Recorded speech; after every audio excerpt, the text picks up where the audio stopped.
Well, good evening. Happy Friday, everybody. And I want everyone to know, hang on. See that? See that? 8 o'clock p.m. 8 o'clock p.m. Mm. Hmm. 8 o'clock p.m. on a Friday night, and Rob is on time. That's how we're doing it tonight. That's what we're going to do.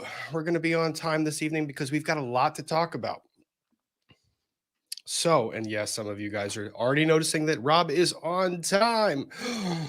On time, on time, on time. Look at Rob being on time. Look at that, man. You proved the exception to every single rule. Rob, what's happened? What's happened? I'm on time, Secret McSquirrel. I'm on time. Look, we have a lot to cover tonight. We have the team formerly known as the Washington Redskins, formerly known as the Washington football team. We have Twitter chaos. We've got cryptocurrency issues out the wazoo and a bankruptcy filing that we're going to go through. And let's go ahead and do this. Let's roll the intro, and then we'll get to some chatting. So what do you guys think? It's Friday, end of the week. Feels pretty good? Pretty awesome? All right, let's roll the intro.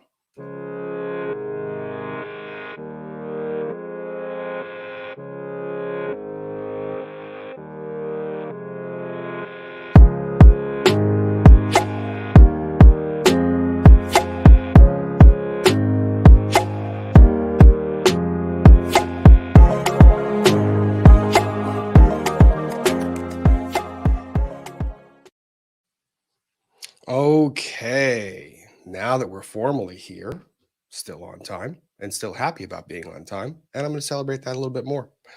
How was your week? How are you guys doing? Where are you tuning in from? What do you have as a cocktail? I warned you guys that you might need some popcorn for this particular one. Let me just make sure one particular thing here. Bear with me. We've got some randomness that I've got to take care of because I was on time, so I didn't take care of that beforehand. Dun, dun, dun, dun, dun.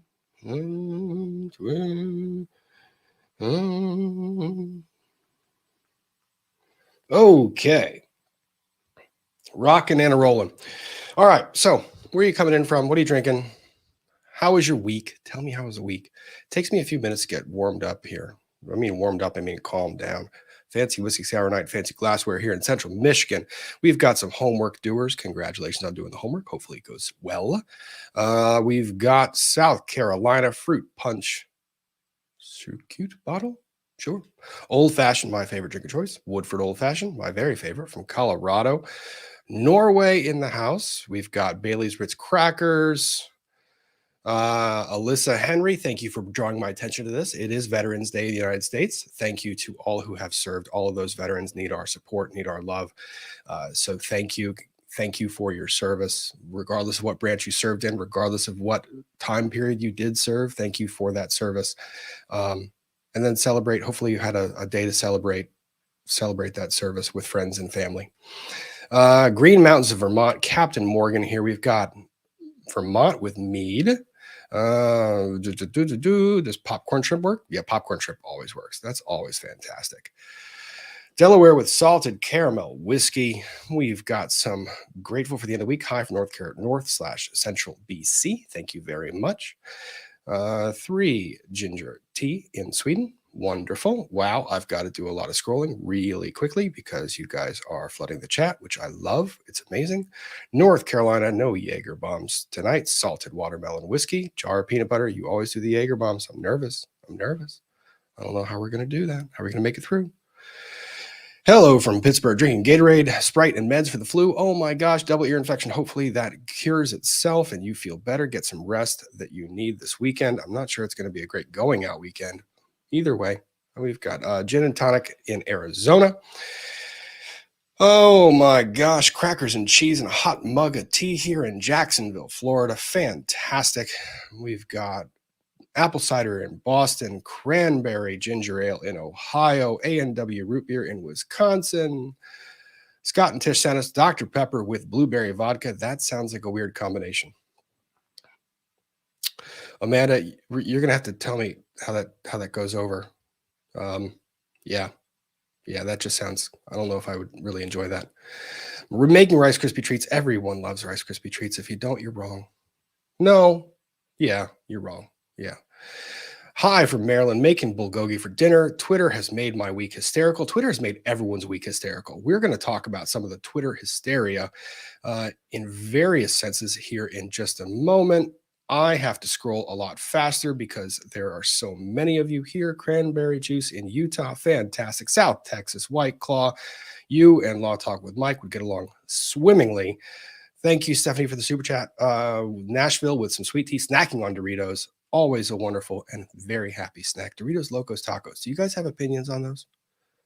I actually have never consumed one.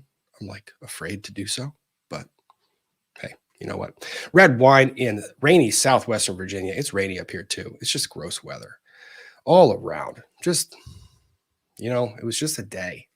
Philadelphia, Pennsylvania, some water. Southeastern Ohio, an iced tea. Law Talk with Mike needs an invite, please. Law Talk with Mike has one. He just needs to check his Twitter DM. But thank you for the super chat, Teresa. Very much appreciated. I did get the alert, various locations and places and people. Let's see here. We've got Boise, Idaho, drinking water and off to the gym. Hopefully you have a lovely workout. Good on you for doing that. It's a Friday. I will not be doing that. I will be sitting here and hanging out. Love your shirt. Hey, you know what? This was sent by one of you guys. Of course I talk to myself. Sometimes I need expert advice. One of you guys thought that me talking to myself was kind of funny. What's interesting here is that we kind of have to do this little thing where in the first few minutes of these live shows, I have to continuously talk to get myself into the mood of realizing that there are over 1,000 of you here watching. It's a weird thing. I'm talking to a screen, camera rather, that's up there. And there's 1,000 of you hanging out, and I love seeing you guys. And it takes me a little bit to get calmed down, just to take a few quick breaths before we get into the fun topics. We've got gin and juice in Nashville. Fantastic. Heather, thank you for the super chat. Scotch in New York. Scotch is always a great choice. Maryland and water. Nashville, Tennessee. Have to work tonight. Application upgrade time. Yep, I think okay. Reggio in Central Virginia. Wonderful. Montana and water. Crazy goalie, mama. Thank you for the super chat. Birthday weekend, Armstrong County, Pennsylvania, and birthday wine coolers. Happy birthday. I hope you have a wonderful birthday weekend. Enjoy the wine coolers. Enjoy the time. Hopefully the weather holds up for you. And cheers to another life on this earth. I mean, there's a lot of cool stories, a lot of cool things you get to see, and hopefully you have a great, great birthday. I love giving the birthday stuff. There's so much fun. Carrie Zurich, Baltimore with Taco Bell. Taco Bell is always good. Taco Bell, Pop, and Pepsi in California. There's just something about Taco Bell. There's days when Taco Bell is necessary and days when Taco Bell is not necessary. Today with the weather, Taco Bell might have been necessary. I can completely see that. Let's see here. Nicholas, thank you for the early super chat. Very much appreciated. Always here with the show. Father's Day in Sweden on Sunday. Shout out to all the dads on Father's Day in Sweden. Shout out to my dad, Lars. Mom and dad is in Portugal during winter because why choose cold Sweden when you can avoid it? I have zero objection to that. That sounds like a fantastic place to spend Father's Day. Happy Father's Day in Sweden. And to you, Lars, father of Nicholas Stero, happy Father's Day to you. Chrissy Lee coming in early. Please don't be mad at my super chat. I am not, my dear. I hope you are doing very well. I heard that your surgery was difficult this week, but I hope that you're making a fast and speedy recovery. And I'm glad to see you here as I always am. Thank you for the super chat. Just saying hi and thank you for all the love and support in case I can't stay awake for the whole stream. You never have to. These things go a little bit long, mostly because I can't stay focused for that long. Sorry, I'm struggling a bit. All my love to everyone. I'm sure that the chat's already doing it, but the chat, if you wouldn't mind, just show Chrissy some love here for this little moment. She had a rough week, so as did so many of us. So show Chrissy some love. Hope you're doing well, my dear. Water in California. I'm at work. I'm sorry, work should be done soon though, hopefully. Watermelon, Red Bull, and vodka in Oklahoma City. Fantastic. Jill in DC. Oh no, super chat. Bourbon while you are talking about my boss. Would that be Daniel Snyder? Or would that be the AG? I have opinions and I'm very curious about it. Oh no, Jill, you work for the AG's office. I remember that. Yeah, this is going to be interesting. That press conference was interesting. So thank you for the super chat. All right, let's get caught up a little bit here because I do actually want to get to the topics. It's fantastic. Rude. So I guess I'm wrong. I'm not a huge fan of Rice Krispie treats. That is completely fair. The Lauren, formerly known as Sarah, I have no objections to that. I just like Rice Krispie treats. Let's see here. Potato chips and blackberry seltzer in Columbus, Ohio. How was your week, guys? Did you have a good one? Did we have a good week? Was it a good week? Were we productive? Did we get the things that we needed to? Did we yell and scream at clouds? All of us yell and scream at clouds sometimes. Did we finally ignore the fact that politics has been kind of the forefront of the entire news media for the entirety of the week? I thought this entire week was going to be consumed by politics. Go figure. Wednesday, Thursday, and Friday were rather exciting.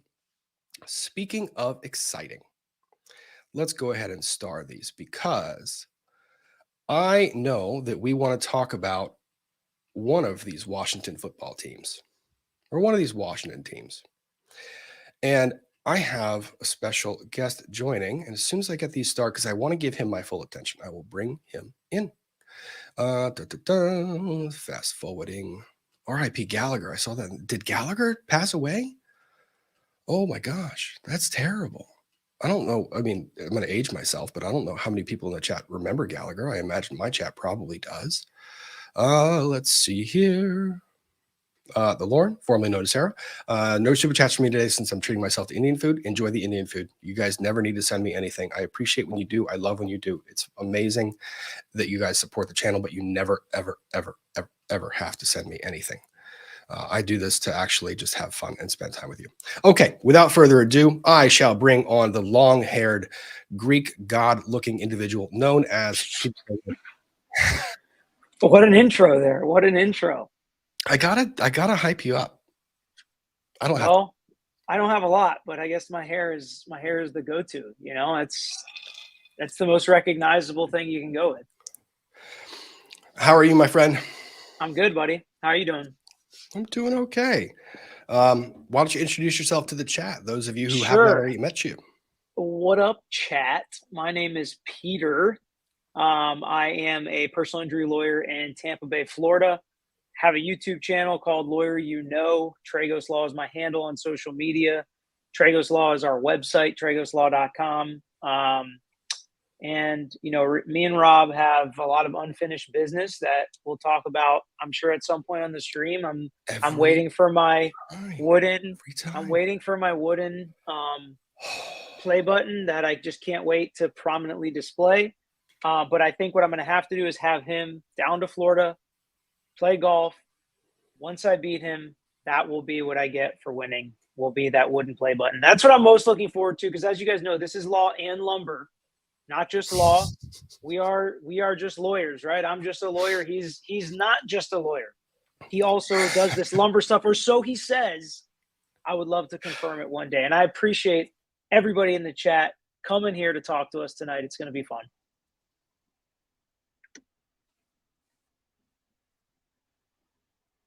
My internet is being spotty. Yeah, I was going to say, I think he froze. It could be me because I am in a hotel room, but I did upgrade to the premium internet here. So I should be okay, but we'll see how it goes. Yeah, we should be good. We should be good. I was spotty there for a second, but we should be okay. All right. So, Peter, did you happen to see the news story that was released yesterday? I believe it was yesterday, about a certain lawsuit that was filed against a certain football team.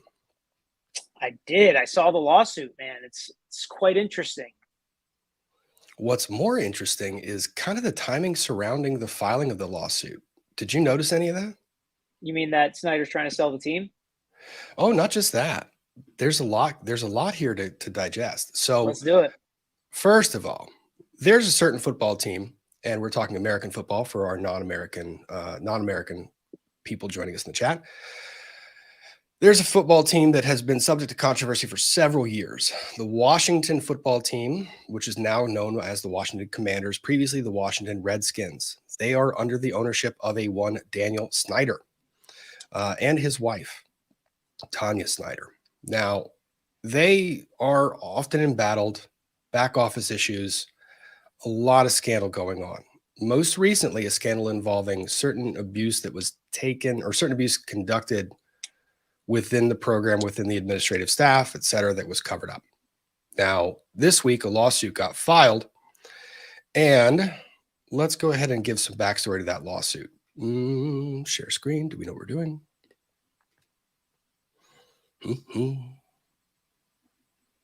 Yeah, the timing is interesting too because he's trying to sell the team, and I'm wondering if he's being forced out, if he knows what's coming. Because a lot of stuff in the lawsuit is about knowledge and intent and misrepresentations, which have different elements to them than, whoops, I didn't know this was happening under my watch. Well, and here's a little bit of backstory. So the DC Attorney General, Karl Racine, says he won't run for re-election in 2022. So Karl Racine is the District of Columbia Attorney General. He has served in that role since 2015. And then this week, or rather a while back, this was, last year, October. So about a year ago, he announces that he's not going to rerun. So as of that date, he's got 15 months left in his term. So if you do the math, basically at the end of December, AG Karl Racine is out. Well, having known that information, I was really curious when he made this particular announcement. I didn't know that. That's interesting. AG Racine sues the Washington Commanders, Daniel Snyder, NFL Commissioner Roger Goodell for deceiving DC fans for financial gain. I don't want to give answer to the poll. So this was the story that was released yesterday. Attorney General Karl Racine today announced a new lawsuit against the Washington Commanders team owner Dan Snyder, the National Football League as a whole, the NFL Commissioner Roger Goodell for colluding to deceive district residents, Commanders' core fans about an investigation into toxic workplace culture and allegations of sexual assault to maintain a strong fan base and increase profits. This is quoted from his statement, quoting the AG, the Commanders and Dan Snyder lied to DC residents about what they knew about a toxic culture of sexual harassment, and when they entered into a secret agreement with the NFL and Commissioner Goodell, they kept the truth from DC residents, all in an effort to protect their profits. In DC, you can't lie to consumers to enrich yourself and get away with it. Now, that's what his lawsuit is about, standing up for DC residents who were deceived and misled. No one, not even Mr. Snyder, is above the law. So this was the press release. It went on for about 20 minutes. He got up and gave quite the statement about it. And what's interesting about this one as well that DC residents probably know is the District of Columbia and the Washington football team, the Commanders, have had a long storied history of mutual animus. The Washington Commanders don't play in the district. They haven't played in the district since FedEx Field was built, FedEx Field being in Maryland. And a while back, they were trying to negotiate to put the Washington football team back inside district lines. And the district council voted rather strongly to prohibit that from happening. So this fan base, the DC fan base, has had a particular disdain for this particular football team for quite some time. You were aware of the stadium relocation issues, were you? Oh, yeah. Yeah. I had no idea about the AG bouncing, though. Yep. Is this a shot on the way out? I don't know. That was a thought of mine. So he files this lawsuit, which we're going to get to in a minute. He files this lawsuit, and he's out of that office in 2 months. In your experience, how does that work? Is he going to pass that off to an underling that takes over? Does the person who was just elected have to take over prosecuting that case? So usually they would clear it with them before they did it. I mean, it would be very unusual and my experience would be more with the U.S. Attorney's office here than I don't have a lot of experience with the AG's office, but I know like when one U.S. Attorney's on the way out, another one's on the way in, they talk to their chief assistant if they're the one taking over, if it's kind of that transition of power, or if it's a newly elected one and it's from a different party potentially or a newly appointed one, then sometimes it doesn't go that way and they just drop cases like this. So my guess is he wouldn't have brought this case if the next AG was just going to cut ties with it and it was going to go away. It would be pretty embarrassing for this guy, I would think. And I don't know if he has any more political aspirations or anything like that. Usually you don't just go from AG to regular lawyer, but potentially I guess he could do that as well. But with all that's going on, I don't think you would take this shot against guys as powerful as Dan Snyder and Roger Goodell. unless you knew your office was going to continue charging on after you were gone. Fair. Now, the question is, though, because the rumblings of this lawsuit were around into early last week, and the elections were, as we know, on Tuesday of this week. So he ostensibly didn't know who would be elected when he was starting to float the idea of the lawsuit coming out. So maybe there's a political motivation in it. I mean, yeah, when stuff like this happens, to me, I feel like we never really know what's going on. Like that's always what I think is, like, unless you know these people specifically, which I don't, you never really know what's going on. Maybe he just doesn't like Dan Snyder. Maybe he's got some personal beef against Roger Goodell. Whatever it may be, he takes this shot and then this lawsuit goes away 2 months from now. I mean, that's possible too. I personally have no clue why you would do something like this unless you had the okay, the wink wink that whoever's following you is going to continue on with it. Wasted a lot of money and time on this.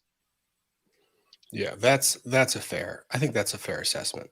Let me see here. Now, as most people do, the AG went to Twitter, and I'm going to pull that up. See if we can do this without too much fanfare. Is that normal? I don't know. I don't follow any AGs on Twitter. Is that normal to have such a big following and be that vocal on Twitter for an AG? I don't know. And that maybe it's the NFL, and maybe it's that this particular issue has been circulating for quite some time. As you guys people might remember, in June of this year, Roger Goodell testified before the House committee on a lot of the practices and the investigation into this particular football team. Famously, Dan Snyder did not show up and appear for that because he was on his yacht in the Mediterranean. And I just looked up, and our AG, who I know well, has 28,000 followers on Twitter. I just lost it. And it looks like she posts every once in a while. Yeah, she's posted a couple times this week. So I guess maybe it's more normal than I thought. I didn't follow her on Twitter till right now, but maybe it's more normal than I thought. Now, this part I found kind of interesting. So as rumblings about the lawsuit were going on, right? So the Commanders got out in front of it, and this is how they responded. From a Commander's spokesperson regarding the DC press conference tomorrow. This was November 9th. This was Wednesday. And this is what they say. Why can't I see you? Let me see the entire thing. Less than 3 months ago, a 23-year-old player on our team was shot multiple times in broad daylight, despite out-of-control violent crime in DC. Today, the Washington Commanders learned for the first time on Twitter that the DC Attorney General will be holding a press conference to make a major announcement related to the organization tomorrow. The Commanders have fully cooperated with the AG's investigation for nearly a year. As recently as Monday, a lawyer for the team met with the AG, who did not suggest at that time that he intended to take any action and, in fact, revealed fundamental misunderstandings of the underlying facts. It is unfortunate that in his final days in office, Mr. Racine appears more interested in making splashy headlines based on offbeat legal theories rather than doing the hard work of making the streets safe for our citizens, including bringing justice to the people that shot one of our players. I would say those are strong words. Yeah, that's like, so my dad said, and for anybody that doesn't know, and Rob, I know you know, we've talked about it before. So my dad was a former assistant U.S. attorney. He was chief of the criminal division.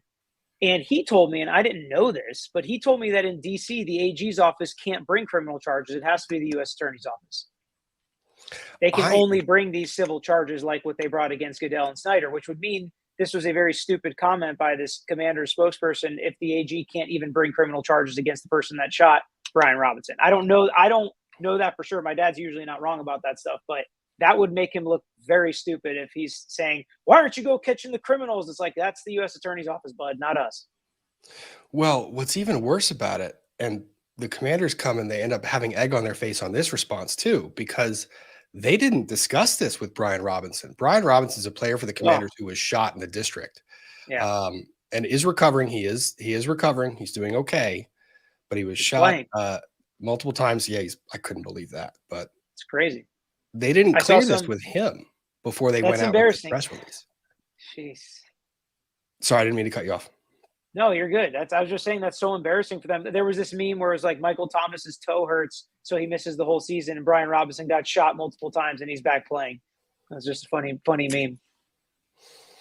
And then Adam Schefter chimes in yesterday and says the NFL is said to be fully cooperating with the DC AG's office. The AG's office has received more than 1.6 million pages of documents from the NFL. So to give you an idea of the scope of the investigation the NFL conducted, they did it in rather secretive means. I mean, they kind of kept that close to the vest, as they kind of often do, but 1.6 million pages. Yeah, I mean that this is where some of the John Gruden emails and stuff came from, and the scope of this was so broad that I have no idea what was even included in it to get to 1.6 million pages. Now, I have seen people talk about cases where the font is big or there's pictures or it's printed in ways it doesn't need to, so it looks like a lot more than it is. Everybody wants to make their case sound more voluminous because it sounds like there's even more paper involved, which is just miserable if you ask me. But I do think that the scope was pretty broad in this, but the NFL is caught in this web as well. And secret deals don't bother me as much. Secret deals happen all the time in every business. I think it's more about lying, specifically lying and misrepresenting stuff to the fans when you know what you're saying is false. That's the big issue I have with how all this played out. So the Commanders read the lawsuit and they released this. They released this response. Over 2 years ago, Dan and Tanya Snyder acknowledged that an unacceptable workplace culture had existed within the organization for several years, and they apologized many times for allowing that to happen. We agree with AG Racine on one thing: the public needs to know the truth. Although the lawsuit repeats a lot of innuendo, half-truths, and lies, we welcome this opportunity to defend the organization for the first time in a court of law and to establish once and for all what is fact and what is fiction. These are the counsel for the Commanders. Now, what they're referring to is that was the probe. What they're referring to is a fine. And let's see if I can prevent this from playing. Don't play. Don't play. Stop. Okay. The NFL has fined the Washington football team $10 million as a result of the league's investigation into team workplace culture. The money, quote, will be used to support organizations committed to character education, anti-bullying, healthy relationships, and related topics.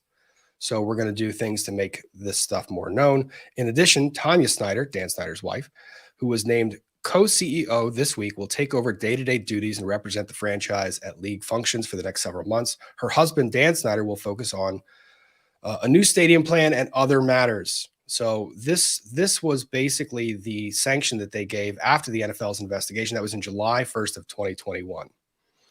So that catches us up with what those comments related to. And then what I also learned today, they didn't consult Brian Robinson prior to releasing his name in that little shot against the bout DC. Then there's this press release. Public safety. Yeah. Here we go. This was from Jason Wright. I just spoke to Chief Conti, conveying how much we support the work of Metropolitan Police Department, as well as public safety leaders and elected officials working to reduce gun violence across the region. The earlier statement expressed our external counsel's ongoing frustration with the Attorney General's office, as they have been nothing but earnest and transparent in the communications with this team. The lawyer's legitimate frustrations with the AG should have been separate and apart from referencing the terrible crime that afflicted our player.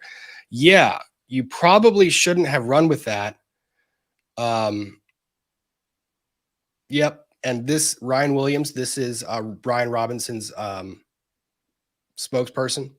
Up until an hour ago, the Commanders handled the Brian Robinson situation with so much care, sincerity, and class, and I was so grateful for all of it.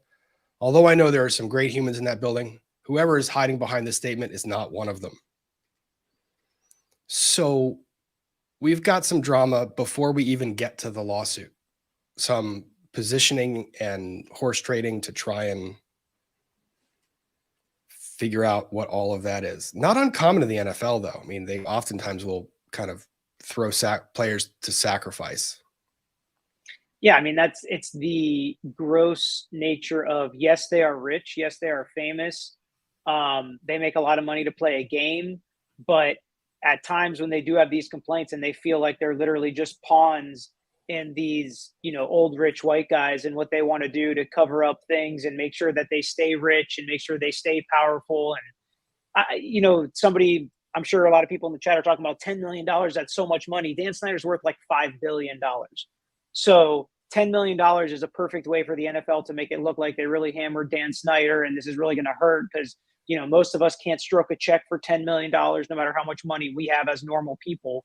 But when you live in this world and you have $5 billion, $10 million really isn't that big of a deal. And frankly, he's going to make so much. If you were to sell the team now, he would make so much money on it for what he paid for it. It wouldn't even be funny, even in the dysfunction that it finds itself in. I think look at what happened with the Clippers. It's in the billions for this team. And to come in and add humor to the equation, we've got somebody who's not shirtless, but I would say button up challenged. That would be this guy here from Chicago. Absolutely challenged. I don't even have a button. Whoa! It's all zipper, brother. All zipper. It's the quarter zip. It's the half zip. How you doing, Mr. Tragos Law? What up, man? Not much. Not much. Mike, for those in the chat, are you a Seminole? Yes, he is. Big time. Big time. I thought you were. I just have that look. I was recently in Tallahassee. Oh yeah, for a game or what? Well, not quite. It was a game weekend, but I was not there for a game. I did have dinner at Shula's, and it was lovely. Shout out to Shula's in Tallahassee. It is. There's not a ton of spots to pick from there, so it was a nice joint. I'm not gonna lie to you. A rooftop bar is cool. Yeah, it is. Oh, Mike, how was your week, buddy? It's all good. It's all good. Yeah? Yeah. For the people in the chat that don't know you, why don't you introduce yourself? I am Law Talk with Mike, and I have a channel where you will learn nothing.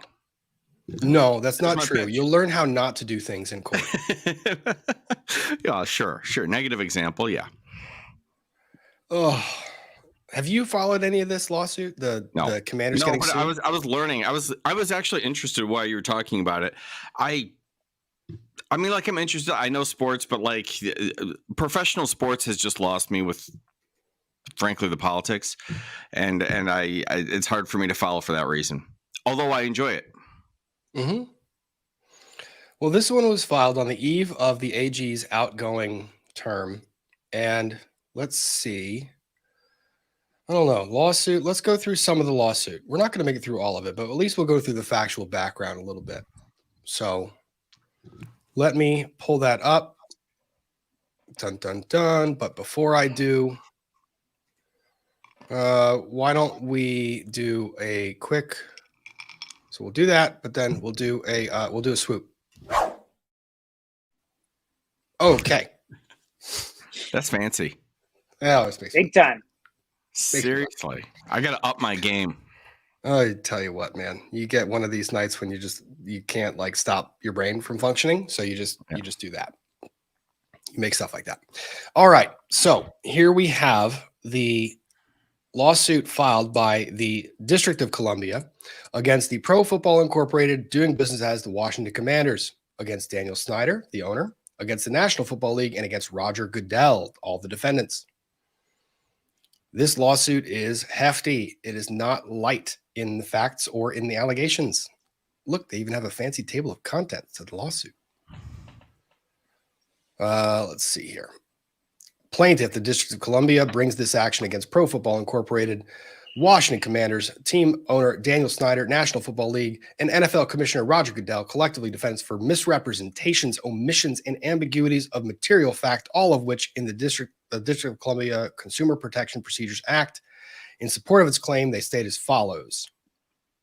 In order to sell expensive tickets and merchandise and maintain the team as a profitable part of the league, defendants need the team to inspire public confidence and fan loyalty. But defendants repeatedly attempted to bolster such confidence and loyalty through artful deception to the detriment of district consumers. Mike, are you a football fan? Yeah.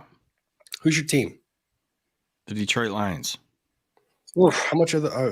Yeah. Now, Are those- everyone thinks because I'm in Chicago, I'm like, oh, you're a Chicago fan. It's like, no, My Bears.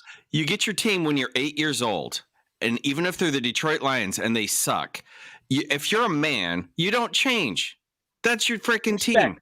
That's Respect. Yeah. Hey, my father-in-law's a big Browns fan, and just he rides and dies with it. You know, Yeah, he's from that's it. Cleveland, and that's it. it. I mean, That's I could fair. switch, but I'd be faking.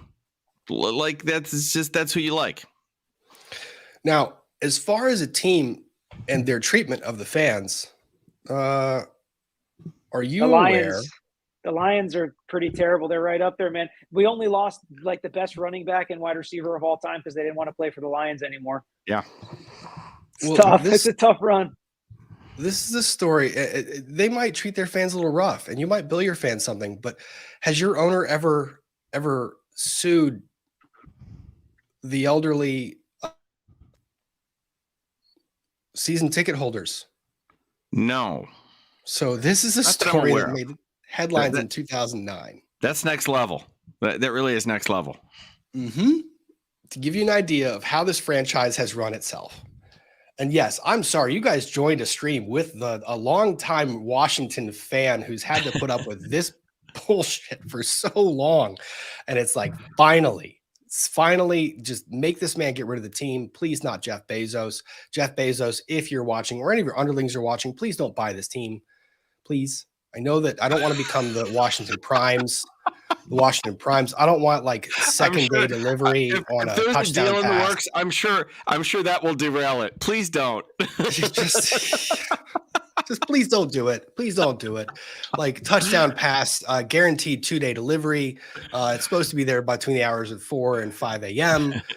It's just, and you think that merchandise is a high priority to Dan Snyder right now. Imagine if Bezos takes over the team. We're going to have like Amazon lockers in the stadium and like prime shipping right out of the basement. Oh, Big okay. deal. It's better than like Rocket Mortgage or whatever half of these places are. Give me Amazon. I could deal with Amazon. It could be worse. Yeah, I mean, I guess that's true. Jay-Z was in talks about buying it. Yeah. Mm-hmm. That'd be interesting. There was somebody else too. I can't remember who it was. There was somebody else involved. There was a conglomerate of a bunch of people. There were Yeah. three names that were in the running. So, but in this one in 2009, it would be hard to find a more loyal fan of the Washington Redskins than real estate agent Pat Hill. She had season tickets since the early 1960s. Oh, geez. This is a 2009 article. That is 49 years when her daughter danced in the halftime shows at the old DC Stadium before it was renamed in memory of Robert F. Kennedy. This is a fan. In the hallway of her modest home, South Alexander, 72-year-old grandmother points out the burgundy and gold Redskins hook rug she made in her bedroom. She shows off pennants from 2 Super Bowl games. And she opens a music box or dresser that plays Hail to the Redskins. Now, we can't say any of those things right now, but back then you could. And we have someone who knows nothing about American football joining, Mr. Runkle of the Bailey. That's not fair. I know less than nothing. That is fair. How are you doing, Ian? I'm doing all right. How about yourself? I overnapped. Oh, but that means you slept. Yeah, That's it's good. all good. Yeah, it's Yeah, all good. I did get some sleep in, which was good. Yep. Ian, for those in the chat that don't know you, why don't you introduce yourself? So my name is Ian Runkle. I'm a Canadian criminal defense and firearms lawyer, and I've got a channel, Runkle of the Bailey, where I talk mostly Canadian law. I also have a second channel, Roll of Law, where I talk mostly geek stuff that makes Law Talk with Mike upset. It makes me angry. It makes me growl. It does. Fair assessment. All right. So, Ian, I don't know if you caught this, but we're talking about a football team that about 13 years ago actually sued one of its season ticket holders, who was 72-year-old grandmother and a fan of the team for 49 years before being sued. For That what? seems On like what a basis? fine business decision to me. Like, why couldn't they sue all of their fans like together? Mm-hmm. So I guess there's there- more than one way to get to $5 billion. yes. Reverse class actions are a thing, right? So they could have just sued everybody together So when we're talking about Dan Snyder, team owner, we're not just talking about someone who allows for the toxic back office stuff, but someone who also promotes a team that does this. So last year, Hill's real estate sales were hit hard by a housing market crash back in 2008. And she told the team she could no longer afford her $5,300 a year contract for 2 lodge seats behind the end zone. Hill said she asked the Redskins to waive her contract for a year or 2. The sales office declined. On October 8th, the Redskins sued Hill in Prince George's County Circuit Court for backing out of the 10-year ticket renewal agreement after the first year. The team sought payment for every season through 2017, plus interest, attorney's fees, and court costs. You know what? If I found out that we had like an 80-year-old person who'd been a fan since forever and couldn't make, I would have just been like, hey, we're going to invite you out here to just be like, your season tickets are covered until you die. Yeah. Like, we got you. And I would have made a big production about it and how we're, an awesome team that supports our fans and we love our longtime fans. And it would have cost very little overall. And you just can't, like, opportunities to buy goodwill come around so rarely. And yeah, I think that this is kind of a no-brainer.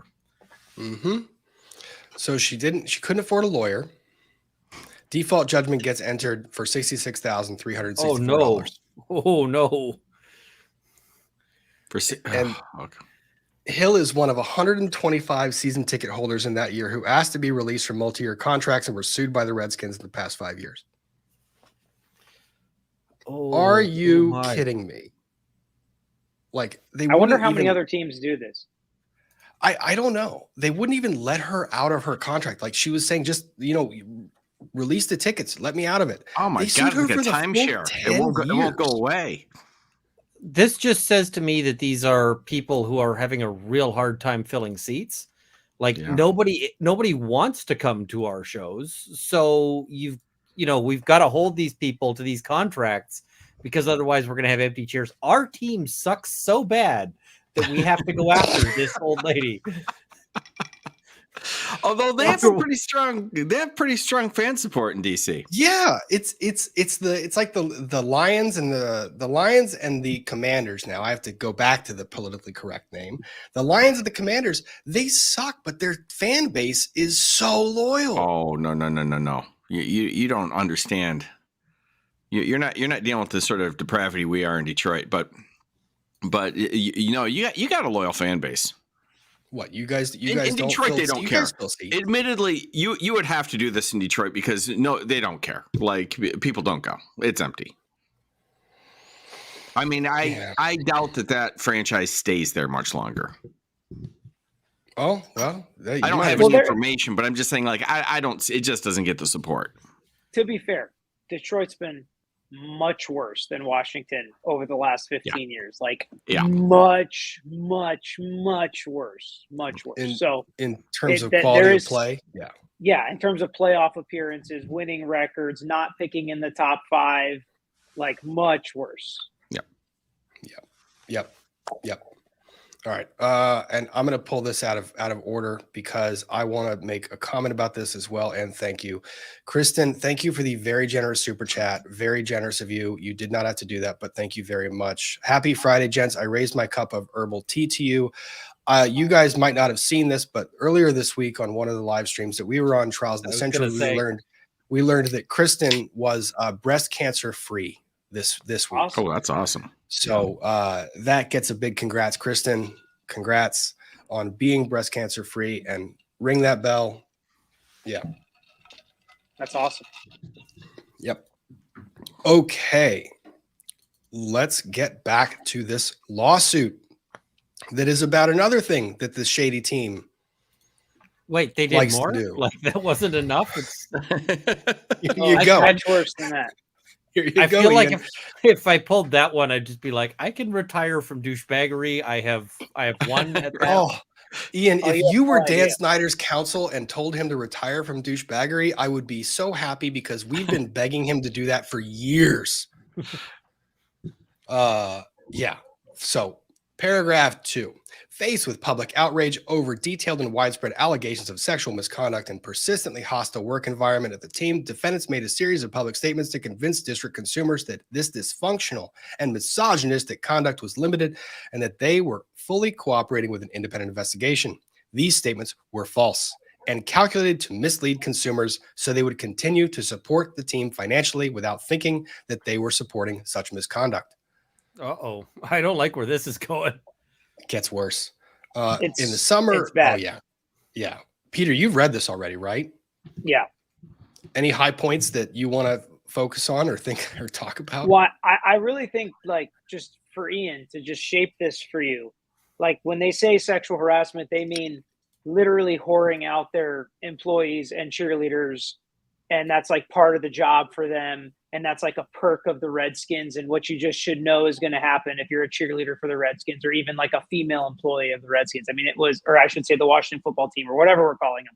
Back when most of this was happening, they were Like- the Washington Redskins.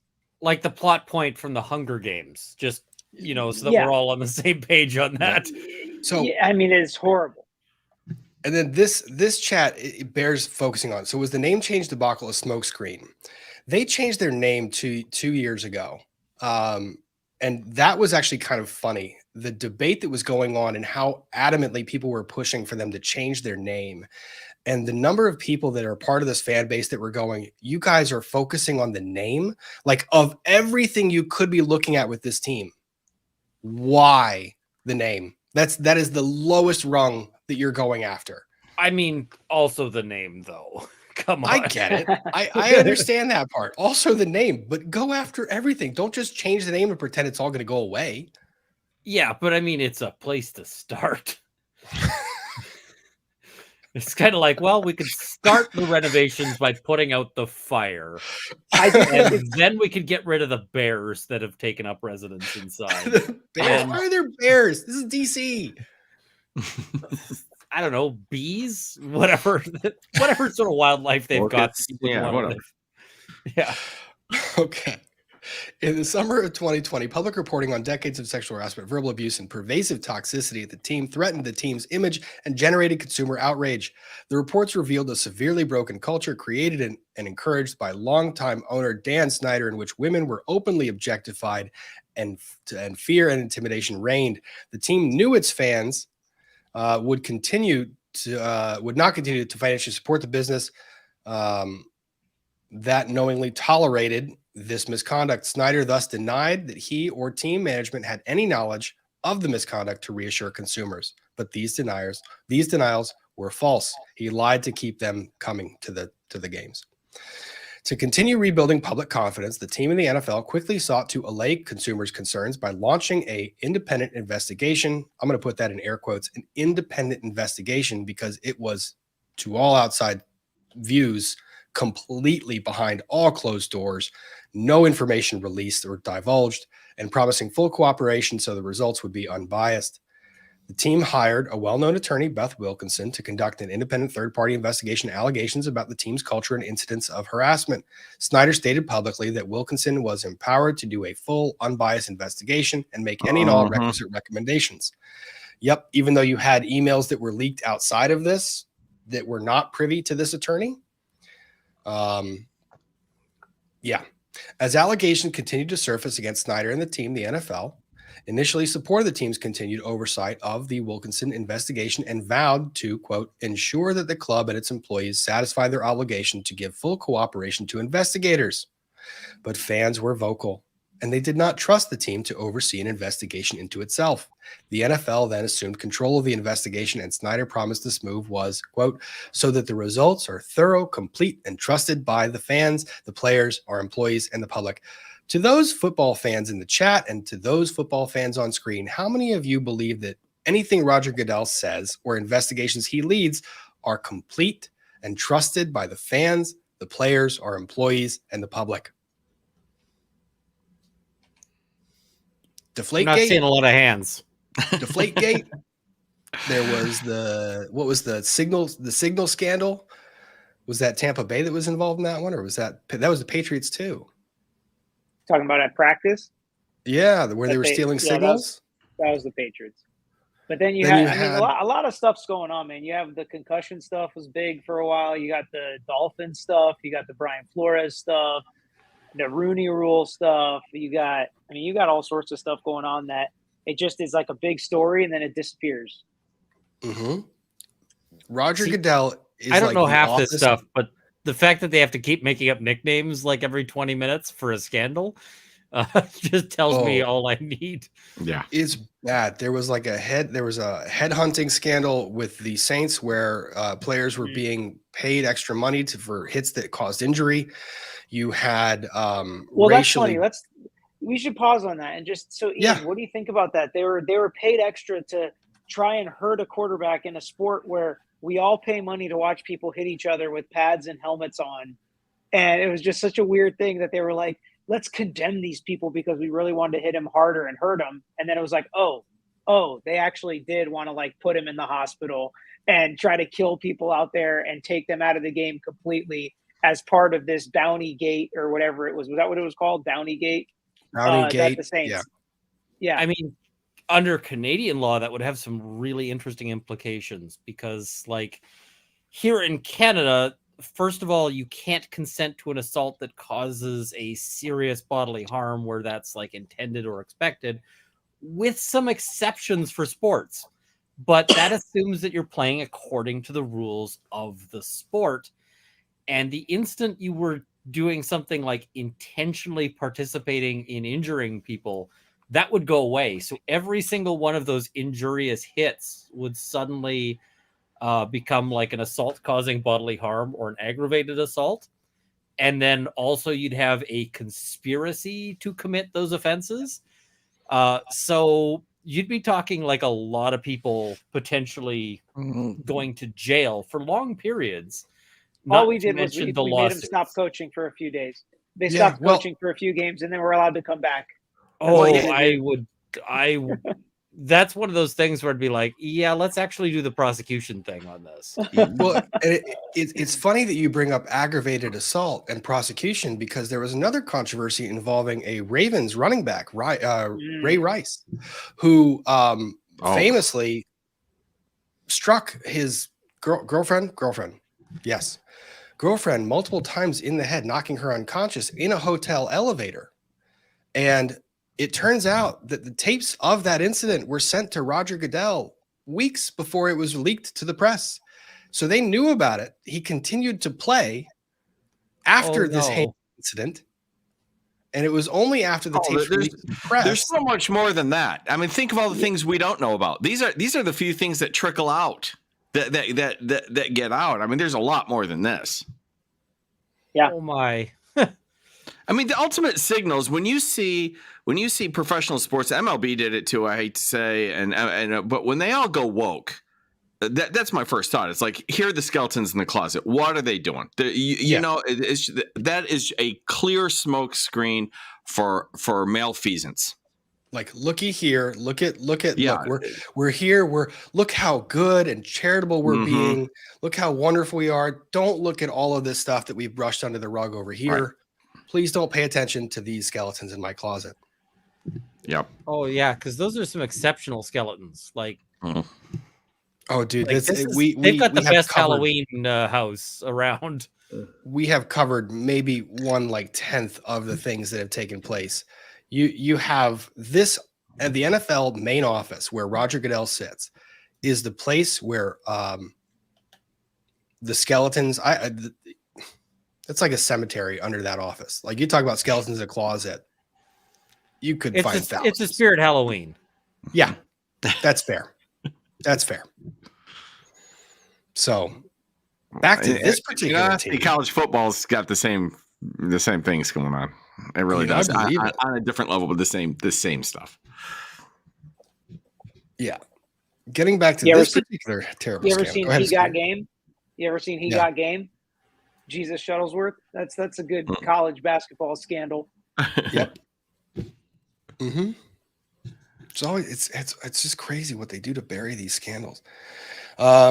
Those statements outwardly projected a commitment by defendants to conduct an unbiased investigation of misconduct of the team that would have the full cooperation of leadership, would restore public trust, and would reassure district consumers that their home team was a safe environment and that they would continue with their support.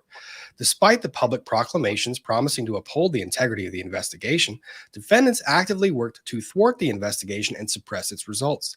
Days after assuming control of the investigation to ensure it was independent of the team, the league entered into an agreement with the team that guaranteed Snyder the authority to block the public release of any information coming out of the investigation, an authority that he wielded, this is my commentary, to great effect, even in the face of Congress. When Congress was asking him to appear and testify, he was basically saying, I'm not giving you anything. And he has still held that he is not going to divulge or release any of those documents. He said, I'm going to release some of them, or I've been open in the investigation, but he has been hiding behind those for a while.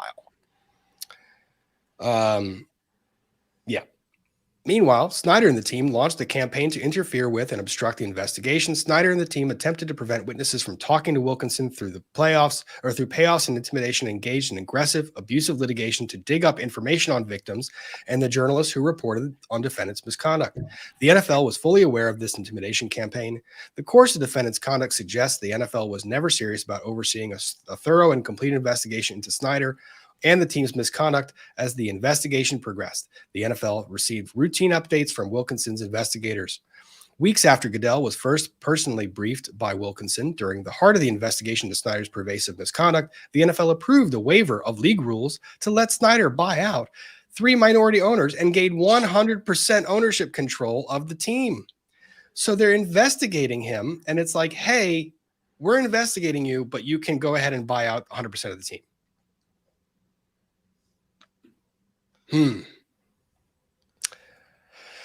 Okay. This is just exceptional. It's bad. It's bad. Now, there is speculation that they allowed the purchase to go through, so it would make it easier for them to strong arm one owner to sell the team rather than trying to get 3 on board. You know, if you have one person that's conducting the sale, it's a little bit easier, but either way. District consumers reasonably understood from all the defendants' public statements that a full independent investigation would help restore their confidence in the team. Instead, consumers got false promises and a cover-up that allowed the team's malfeasance to remain in the shadows. The Consumer Protection Action seeks accountability from the Washington Commanders, Snyder, the NFL, and Commissioner Goodell for public statements, ambiguities, and omissions that tended to mislead district consumers in the form of injunctive relief, civil penalties, and restitution. I get it. The injunction that they're seeking, like, stop being... Well, one of the things I think they want as part of injunctive relief is to actually publicize the Wilkinson report so that it becomes public record, so everybody can see it, and forcing them to do that. So this is through the Consumer Protection Act or something. Like the district. Yeah. Because I mean, all of that's so awkward. Like just the pleading. Like I get it for like statutory purposes, but like district consumers just sounds so generic and vague and stupid. Number one. Number two, you're referring to the fans of the team, which I get it. You have to plead something, so this makes all kinds of sense. But what's truly funny is the fans of the team don't give a hoot. They want to win. They don't care. They don't care what's going on. They're not embarrassed. They're not ashamed. They don't care what the culture is. They want to win. That's what they want. When you put, that's the reality of that's the reality of the situation. What's funny is you're not. I don't think you're too far off. Like they don't like seeing this stuff. We don't like seeing this stuff. But when you have a losing team and this stuff, it's like now you've got a lot of people on board. Well, that's when you do it. You do it when they're down. Yeah. If this team were winning, tell me the AG brings this lawsuit. Oh yeah, exactly. Like this kind of stuff is probably happening in New England with when they had what's his name was in Tampa now. Tom Brady? Brady. Yeah, when they had Tom Brady slinging the rock there in New England, they probably had half of these things going on right there, and nobody cares. And anybody who tried to prosecute it would have been strung up. I mean, I've got Brady's in my sights tonight too for a different reason and a different case. Oh, that one's fun. Oh, this one and his involvement in that case is way too interesting to not talk about. Mike, you're gonna like that one a lot because it has to do with Gisele Bündchen as well, which I know you like very much. We're not doing Pimpcast here. No, we're not. We're gonna keep it respectful. Peter, did they have they drug you into Pimpcast yet? Oh, they did that to me. That's not for me. That's not. I know Ian's got so much sense for it. I know. Yeah, that's not my style. I'm afraid. I'm happily married, so I will. I'll give that one a miss. It's a no for me, dog. It's a no for me, dog. So, and this is the funny thing about it. Remember, I told you guys the team plays in Maryland. So the team is playing in Maryland. They're located in Maryland. The stadium is in Maryland. The team practices in Ashburn, Virginia. The connections with the district are that they use the name Washington. Like, so at this point in time, I'm sitting here going, like Mike was saying, your jurisdiction is the fans are injured. Uh-huh. You don't have the locus. You don't have the team itself, incorporation of the team. You don't have the facility where the thing is being played and the money is being charged, because the money is being charged in Maryland. You're buying tickets through Maryland. You don't have where the team practices or their corporate headquarters is, which is in Virginia. So you are stretching on this. Uh-huh. So he's got to make this tie. I mean, it's still the fans there. Listen, the whole thing is a stretch. Let's be honest. It's like the AG's office is coming in and saying, oh, you lied to the fans. No fan is suing them for misrepresenting, or for no fan is saying I'm spending money where I don't want to spend my money. No fan is saying, hey, that's so unfair. I would never spend my money here if I knew the truth about these allegations. So the whole thing is a stretch. The whole thing is a publicity stunt. I mean, that's the thing that's dumb about all this. Now, the one good thing, go ahead. I just had an idea. You know, he's retiring or he's leaving this office. Mm-hmm. You just mentioned that no fans are suing him, but he just gave the framework for how a fan might sue a class action lawsuit or might file a class action lawsuit. Well, what's the fans' cause of action? Like, I wouldn't have bought tickets if I knew you suck? Yes. I wouldn't have bought tickets if you had lied about this, if I knew you lied about this stuff. It's not going to happen. I don't think that's a good lawsuit. Right. I mean, well, maybe just because somebody's a jerk doesn't mean you can sue them necessarily. What was her name? Mrs. Whatever from 1960 had the tickets. Maybe we should throw her on a lawsuit for the Pat Hill. Pat Hill. Let's sue him for her to get that money back. But yeah, I just don't see this. No fan is really going to do this because it would be so hard to prove. So you would really get rid of your tickets. Okay, get rid of your tickets now then. Go ahead and leave. If you think that he's so bad, go ahead and leave. We'll give you your money back for your tickets. Fine. No fan is actually going to want to do that, though. It's kind of a weird situation where, and this is something that, like, I always talk about in these, like, philosophically thinking, do we want to know, like Mike said, do we want to know this stuff about professional sports? Do we want to know what happens at Amazon? Do we want to know this stuff? Because once you know, then you got to make a moral decision. It's kind of like Browns fans. It's like, yeah, Deshaun Watson, let's give him $250 million guaranteed when like 50 women are saying he was inappropriate with them getting massages. It's like, yeah, I mean, allegations could be beefed up. They could be just going after money. He could be fine, whatever. Do we want to know the truth? Do we want to get answers, or do we want it to get settled and not be in the news anymore so we can watch football? It's a weird, the owner of the Patriots who was receiving massages of his own, and everybody loves him again. Yep. So teams also specifically courted the district consumers by targeting. This is funny. Listen to how this paragraph makes it sound nefarious. The team has also specifically courted district consumers by targeting philanthropy in the district, such as providing grants to district schools, providing scholarships to students at universities in the district, and otherwise supporting DC charities, low-income district residents, district sports teams and coaches, and district schools. Well, I don't know what that means, but philanthropy certainly sounds nefarious. Well, no, but targeting, they did this to deceive you. All of this philanthropy. You know how much money they probably poured into the district?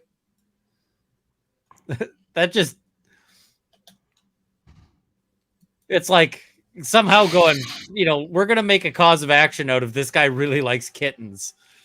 Yeah, exactly. That's what I'm saying. Like, is this bad? Do we not want this? I mean, yeah, this is what we really want to stop big multi-billion-dollar corporations from doing, is philanthropy under the cloak of trying to make you think they're nice and they care about you.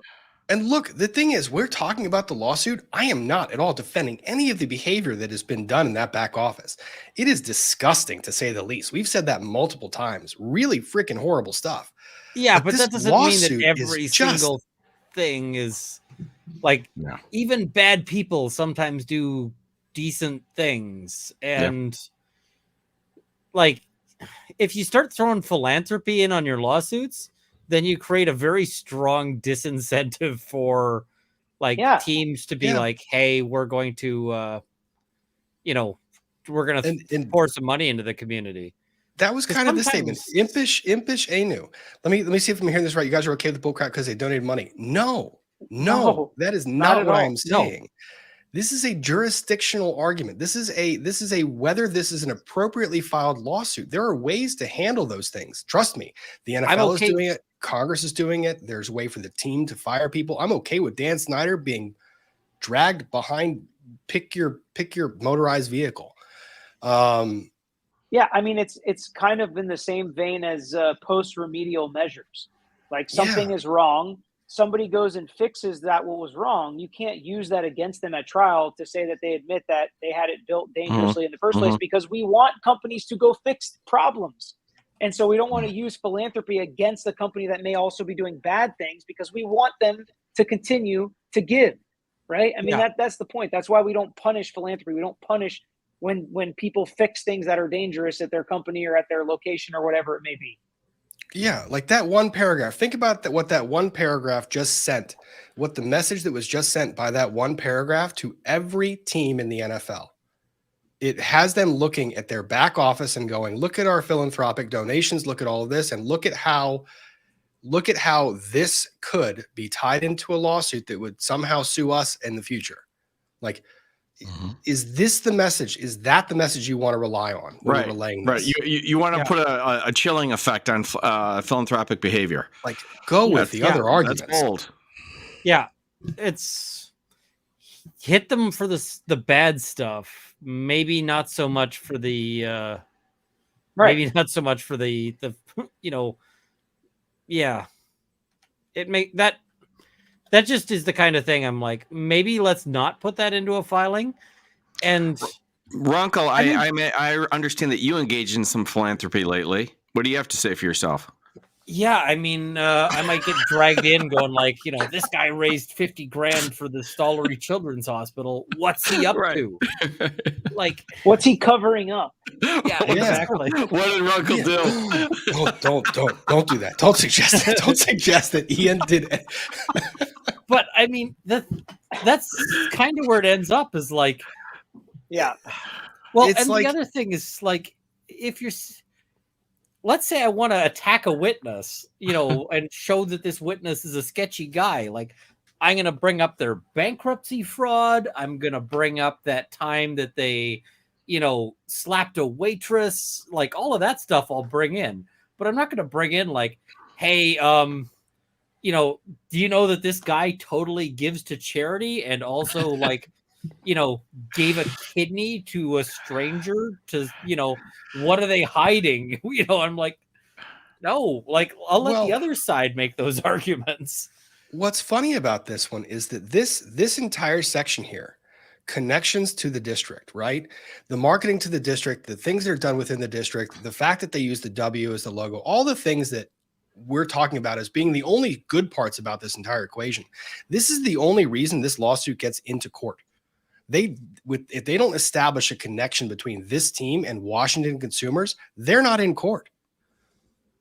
And this is quite Why literally didn't they just file in Maryland? I don't, because it's the DC AG, which is another question about why he's filing versus there's a lot of questions about I wouldn't know. Yeah. It's a lot of politics in this. Right. Oh. All right. Now we get to the part where we get to call Dan Snyder who he really is. In 2002, reporting of a hostile workplace cratered consumer confidence in the team and its ownership, leading many district fans to consider withdrawing financial support, thus threatening defendants' profits. Snyder falsely represented consumers that he and the team's leadership lacked knowledge of the allegations contained in the report in an effort to maintain fan support. For decades, Snyder has cultivated an environment within the team that glorifies sexual harassment and punishes victims for speaking out. Employees say the workplace was like the mafia, in which Snyder and prominent executives regularly used bullying and vulgar language when talking to subordinates, creating a culture of fear and paranoia. Cheerleaders and female employees were exploited and harassed. Some male employees were bullied into participating in this hyper-masculine culture for fear of losing their jobs. There was no functional human resources department or reliable mechanism for employees to report harassment and bullying. The toxic culture created and condoned by Snyder permeated every corner of the team, leaving no safe avenue to get help. The misconduct did not just go to the top, it originated there. Basically, from the top to the bottom, there was a culture that was established from Dan Snyder going down where every female in that building was objectified. And if you were a man in that building, if you did not go along to get along, you were ostracized. Which is no excuse for the guys that did go along. That's not an excuse at all. I want to hold their feet to the fire too. You have the option of leaving, but yeah. Now, I find myself wondering if this is not one of those lawsuits that you just file in part because you've got some protection when you're filing a lawsuit, and that allows you to, and then you can use that to put whatever allegations you want in the lawsuit. No, Ian, if anything, and Peter can probably back me up on this one. If anything, this lawsuit is light on some of the factual allegations that we have seen come out of this investigation. Like the conduct that was engaged in by this organization was really pretty horrible. I mean, Peter mentioned himself, the cheerleaders were essentially. But I mean, we know that the allegations are bad, right? But if you don't have any other way to drag this in front of a court, couldn't you do that by like, let's file a suit that we know is going to get thrown out anyway, but now we can put all these allegations into something and send a copy of it to the, to the news. Well, and that's what Peter was saying, was that one of the forms of injunctive relief is asking that the investigation documentation be released to the public so that there is that information there. All right. See you, Mike. Have a good one. But that's one of the things there. And forgive me for 2 seconds. Peter, go ahead. There were allegations about like there were topless videos of cheerleaders and female employees they would send around, and they would make like highlight videos with them. Oh, geez. I mean, it was like as bad as you could think, man. I mean, it was, and there were like whistleblowers. I think some cheerleaders came out. I think even some football players came out and talked about how it was problematic. I mean, it was weird. And I want to say there was like a reality show or something about one of the cheerleaders or football players or something. And then it related back to that. And you could see in the show where this stuff was going on. Yeah. I mean, and it wasn't just what the lawsuit gets to is really that it wasn't just condoned or didn't just happen under Snyder's watch, but he pushed it. He ratified it. He was good with it. That's the culture he wanted. That's the culture he pushed. And then he lied about it and misrepresented about it after the fact. Now, I think there are some legitimate allegations here that he was a bad dude. I just don't know if it rises to the level of what they're trying to get at, appropriate for this lawsuit. Mm-hmm. So one example of Snyder's direct harassment of employees: Snyder bullied male employees and questioned their sexual orientation when they did not conform to Snyder's perception of manhood. I don't know if that's the worst thing that we can see. Another former cheerleader alleges that Snyder propositioned her to have sex with his friend at a 2004 party. At the time of the incident, the cheerleader reported Snyder's misconduct to the team's cheerleader director and to the marketing director for the cheerleading squad. In turn, she was merely advised to avoid Snyder for the rest of the night. Because Snyder owned the team, she did not feel there was anything more she could do about his comment, and she did not publicly report until 2020. Another event at Snyder's vacation home. After entertaining several employees at a nightclub, Snyder brought them back to his vacation home, and the female employees were escorted to the basement for the rest of the night, while the male employees remained upstairs. At one point, Snyder came downstairs wearing only a bathrobe and offered the women champagne. The same night, one female employee went upstairs and saw a nude woman giving a massage to a male team executive. Basically, every bad thing that you would imagine. Like, I don't really want to go through all of the terrible innuendo and sexual comments. This is really just gearing There's a lot, though. There's a lot. There's a lot. In 2018, Michael was caught. This is Michael, Larry Michael, the team's longtime broadcaster. So the broadcaster in 2018 was caught on a hot mic during a broadcast of a game, making inappropriate sexual remarks about an intern. He said on a hot mic, "I do think our intern is looking better every day. I do think our intern is little blonde there talking to aces. She's looking pretty good there." Second individual, that's a hell of an outfit. Michael, I don't know what the fuck's going on there. Like, you just have so much. And the thing is, this was being reported internally and nothing was happening of it.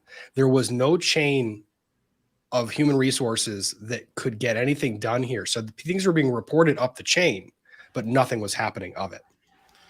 I mean, I suspect that this is, unfortunately, at a lot of companies, HR's job is to protect the status quo. Oh, yeah. And, and keep that going. Now, this part is kind of unique to this situation. So at most NFL teams, the cheerleaders are a separate organization. They are separate and apart from the team itself. They are an independent, usually an LLC that operates in conjunction with the team. The team has a contract with them for performance. The Washington team, after Snyder bought the team, he brought the cheerleading program in-house under his supervision. Not normal. He exercised control over everything, over which candidates made the cut, to which photos were used in the calendar, to how revealing the uniforms would be. He told people to keep the cheerleaders skinny with big tits. Yeah. And when I said, do we want to know this stuff? Because I saw some stuff in the chat coming like, oh, that's so horrible. You guys are saying you want to stay ignorant. No, I'm saying, do we want to know this stuff? And if we know it, then we've got a duty to do the right thing. That's the point. Yeah. Yep. So that's what I'm telling everybody in the chat. Like, go ahead. Like, yeah, I think we do want to know this stuff because, oh my God, what the hell? Right. Yep. Because the other thing is, this has every other, this is notice to every other organization in the NFL. By the way, if you're doing any of this stuff, like this is an example of what not to do. If you're doing any of this stuff, you will get found out and all of this will come to light. Yeah. And it's like, yeah, my daughter's never going to be a cheerleader in the NFL. You better believe that. Yep. I will throw my body in front of that. That's for sure. Yeah, it's horrible. Yep. I mean, it's horrible to think that this stuff is, yeah, it's bad. Oh, At Snyder's insistence and over prior objections of some other executive, sponsors were invited to far-flung locations to observe these calendar photo shoots up close. Mm-hmm. This resulted in cheerleaders being ogled by unknown men and made to feel uncomfortable as a result. One cheerleader told the New York Times in 2018, at one of the shoots, quote, "We were basically standing around another cheerleader like a human barricade because she was basically naked so we could keep the guys from seeing her. I was getting so angry that the guys on the trip were skeezing around in the background." So this is basically a model shoot on beaches. Most NFL teams do this. They fly the cheerleaders out. They take the calendar shoots. They do all of this stuff. Dan Snyder essentially said, hey, if you want to donate to the team, I'll let you fly out with us and you can sit on a chair and watch these girls get photographed. Yeah. oh, Uh-huh. Yeah, but man, I mean, you think about the way the culture's going too with like Instagram influencers and all this stuff. It's like, this is the cycle. This is how it all works. It's like the manliness of men, Dan Snyder pushing this way, the women wanting, to get that manliness or whatever, or be a cheerleader for the Dallas Cowboys or Washington football team or whatever. And it's just like the whole thing is a cycle of abuse that occurs. Yeah. Like it's a cycle of abuse. It's not good. Yep. So, I've got to bounce though. Keep it up. All right, Peter. Keep rolling. Keep shining the light. Thanks for tuning in, buddy. Yeah, good to see you, Ian. Good to see you. It's been too long. We'll do it And soon. congratulations on the. I saw the channel numbers keep going up, so that's awesome work. Keep pushing, man. Appreciate you. See you That's guys. buddy. Yep. So, Ian, I know you probably have opinions about half of the stuff that we've heard. Fire everybody and don't rebuild. Like just pour concrete over the site. And... yeah. And the funny thing is, there's some of this stuff that is unfortunate, but that the culture that the NFL has built has given others to kind of expect, but not this. Like, and then the funny thing is, this type of lawsuit educates you. When you see teams that are going out and doing this stuff, now you have the additional question to ask. You know, I'm seeing the team putting out this promotional content. What's actually happening in the background? Oh, and I 'Cause it mean, could be that's the this. thing is it's always worse than you think, right? Mm-hmm. So, Yep. So the cheerleaders were caught in topless situations, even though told not to. Yeah. Yeah. Then they denied knowledge of any of this, et cetera, et cetera. He gets called to the Hill. Basically, this lawsuit is a dumpster fire of allegations of everything inappropriate that we could ever imagine.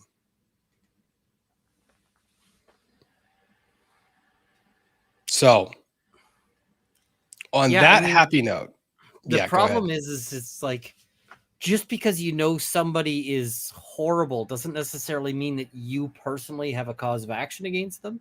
But consumer protection stuff can be, this is where consumer protection stuff kind of shines, because it can allow either the government to have a cause of action but I mean, if they're in the wrong state, that's potentially a problem. It's an awkward way to get into court. I will agree with you. It's a way to get into court, but it's an awkward way to get into court. Like it's a lumbering way of getting in front of a judge. Yeah. But if that's what you have, especially if you're trying to make, and I hate to even suggest it, especially if you're trying to make a political statement, then that's what you do. You file a lawsuit on whatever grounds you can, make the statement, and if the lawsuit gets dismissed, then you find another avenue to pursue that cause. Whether it's in politics, whether it's in law, you find another avenue to go after that.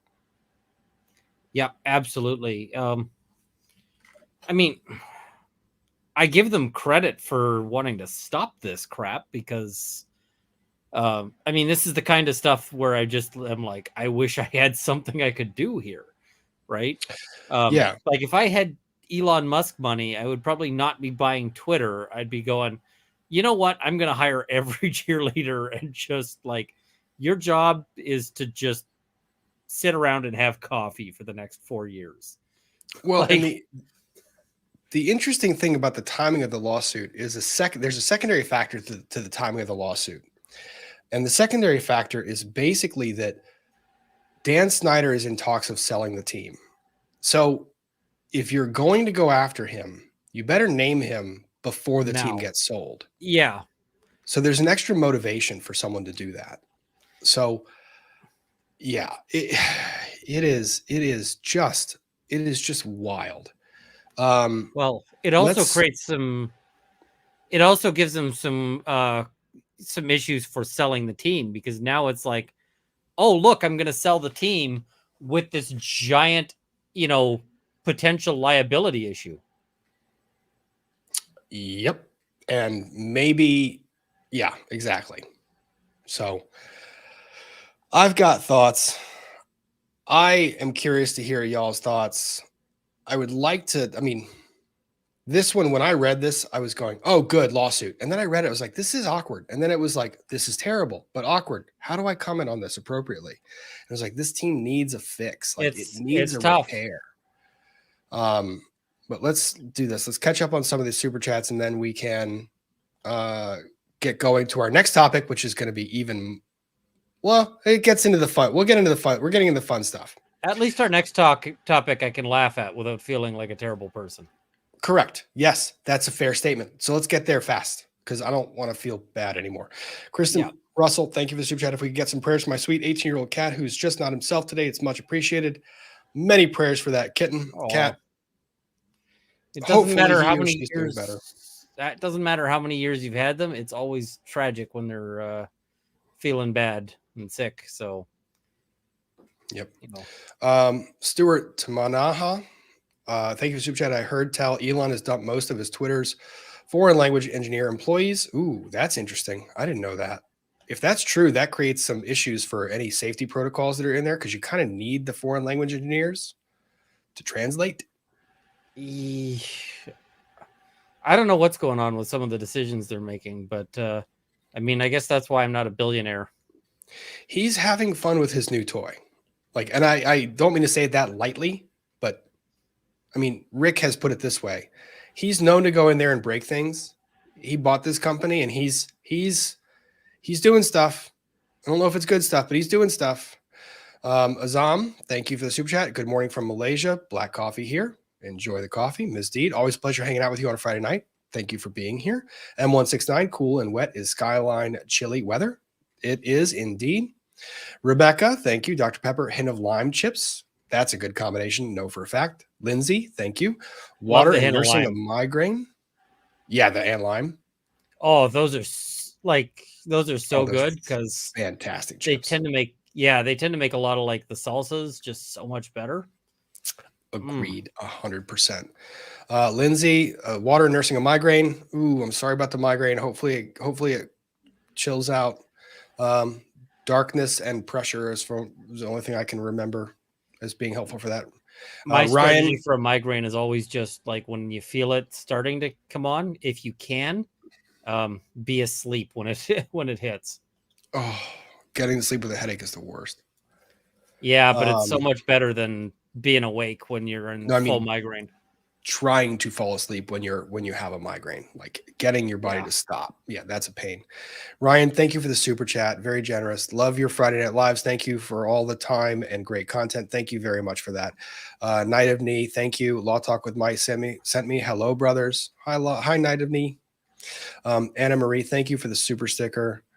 JOD, hot damn here in Montana, breaking records at -15 last Tuesday. Need to stay warm. Thanks for what you do. Love that Peter joined. It was great having him. I love getting to interact with him because we stream at very different times of day. So when I sent him the message like, hey, I'm covering this, he was like, oh, give me the link. I was like, okay, no problem. And he's just such a great guy. I mean, I always am. He's one of those guys where it's like, I see that he's just kicking butt on his channel growth. And I'm like, absolutely. Like, just give it hell. Cause he's just one of those guys who you just see him succeeding and you just are like, you can't do anything but cheer for it. So yeah, absolutely. Angie, thank you for the super chat. This is all about Racine. This is typical of him and his political aspirations. He's desperate to do anything other than his job of prosecuting kids. Interesting. I mean, if my job was prosecuting kids, I would probably not be super thrilled about that either. I mean, he's been there since 2015. That's a long term for an AG, by the way. Lindsay, thank you for the super chat. It's astounding that a franchise that profitable is doing PR releases via Notes app, Twitter statements. You'd think they would have the budget to do more than YouTubers caught up in scandals. That's a fair assessment. I mean, but Twitter is where a lot of these people and a lot of these trending topics get trending. So if you're not at least combating some of the narrative on Twitter, you are missing a whole swath of the of the population. So Samantha Sinus, Mike's Chest Button Challenge has a fan club. I've seen that. Hail to the Redskins for life. We call them the Commanders now. We're supposed to call them the Commanders now. It's hard for some of us to break that habit, even though we are trying. The Lauren, formerly known as Sarah, yay, also a Lions fan, have been since 8. Thank you. Kat in Virginia, if Jack Kent Cook had worked with estate planning attorney, Washington would never have had to suffer Dan Snyder. Interesting take. I don't know the factual background there, but I do know that he was able to purchase the team. I don't remember how that happened, though. Jamie Fronsack, Mike, remind him of Guaranteed Rate Field. Interesting. Brentwood Chic, thank you for the super chat. We rename Mike Zipper Daddy. I think you guys already did. I saw the chat flying with that. So Zipper Daddy, it is. Zipper Daddy. I think that they called Peter Golf Daddy. Mike was Zipper Daddy. You're Leather Daddy. The chat Leather is Daddy's just renamed. creepy. So chat, It is. what the hell? I mean, we can't call you Gun Daddy. I'm not going to call you anything, Daddy. The chat can call you whatever they want to call you. But still, like, as long as it's respectful. Yeah, that one just. I mean, it's an already existing word that has, or already existing term that has certain connotations, and I don't know that it's the right way to go. So, I did get a really interesting request for a custom leather piece, and I was like, first of all, I don't really do that, and second of all, that's real personal. So I declined that. Yeah. And I do want to call out Linda DB for giving 5 memberships. I want to call out Wannabe Sarah, but just Caps for 10 memberships. Samantha Steinis, thank you for 10 memberships. Laquaria, thank you for 10 memberships. Very, very, very generous of all of you guys. Thank you very much. And let me do this real quick.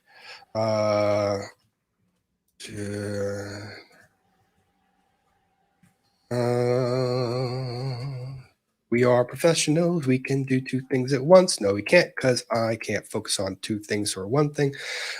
Christine can do 10 things at once. I can, just not very good. Like, I'm all over the place, but when I want to accomplish something. Christine M, PT, I sent you a DM. Peter Tragos, I sent you a DM on Twitter of a YouTube video with Erica Patterson. Super curious of your thoughts. I'm going to make a note to send that to Peter later, just so that he sees it. I'm sorry for not pulling that up. That is my fault.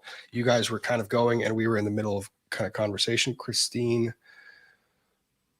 M, Erica Patterson, vid, Twitter.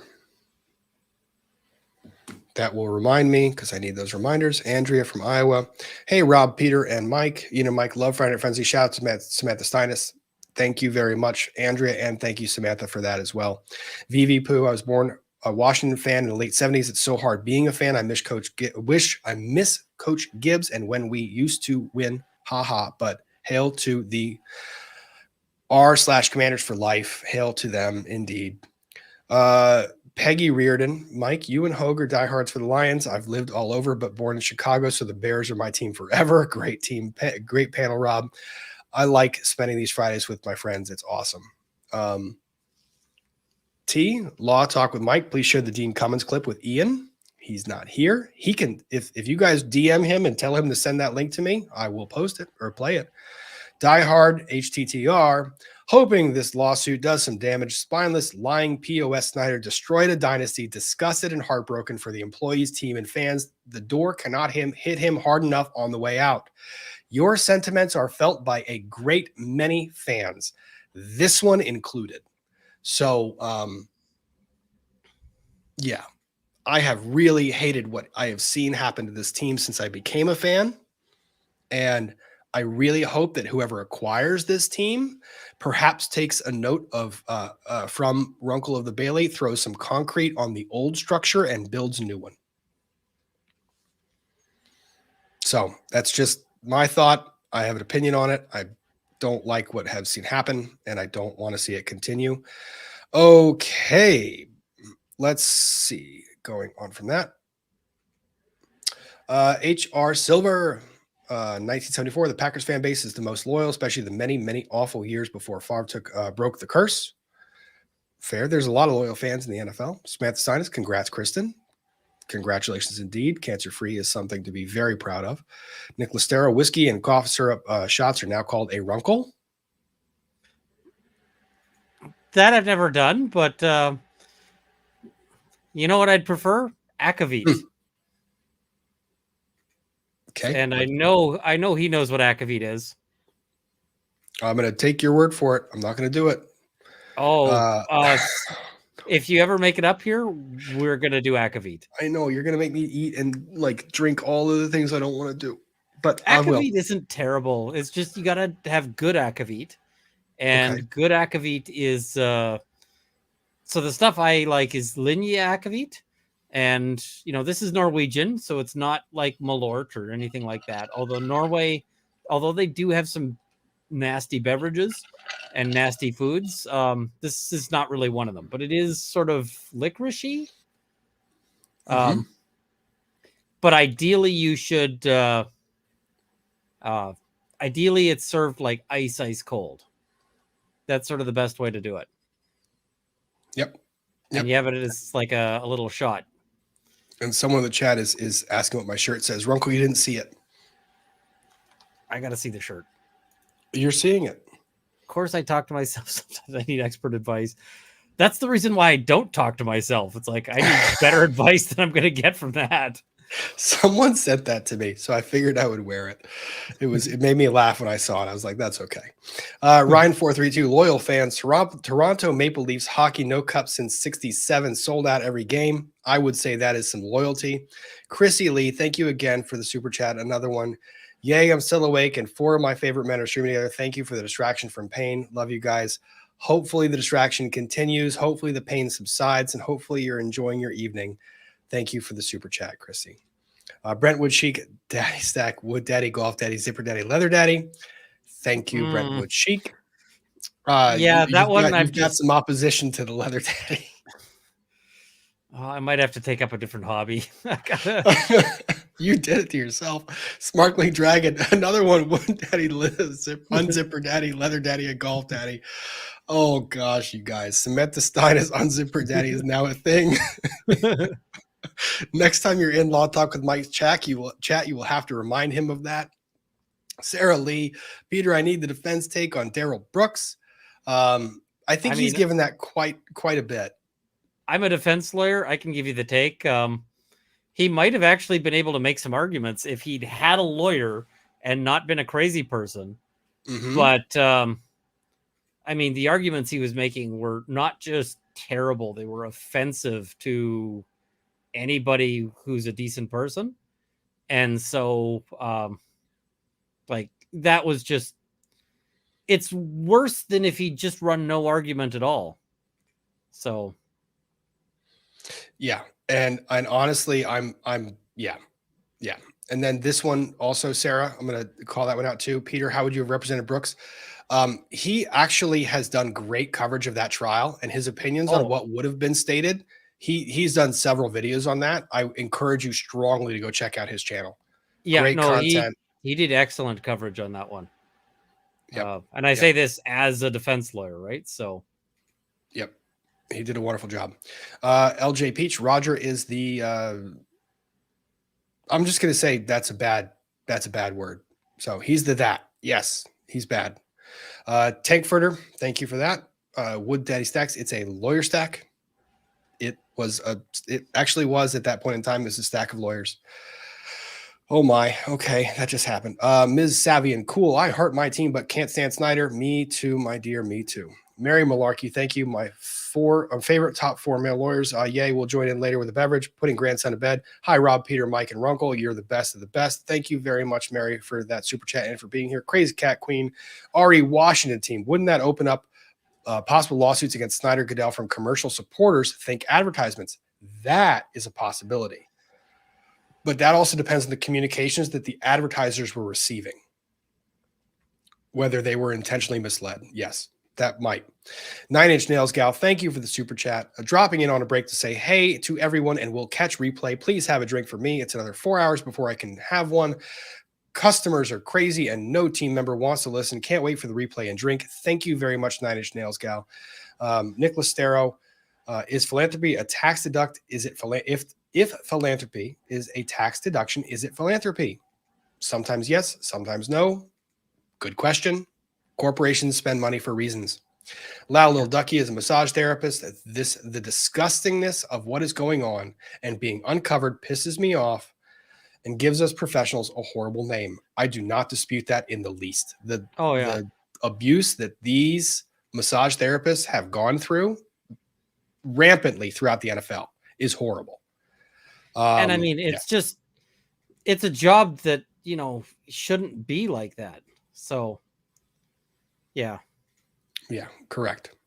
Karina A, my favorite guys, Peter, Runkle, and Rob. Thank you very much, Karina. Very much appreciated. John O'Rourke, Peter, we need to fix your post-remedial matters. In fact, you're a Buccaneers fan, my lawyer. I'm in KC. Bahaha, friendly banter guy. Great to see you all dudes together. Thank you so much, John. I'm so sorry I didn't pull that up when he was here. I know that they were on tight restrictions, and I'm glad that they were able to spend some time. I'm sorry I didn't see that earlier, but friendly banter is always fun between friends.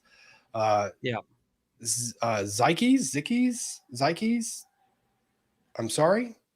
This is so sad. Why are there so many garbage people in the world? I hope these women get some sort of justice. I hope so too. I think that there probably are lawsuits and claims that are being filed by them or against the team. So hopefully something happens there. I hope Almost they get caught up. paid.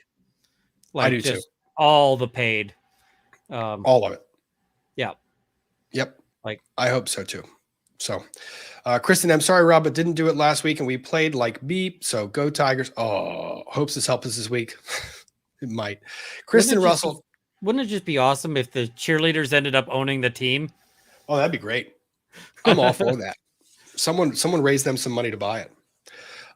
Kristen I just Russell speak from the lawsuit, like, hey, you guys now owe us so much money that that we now just own get the team. Yeah, that's fair. Kristen Russell, Hubs and I watched the Orgasm Inc. documentary, and oh my effing G.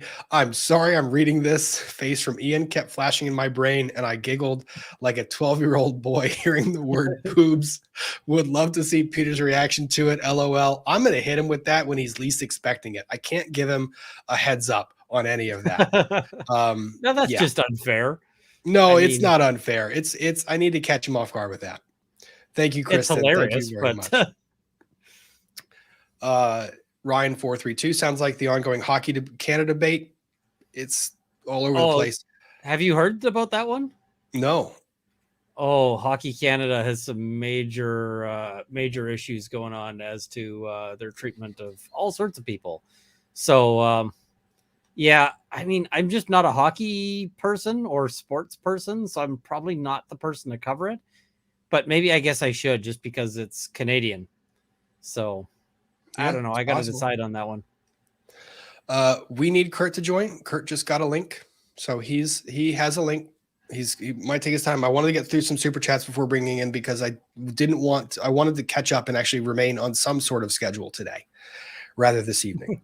I'm getting better. You have to admit, I'm getting better at it. I'm getting better at managing this stuff. Cat in Virginia, I was in a relationship with a former NFL player for 7 years. He had symptoms of CTE. I don't watch football anymore. That's concussion trauma. I think that's based on concussions. Yes. That's what they're talking about there. Yeah. It's a sad thing that these players are going through. And I don't think the NFL is doing nearly enough to actually stop it. Tua Tagovailoa is probably the worst example I can think of this year. It was horrible to watch that.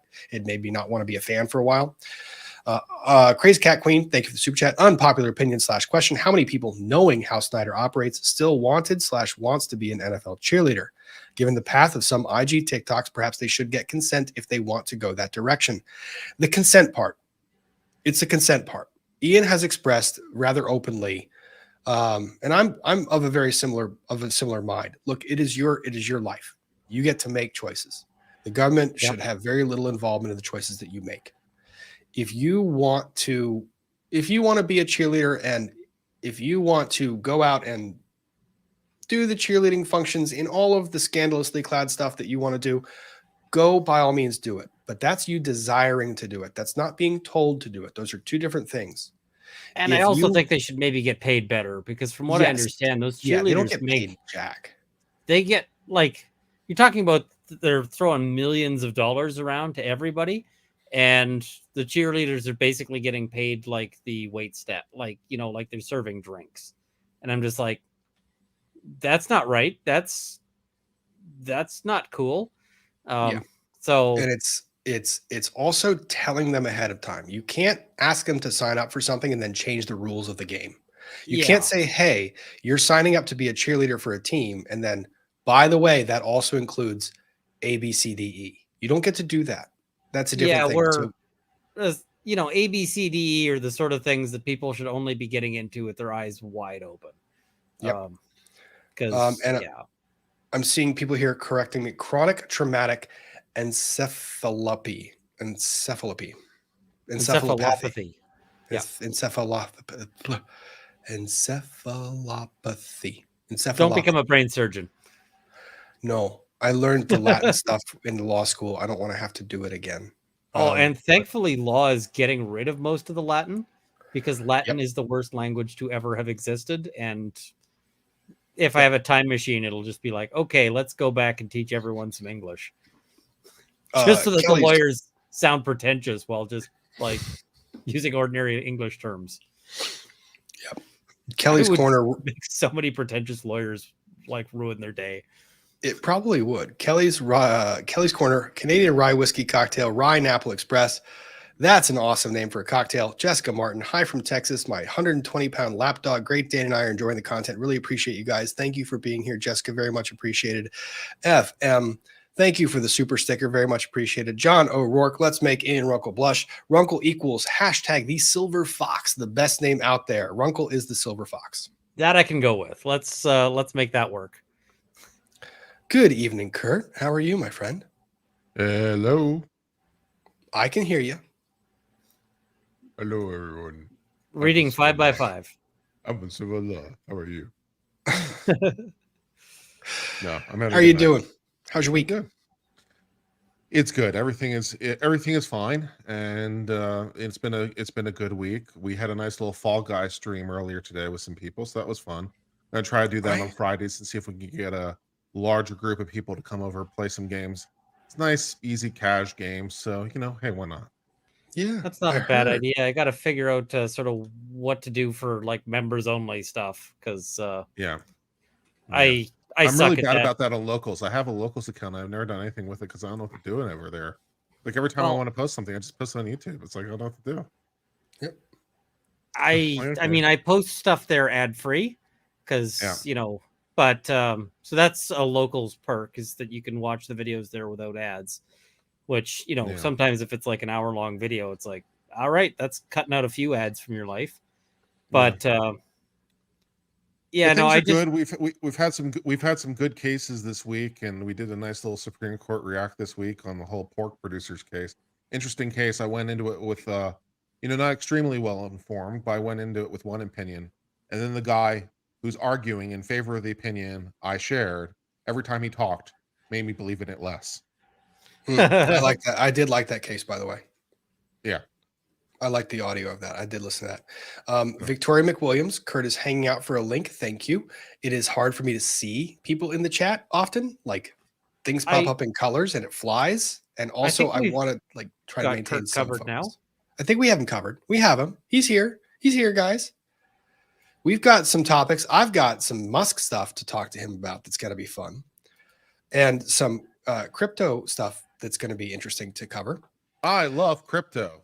Oh, but we're not going to advertise or solicit or make any comments about financial advice. Not on this channel at all. Period. End of story. My channel's all about that Ethereum life.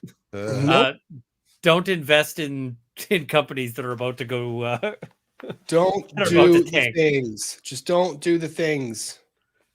Hide all of your money under a shoebox or in a shoebox under the bed. That's Kristen Russell, another extremely generous super chat. Thank you very much. For those of you who missed the joke, the Ethereum people hijacked my channel and caused my channel to be taken down for a while. So that was the joke. Yes. Oh, I forgot about that. So I said my channel's all about the Ethereum. That was the joke. I forgot about that. I'm sorry. No worries. Yeah, I was glad you got it back because Kristen Russell, thank you again for the very extremely generous super chat. Again, congrats on being cancer-free. Ring that bell, live your life, have fun with it. Ian, if I send you the measurements, would you make a custom collar for my dog? And just so I can say, she had one made by SN Elflord. Send me a DM. We'll talk because I'm sure he'll be happy to do that, to be honest. Yeah. Yep. Okay. People asking if I checked my PO box. Yes, I did, Jess. I will be sending thank you notes out this weekend. You guys have been most generous. I got of course I talked to myself, and there's a thing in the PO box that I'm going to bring up later. That's a later night part of the stream. That's kind of funny. that we'll get to. But yes, let's see here. Want to hit these last few, and then Christy Hoffman, as a lifelong Washington fan, all this breaks my heart and makes me mad. I've wanted Snyder out forever. I think our team would be better without him. I 100%, 9,000,000% agree. Just because donation towards demonetization, I don't think this one's going to. Well, I'm not going to say that out loud. We are giving all of the precautionary statements. We are not giving advice. We are not advocating anything bad as far as SA or any of the bad stuff. No financial advice whatsoever.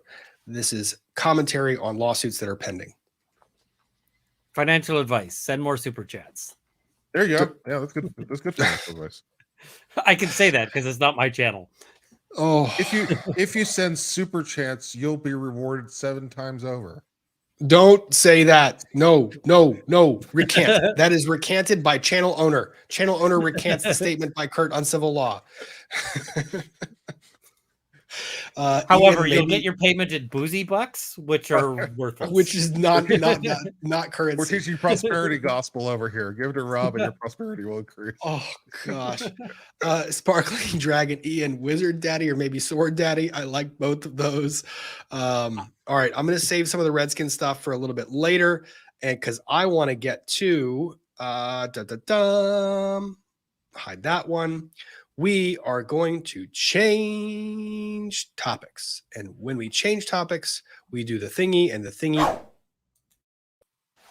We did the thing. Yeah. Okay. We changed topics. The topic that we are now going to is, and we're going to use one topic to lead into another. So Elon Musk has a new toy. Yes. His new toy involves Twitter Blue, which resulted in people getting blue checks everywhere. It was like Oprah. It was like Oprah this week. You get a blue check. You get a blue check. You get a blue check. Everyone gets a blue check. Yes. Especially the scammers, because oh my, the scammers have had a field day. Wow. Just all of the wow. Yeah. For example, I think it's been Kurt, hilarious. have you heard the news about Eli Lilly? Eli Lilly. I have not heard about Eli Lilly. What if they what news is there?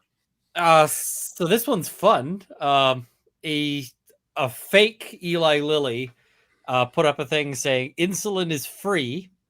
We're happy to announce that we're giving away insulin for free. And because of that $8 blue check spend, Eli Lilly has lost something like $30 billion in stock value. And Eli Lilly has had to put out a public statement going like, we are actually not giving out free insulin. We are actually still terrible people. This is a major profit center That's a great one. That's a no-win scenario. Oh And yeah, for those Give me that of you- scenario. Yeah, we're For just those of terrible. you curious about this particular case, this is the article that Ian is speaking about. No, Oh, there's insulin not is just one not article. free. Eli Lilly is the latest high-profile casualty of Elon Musk's Twitter verification mess. Now, I know that we've talked about this, and I know that there is some humor in the whole everybody gets a blue check. And I Yeah. know that I bought my Elon blue is check, baby. I he's- love it. I look great in blue. he's doing this stuff. But when he did the blue check stuff that you could buy, when you get verified, so my channel is verified via YouTube to prevent people from engaging in scam-like behavior. When I had to verify my YouTube channel, they ask for some things to verify that I am who I say that I am. And that's a verification that costs nothing to me at all. And it just tells people that I am who I am. When a check mark means verification, I at least thought that there would be some actual verification. no. Instead, Verification there's was a that you lot had of- $8. That was what the verification was. And I mean, that here's- resulted in a lot of things. in the criminal sphere, like a verified credit card with people sell these for like $20. And so people buy these in order to run various scams, or because they're going to print out because they've got the equipment to print out like the actual card. And then they're going to try to run this is a thing. But now being able to buy these cards, people are now able to turn them into a verified Twitter blue check, and were then able to turn them into a great scamming venture, because then they could be like, yes, I am the real Danny DeVito, but I really need $40. And, yeah. So this is Just the article. As a pro tip, folks, if Johnny Depp reaches out and needs like $100, it's not Johnny Depp. He's got money. Like, correct. And if you see something on Twitter that is saying that something happened, you might want to take another look for a little while here. So yes, Eli nothing Lilly is happening on Twitter right now. Everything is fake. posted an unusual message on Twitter yesterday. The pharmaceutical giant apologized for a misleading tweet in which someone pretending to be the company wrote, "We are excited to announce insulin is free now." Which, for those people that are suffering with diabetes, it would be great if it was. For this particular company, it was not great. Basically, this is the, let's see here. See if I can do this without. Eli Lilly is still as profit motivated as ever. Don't worry, guys. They are. Don't Yeah. worry. They still are. They would still stab you to death personally for the money in your wallet if they could do it legally. Yep. I mean, legally, all they can do is just deny life-saving medication by pricing it to a ridiculous amount so that you die slowly and painfully. But if they could, they would totally stab you and take your wallet. No, I think they still go with the slow and painfully because that sounds more profitable. Well, they'd stab you like in the intestines and then roll around in the blood while laughing at you. I'm not going to go that far. I'm going that far. Well, okay. That's fine. That's fine. So this was the tweet that got released. So you can see here, Eli Lilly and Co. was the name that was tweeting this out. This was not the official Eli Lilly account. We are excited to announce insulin is free now. And this is what happened to Eli Lilly's stock value. Wow. That looks like a clip. Holy smokes. What happened? And it couldn't happen to nicer people. I mean, what causes that kind of plummet? The thing is that they ridiculous. were then put into a really difficult situation because either they're giving away free insulin, which is Eli Lilly makes a fair amount of money on insulin, or not. They're now having to make public statements going, no, actually we're terrible vampires who would like to see you suffer and die, including children, by the way. Like Eli Lilly, there are numerous videos out there of parents who are crying because they can't afford the insulin their kids require. And that's really these companies, because insulin takes something like $10 a dose to knock out, but sometimes is being sold for like 1,000. So, yeah, when we're talking about all of that, they are like, so they're stuck in the position of either, yeah, we're giving up a profit center, or no, we really love dead children, and specifically your dead children, and with the maximum amount of suffering and going blind and losing limbs along the way. Well, that's the kind of company we are, people. So yeah, putting that statement out there. What's funny about this is people are talking about how this is what happens in capitalism when the companies do something like give stuff away. That's actually not the case. I imagine there would have been a significant bounce back, even if this were the case. But here's the thing, like, getting to the crux of the issue. Elon Musk's new toy. He has made so many changes in 1 week. Mm-hmm. And which one of them is going to be a good idea at some point. Which is kind of laudable on some level, because Twitter had how many engineers? Apparently 7,500 people working for the company. Why? And they haven't made any changes to the company in God knows forever. What were these engineers doing? Correct. So Elon's going to do this, and hopefully it starts to mirror some semblance of sanity. I don't know. I hope it does. I really do. What I will say is that the SEC FTC is going to be interested. He's going to keep doing this stuff. We're going to keep tracking it. He did buy the company He is allowed and tasked with making it profitable. And that involves a lot of uncomfortable adjustments to corporate structure that people are just going to have to not accommodate. I mean, he's going to do it, period. I did find humor in a lot of the blue check controversy where journalists were screaming about everyone has a blue check, but they're not special because only I'm special. That was funny. I mean, the thing is that there is value in the blue check being used to authenticate people who are actually notable.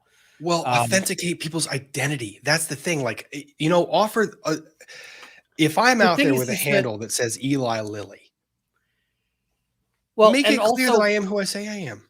But I mean, if you think about it, there's going to be a lot of Johnny Depps out there. If you've watched Office Space, the whole thing of like, you know, I'm Michael Bolton. Why should I change my name? He's the one who sucks, right? But he might be the one who sucks, but he's also the one who people recognize. And so, like, Michael Bolton, the office drone, probably doesn't need a check because nobody is going to be pretending to be Michael Bolton, the office drone, in order to, like, flirt with women to rip them off. But like Michael Bolton, the singer, that's where you need that. And so, I mean, I think a lot of the test should be, is this somebody people are going to be using to commit fraud? I applied for and didn't get a blue check at the point where I had people, because I was in Virginia and there were people going, hey, can we send you some money for, you know, cover costs? And I was like, sure, here's, you know, sort of how you can send me cash if you want to. And so I had, you know, people who were then, you know, faking to be me to say, send the money here instead. And I'm going, this is where a blue check would be useful because I don't want my fans getting ripped off. But correct. Like, that's the only, and since then, because nobody is, you know, sort of hitting me up for cash like that, I don't, you know, I haven't reapplied for the blue check because the only reason why I'd get it is to protect the fan base, right? So, yeah. Well, so interesting thing about a lot of this stuff is that we're just going to have to, Elon is going to have to figure this out. And he's one of those people that figures it out by acting before thinking sometimes. But you know what? Wasn't that the old saying was act fast and break things? Wasn't that the saying? I think it Valley was. or Facebook? Silicon in Facebook for a while. They would make the sweeping changes because the marketplace wanted them, and then they would go back and tweak them. The problem is a lot of stuff happens in the interim, as in Facebook getting a $5 billion FTC judgment against them. Well, that was less painful before Facebook lost 77% of its value and just lost $1 trillion over time. Oh, I could go on rants about just how dumb their current strategy is. Like, hey, we're going to invent Second Life without porn. But it's not as good as Second Life, mind you. Yeah, and I mean, Second Life, let's be honest, is currently supported by porn. And so they're saying we want to create Second Life without porn. Internet porn. But I mean, people are going to put porn into it. But we also want you to use it for your business. You know, which is going to be hilarious because at some point, some like middle manager at like you know, some shopping center, like some office company, some middle manager is going to walk into a virtual meeting and people are going to be like, so, why are you like a BDSM schoolgirl? And Ian, they're going to have to explain that. We are so far off. I'm going to swoop us out of this. We're swooping out of this. Don't you we swooped out of this. We swooped out of this. All right. Here's the funny thing. All of my stories somehow overlap today because I thought things. And this one is interesting because it intersects with Twitter and with, oh no, I have to share the audio too. Let me see. I think audio shared. Hang on. Yeah, audio shared. This one is the intersection where Twitter meets cryptocurrency. Can I talk to you about? Can you guys hear it? Yeah. Yep. Yeah, we talked about it. I got another 10 years left, maybe 15. Not that. This is big. What do you think? Are you in? You know what? I'm in. Let's call everyone. Hang on a minute. Before we continue going, do not, I repeat, do not. I don't give financial advice, but do not purchase anything that is being sold or solicited in this one because this company just filed for bankruptcy today. So That make Now, it hard. no That make financial it hard advice. to buy things. That make it hard. It does. Is it a really celebrity? Is it a celebrity who is sending the text message that's being received by people as worst person in the world? It kind of. Well, it just keeps getting better. Okay. Yeah. So, give commentary. What is this? This is an advertisement that is relayed by FTX, which was until today a active cryptocurrency exchange. Today, they filed bankruptcy. This is the intersection of where the NFL meets Twitter meets FTX. So enjoy the today, intersection. It's a giant hole full of fire that people have thrown money into. Yes, correct. Correct. So that is the intersection. We will give context after we enjoy this wonderful little bit of content of that it is Tom Brady and Gisele Bündchen pushing crypto. How dare you call this number? Okay, I'm in. Whatever. Who's that? That was my mom. Hey, Donut, don't eat that. Yo, what's up? Yeah, I'm in. Yeah, sounds good. I'm in. I'm in. Hey, Arthur, I quit. And that was the worst decision that man made. That's how I answer all the calls from my mom. How dare you call this number? I'm just kidding. My mom is an absolute sweetheart. I like that particular element of the video there. Like all of this. I'm in. T-Bone, is it the downstairs toilet again? Hello, Tom. Doggy coin? Sue, Mark. Are you in? I'm in. I'm in. I'm in. All right, this last one might be tough. Nah, he loves you. Roger's getting at the dentist. This guy. First, even if you wanted to come back, we wouldn't take you. Yes, you would. Yeah, we would. You're right, we would. What's up? I'm getting into crypto. With FTX. You in? We're providing gives 360-degree access to the crypto markets with the ability to trade everything from alts to DeFi. I believe I'm in, but still hate you. Understood. Take care. Best of the family. Is he in? Yep, Did he say he hates you? he did. Even on the phone, that guy sounds handsome.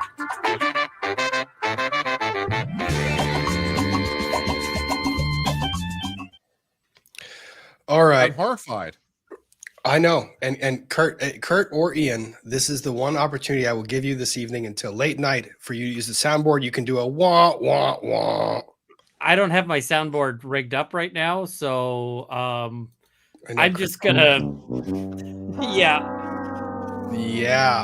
I'm just gonna be like Perfectly timed. Tom Brady, if he invested all of his money into FTX, is gonna retire to work at a Starbucks.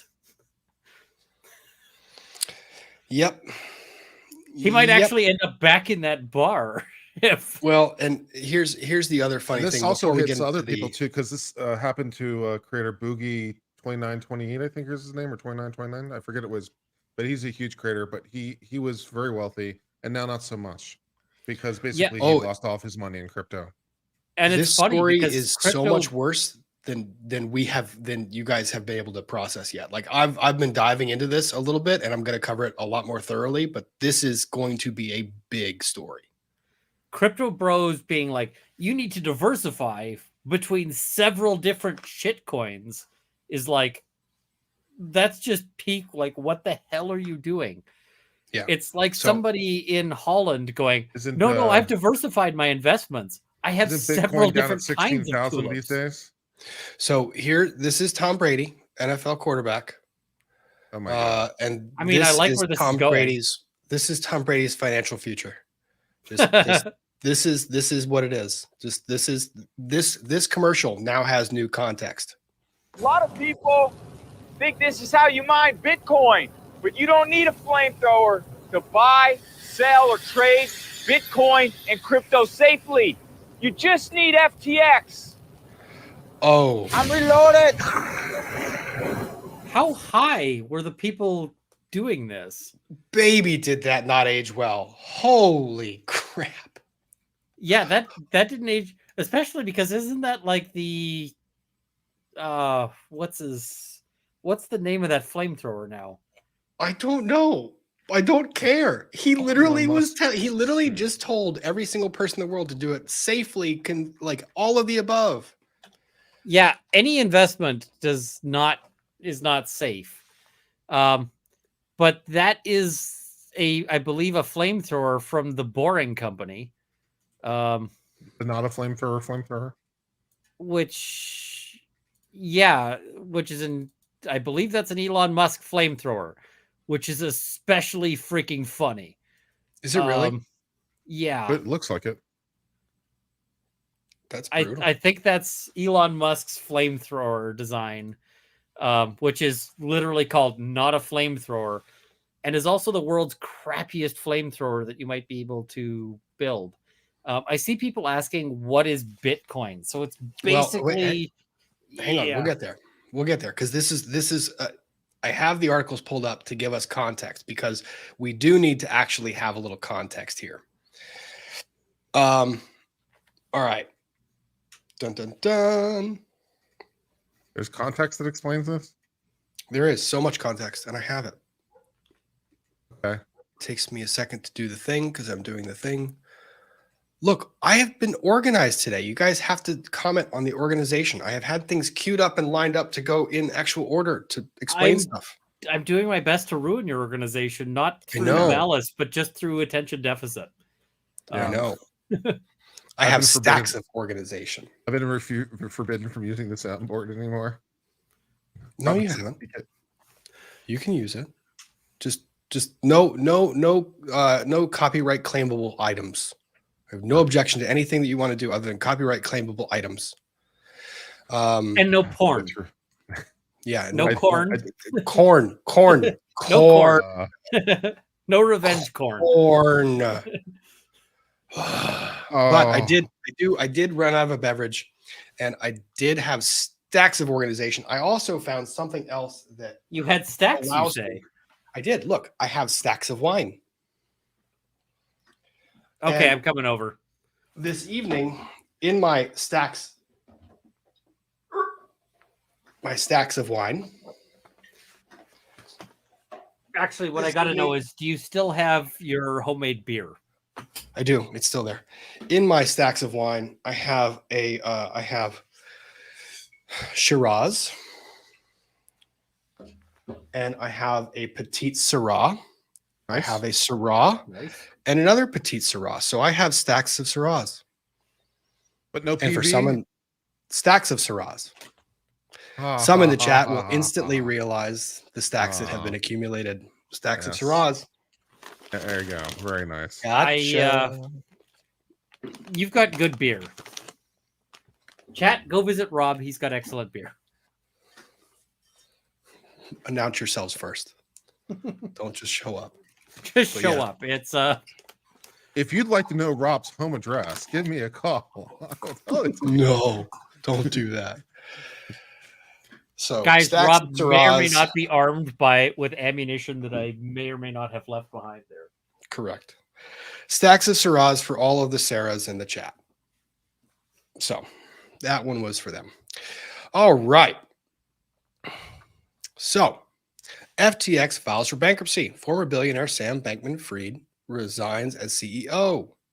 Embattled cryptocurrency exchange FTX announced on Friday morning it has commenced Chapter 11 bankruptcy proceedings and that its former billionaire CEO Sam Bankman-Fried has resigned from the company following a liquidity crisis that forced a sudden unraveling. All of your money. Pretty much. Unraveling exchange at one point worth $32 billion. This is Mr. Sam Bankman-Fried, partner to Tom Brady. Key facts. Can we see that hair again? I mean, I know I shouldn't throw stones, but I got to see that hair again. Yeah. billions of dollars, and none of it was going to a hairdresser. Mm-hmm. Like the line item in his budget is like $15 supercuts. Yep. Supercuts. Mm-hmm. In a press release, FTX said it would pursue the bankruptcy proceedings for FTX.com, FTX US, Bankman-Fried's proprietary trading firm, Alameda Research, and approximately 130 affiliated companies. 5 subsidiaries were included in the bankruptcy proceedings, FTX said. LedgerX, known as FTX US Derivatives, FTX Digital Markets, FTX Australia, PTY, etc., etc. A lawyer who led disgraced energy firm Enron through its storied collapse in early 2000s, John J. Ray, has been tapped to replace Bankman-Fried, who will remain to assist in the orderly transition, the company said. Let me tell you what, if you want an assessment about how bad your situation is, that sentence just kind of gives you an indication. Yeah. To put out the fire, we're going to replace this with notable arsonist. Like, well, I mean, the person that actually managed Enron through its collapse. So this is the situation that's so bad that we have to bring the Enron dismantler to help dismantle this situation. Yeah. Yep. So in a statement, Array said the immediate relief of Chapter 11 is appropriate to provide FTX the opportunity to develop a process to maximize recoveries for stakeholders, adding that FTX has valuable assets that can only be effectively administered in an organized joint process. Quote, I was shocked to see things unravel the way they did earlier this week, Bankman-Fried said in tweets about the bankruptcy shortly after the announcement, adding that the proceedings, quote, don't necessarily mean the end for the companies or their ability to provide value and funds to their customers. I have serious doubts about that. I see people in the chat have noted that I've been unfair to Supercuts, and I apologize. Supercuts has some very competent stylists and should not have been unfairly tarred there. I also see somebody saying that was like probably a $250 haircut. And I can tell you, if I paid $250 and walked out looking like that guy, I would shoot myself in the face on their doorstep, just as a warning to other customers. Yeah.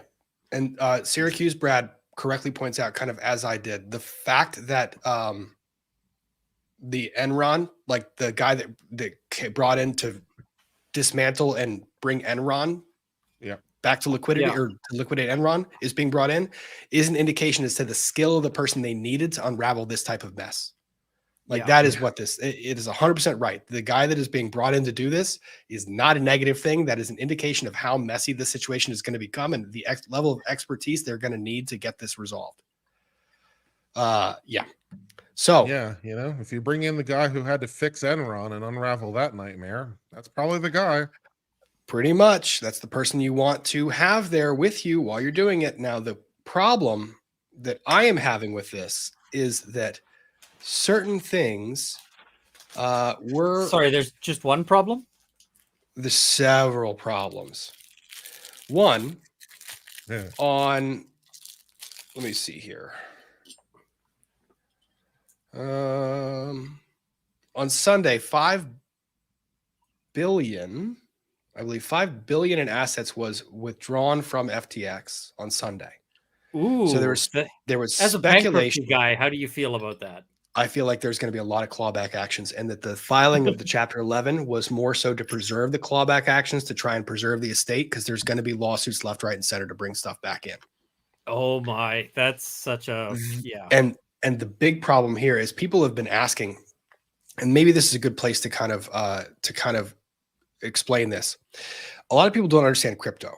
Cryptocurrency is not really a quote currency. What it is essentially blockchain. It's based on who's better at describing this? Solving math problems. Okay, Ian, you want to give it a go? Go for it. Yeah, go ahead, Ian. I mean, so basically there is a ledger of how much currency exists. And this is in very broad terms. They manage this through like if you think about the price of gold is managed by the amount of effort it takes to mine gold, right? Like you've got to dig it up out of the ground. Instead, cryptocurrency is based on it. You have to do effortful math transactions that require your computer to do a ton of work. So it's the encryption. You are selling a piece of the encryption. But the other problem is that you can't mint new crypto coins, and so it's all deflationary in theory, but it also is backed by precisely nothing. And people say that about ordinary currency, but like the Canadian dollar is backed by the fact that I can pay debts in Canadian dollars. Like my mortgage can't decide to switch itself to like, we're going to take payment only in gold. So if something happens to my currency, like as the Canadian dollar, my mortgage is still in the same denomination. So if inflation goes up ridiculously, my bank is going to get hosed on that as well. So this is what you end up with is an asset that is basically determined by its popularity, which a lot of things have that same issue. But I mean, at least cryptocurrency was better as a concept than NFTs, which were especially stupid. If you are invested in NFTs, you should maybe talk to an investment planner and maybe, I can't give financial advice, only what the hell. That's not financial advice. That's just a reaction. So crypto is backed by the strength of promises by people that you don't know in locations you're not familiar with, who are backed by other people who vet them. Largely, it's backed by organized crime at this point. Because well, I don't want to speculate down that road. I don't say that directly because organized, like a lot of you can't buy a lot of stuff in Bitcoin.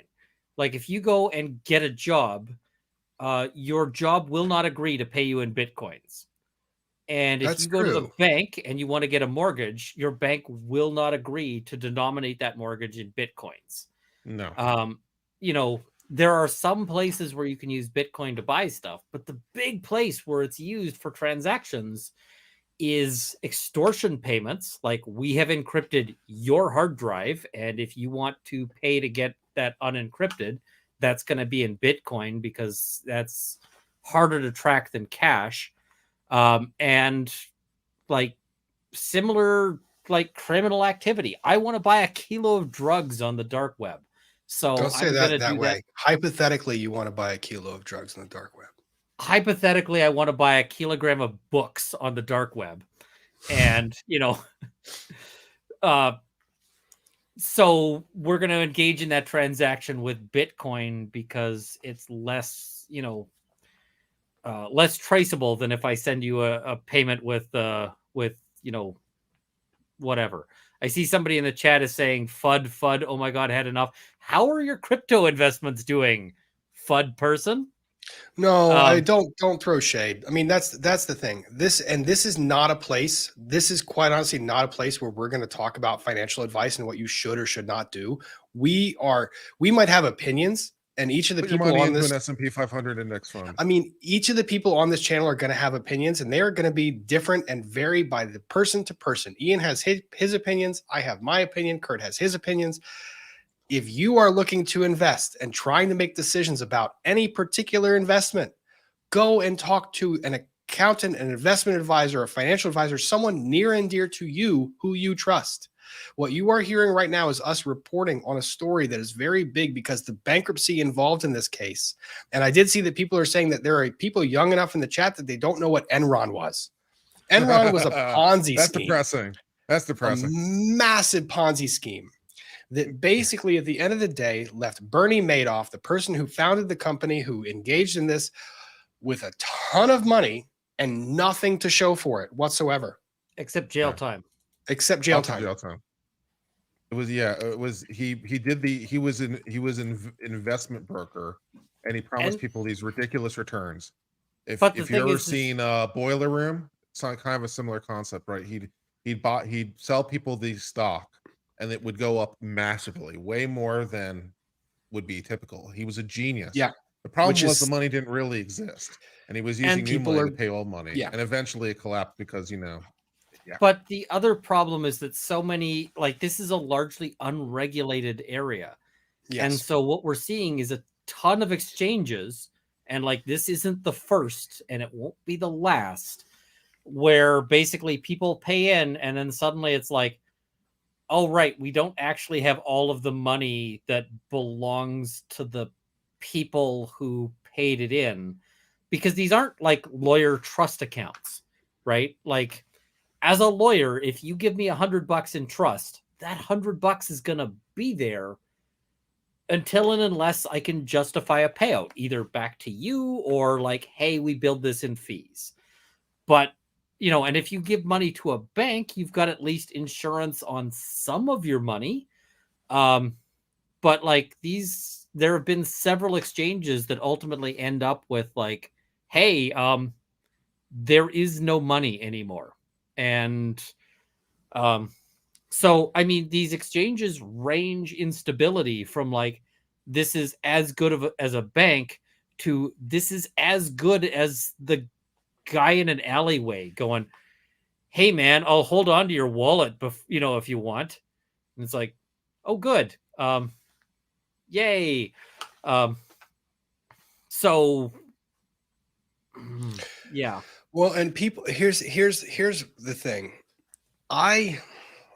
Some of you might have seen, I went on a bit of a Twitter rant earlier this week about certain mainstream media reporting on politics. And I'm not talking about politics here. What I'm talking about is the legislative branch in particular. And about how I want them to do the damn jobs. Like, do your damn job. And the reason why I say that is because this particular situation, there were people who had money in this company. Like, yes, there were enterprises and entities that did it, but there were people that had money in this.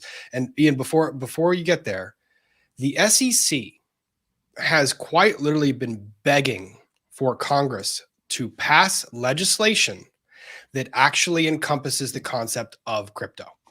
They are working off of legislation that is decades old, that is not capable of allowing them to manage this stuff. And they have been begging Congress. They're saying, please, Congress, this is a big thing. There's a lot of money in this.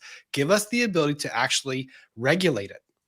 And I know that people are against a lot of regulation, et cetera, et cetera, et cetera. But the SEC is sitting here going, Congressman, make the hard decisions, do the right thing, and pass legislation. But what did Congress do? Instead of actually doing that and being productive, they're sitting here fighting back and forth over all kinds of other crap. And now you have a crypto exchange company, unregulated, because this entire marketplace is largely unregulated, that has gone belly up, and it was worth, at the time, $32 billion. That is $32 billion of assets that were invested by people that could have, at some point in time, received regulation or guidance from the SEC, some level of protection. I'm not saying like full regulation, like govern everything, but give some bare bones legislation. Come on, do something. I don't know, man. I kind of feel like this is a lot of caveat emptor territory. If you're going to go into this territory, you know, I just also wanted to clarify. You get. Enron was Kenneth Lay, who at the very least had the good grace to die. True. Yeah. So, but I mean, if you're going to go and invest your money in Bitcoin or cryptocurrencies, it kind of deserve a little bit what you get on that one. I mean, yes, but until it becomes this, when it becomes this size, yes. And the other part about that one is, if you're going to go and invest in it, great. But where's the FTC when you've got, because the FTC doesn't have the ability. We talked about the Kim Kardashian, where she went out on Instagram and got sued for advertising crypto without disclosing that she was adequately, sponsored and paid money to do this ad, right? Yeah. We had debates about whether the FTC had the ability to go and hit her with that, or the SEC had the ability to actually go after her for that, because whether or not they had jurisdiction to regulate crypto was a question. But they went after her to try to make a point. She didn't want to fight that one. But you have celebrities like Tom Brady. You just watched 2 commercials where he's openly, like, this is a celebrity saying, do this, make money. And there's a lot of people who should not be following any celebrity or anyone else telling you what to do with your money, except your financial advisor. Warning again, talk to your financial advisor. Like, yeah, I'm just going to say, if you watch a TV commercial or a YouTube channel or whatever else, and you're like, that's good financial advice, you're going to lose money probably, and you're going to deserve it, because this should be viewed as financial advice on the lines of like the guy at the bar who's like leaning into his scotch going, you know where I'm investing? And you're like, tell me more, wise sage. Like, this is that kind of financial advice. So, yeah. well, and this is part of the problem with this particular issue. So, because this enterprise is largely unregulated, going back to the article, Bankman-Fried addressed the liquidity crisis. So when are we announcing LawTube Coin? Is that now or is that later? Never, and not on my channel. We will not be announcing it. There is no. That's a hard LawTube pass Coin. on my end. No. For every subscriber that you subscribes to Rob's channel, you get one Rob coin. I had requests to make like Runkle NFTs, and my response to that was like, no. I actually like you guys. And like, and against the tide, like holding up that tide sign saying, this is Riptide, don't go down this path. Rob and guests are not giving any legal or financial advice. Please follow. Yep, exactly. Okay. In a series of tweets on Thursday, Bankman-Fried addressed FTX's liquidity crisis, saying the firm saw roughly $5 billion of withdrawals on Sunday. That's a lot. The largest by a huge margin, after Binance CEO Changpeng Zhao tweeted that his firm would sell all of its holding in FTX crypto token due to recent revelations. Now, here is the thing. In the SEC, the regulations of the FTC prohibit how much you can sell at one time if you are a majority stakeholder or a large stakeholder. This is a part where this is one of those things that might have been quasi-prevented. You wouldn't have seen a downturn of this size. Now, whether that's good or bad, we have opinions. It varies. Then there's other collapses of tokens. Binance swooped in on a rescue mission, announcing a non-binding agreement to purchase FTX on Tuesday, but backed out a day later, citing liquidity issues. Uh-oh. You got to read the next part. Beyond our control or ability to help. Yes. In his Thursday tweet thread, Bankman-Fried said he was substantially off on his sense of users' margins, adding, I effed up and should have done better. Well, let's take a look at that tweet thread, because I have that. By the way, this is like the fire department showing up at your house, looking at the fire and going, hell no. Like, yeah. Let's take a look at that tweet thread, because I have it. So, stop it that screen, share it this screen. We share it the screen, we do it the thingy. Here we go. SBF. This is Sam Bankfield, or what's his name again? Sam SBF. He goes by SBF so much I forget. Bankman-Fried. I'm sorry. That's the biggest thing. I fucked up and should have done better. All better. Oh, good. I mean, there's only billions of dollars lost. This was yesterday, people. This was yesterday. And for some people who are seeing that my description of the video, SBF came out on Monday and said, no liquidity problems, all good. Like he tweeted that out. This is a problem when you have someone who is in an unregulated securities or financial advisor position allowed to just willy-nilly go out and make statements like this to the public at large. This is dangerous. So this is yesterday. He says this. I fucked up. I should have been communicating more very recently. Transparently, my hands were tied during the duration of the possible Binance deal, properly tied because you had run the company into the ground. I wasn't particularly allowed to say much publicly, but of course it's on me that we ended up here in the first place. So here's an update on where things are. This is all about FTX International. the non-US exchange. FTX US users are fine. Treat all of these numbers as rough. There are approximates here. This didn't age well at all because FTX US filed for Chapter 11 relief today. Pro tip, guys, if you are ever facing like billions of dollars in civil claims and possible criminal charges, change the password to your Twitter account, write it down on a piece of paper, do not remember it, and give that password to your lawyer. And tell your lawyer that you will get that password back when and if it makes sense for you to ever tweet again. Yeah. Because like oh my God, what the is he doing? This is terrible. This guy goes out and speaks everything on his mind the minute it happens. I see no problem with any of this. This is all fine. I mean, I'm sure this guy's lawyer. I want him to walk inside the U.S. to subject himself to U.S. criminal prosecution. This guy's lawyer right now is Googling remote control shock collars to try to get some sense back into his client. Yep. FTX International currently has a total market value of assets collateral higher than its client deposits, moves with prices, blah, blah, blah. But that's different from liquidity for delivery. This is what banks told people during the Great Depression when there was a run on banks. Like, we have your asset, but it's not, we don't have it to give it to you right now. It's in Billy's house and it's in Jimmy's house. And this was a run on, this was a run on crypto. This is what this is. This is a run on crypto.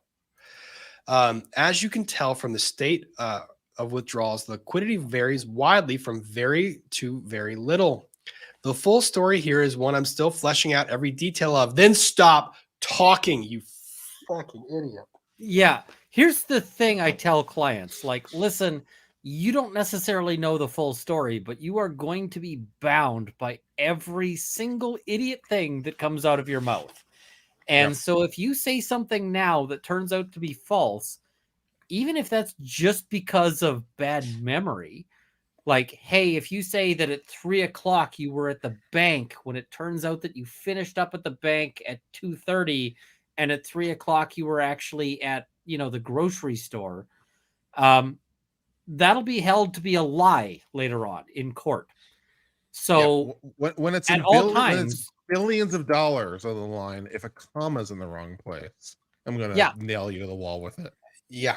And Nanner, I'll get to that in a minute. Clawback thingy. I'll get to that in a minute. If your mouth is moving, your legal situation is probably getting worse. That's good. Yeah, that's good. That's good general rule. And I see somebody in the chat had a comment that I kind of want to respond to. It's way back up there, so you're not going to be able to find it. But they were saying, a Runkle hot sauce. I am actually, it's heart-shaped aisle. They said Runkle hot sauce would be a seller. I'm actually trying to work on a hot sauce, so that might actually happen. I will say Runkle hot sauce is not an investment. It is not something that will appreciate in value. You should not invest in it. If it happens, it will be something for consumption, and it'll be a pure financial loss, but one hopefully that you'll enjoy. And you guys just saw how the ADHD brain works. Runkle tied the hot sauce to the investment stuff. And Julia 543, would it be SEC, Rob, or something like FDIC? You are not really depositing anything. This would be a security. This would be a negotiable instrument that would be regulated by the SEC. The FDIC wants none of this. The FDIC is like, no. We're not insuring any of this crap. FDIC is the Federal Deposit Insurance Company. Yeah. So here we go. The full story here is one that I'm fleshing out every detail of, but at a very high level, I fucked up twice. More than twice. Well, no, you fucked up 3 times because you're writing. Yeah, true. A poor internal labeling of bank-related accounts meant that I was substantially off on my sense of user's margin. Don't admit that on a tweet. I thought it was way lower. Don't admit that on a tweet. My sense before, leverage 0x, US liquidity, ready to deliver, blah, blah, blah. A lot of math stuff. We're not going to go through that. And so I was off twice. My spidey senses were telling me. Yep. And then here's the thing. SBF. And so we are where we are, which sucks. And that's on me. I'm sorry. Dude. Anyway, right now, my number one priority by far is doing right by users. And I'm going to do everything I can to do that, to take responsibility, to do what I can. Do you have a spare $40 billion? Well, let me actually tell you about that. So, one of the things that I found interesting about this particular individual was this. And yes, Rob is prepared today. In December of 2020, SBF made this tweet: better is bigger, not investment advice. Well, dude, you run a freaking digital, investment.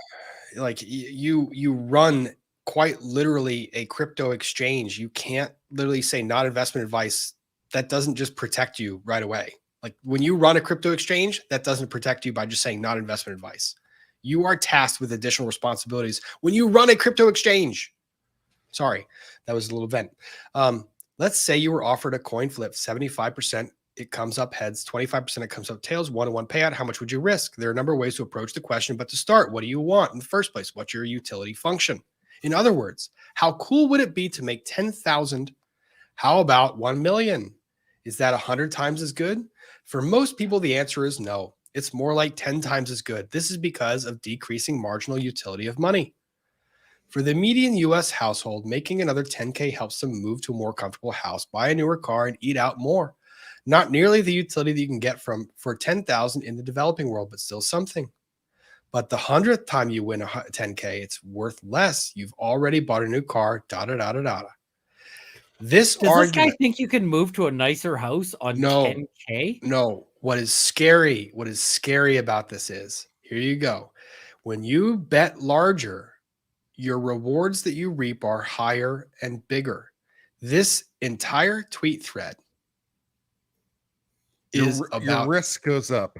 The more you betting, the more strategy. you bet. Reading The this more you tweet thread bet. makes me want to drive to where this guy is and Rob. just empty a can of bear spray on Look. him. Rob. So given all that, why not bet all 100K? Why only 50K? It seems to me the more you bet necessarily increases your exposure.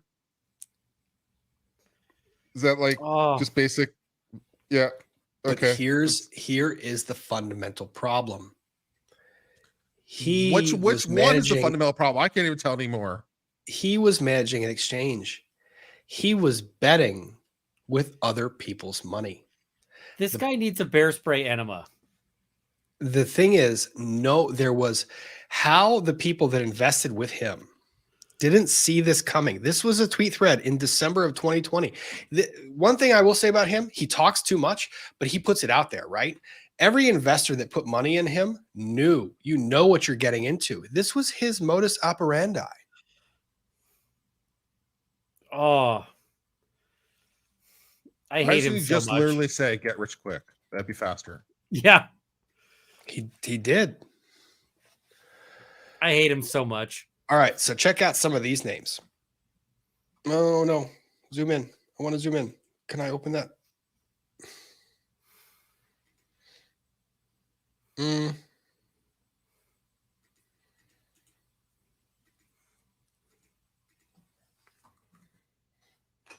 let's see. These are some of the names that invested.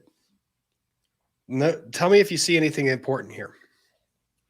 Insight Venture Management. Don't know them. Lightspeed Management. Temasek Capital PTE. That is the brokerage firm, investment firm owned by the country of Singapore. Paradigm Medical Industries. That's a big name. Tiger Global Management, massive name. Oh, you're getting Lux Capital Group, massive name. Here's one for you, Ian. The Ontario Teachers Pension Plan. So, here's the fun thing: the Ontario CUPE is currently involved in litigation, a fight with the Ontario government. But I feel like losing a whole pile of money out of the teachers' pension plan. If you are somewhere out there running a pension plan and you have crypto investments that make up like a substantial chunk of things, you should be talking to a lawyer and an accountant and maybe a young priest and an old priest, because gone. The power of Christ compels you. The power of Christ. Like, what the hell are you thinking? Money go poof. Do you want to know? Well, Ian, do you want to know how much they lost? How many millions? $100 million. At least we're not getting into the B on that. We're still in the M, but yeah, I see. I see as well. Teachers venture growth. BlackRock is in there, and I don't mind if BlackRock loses money. Big investor, takes a lot. Yep. Teachers venture growth, that's in there. Yep. Teachers are not venturing growth right now. Well, and these are people. These are what I'm showing you right now. These are equity investors. Teachers venture cash fire. Look at this. Tom Brady. How much did he lose? 65 million. No, sorry, 45 million. Giselle lost 25 million. Ooh. Oh, nice. Yeah, so there's Giselle right up there. Ooh, I like that some of these people can lose more money than I've ever seen in my life and ever will see in my life. Robot Ventures. You don't know how your channel's going to grow in the future. If I get to the point where I can lose $65 million or $40 million or whatever the hell it was, and not immediately be like making the news for like, found having drank himself to death in a, in a bathtub. I just need let's see, I need about 30 million subscribers at $300 a month. Yeah, I mean, you said he lost like 45 million? Yeah. 45 million. Giselle had 25. I'm only about $45 million away from the amount of money he lost. Yeah. Like, yeah. A lot of hot sauce sales. There you go. That's going to really do it. I have at this point in my legal career, I think I am, in the black in terms of like net finances. I'd like to invest in Ian's hot sauce company. That seems like a prudent investment. So someone was asking about Senator Investment Group, and it's got 10 billion in assets under management. I don't know who the beneficiaries are. The firm has 15 advisor professionals, yada yada. Doesn't show who the clients are. I don't know what it is. I think the name might just be just a name to garner, like, not like actual U.S. senator, but like actual just senator, like the thing. Either way. Okay, going back to this entire debacle. Debacle is a generous way of phrasing debacle this. Is a generous way of going about it. So there's Tom Brady commercial. As much as 50 billion missing. Amphetamine fueled sex in the Bahamas, 200 million funneled towards politicians, crypto market losses, trillions. Tom Brady, what the hell is going on with FTX and Sam Bankman-Fried? Story for the ages. Let's break it all down. That was an article. This entire, like on Twitter today. So all of that gets released. His comments on the blue check marks about vanity. So far as the discourse is centered around them as vanity, but remember that for people in finance, they help. Oh, this one. This is why I saved this one. You would have done just as well investing with a scammer. I'm sorry. This is why I saved this one. I was going, why did I save this? And I started reading. This is why I saved this tweet. This is this guy, November 5th. By the way, on the blue check marks. So far as the discourse has centered around them as vanity. But remember that for people in finance, they help weed out the scammers posing as someone else. Also, this post is going to get a lot of scammer spam, isn't it? Well, how well did that age, young sir? I mean, this guy's investing in this was about as good as investing in literal fire. Like, I throw my wallet. Literal fire will keep you warm, so it's not bad. Yeah, I mean, it does give you returns in, BTUs. Yeah. You can use it to generate heat for a steam engine or something. Yeah, I mean, exactly. Yeah. So, oh, geez. Here's his next one. This was today. Hi, all. Today I filed FTX US. Now, the funny thing is about this, by the time he posted this tweet, 10:30 a.m., he was ousted as CEO, but the corporation still needs a corporate designee to file bankruptcy. So he was still technically Nice.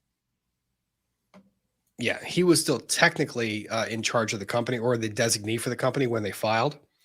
Prior to this being filed, the Bahamian government, because FTX not US, was located in the Bahamas. The Bahamian government has actually seized all assets. So they had frozen assets from being traded. So FTX US really didn't have a choice because they had to kind of jump in and say, we need a total freeze to prevent total losses. So FTX goes and files Chapter 11 to basically say, okay, we're going to freeze everything and try to get everything done. File for Chapter 11 in the US. 2, I'm really sorry again that we ended up here. Dude, How sorry are you? Like, I don't understand. Like, you keep saying that word, but I don't know that you know the meaning of that word. Like, that is not going to cover what you just did. Well, and sorry is the kind of word that you want to talk to a lawyer before you indicate.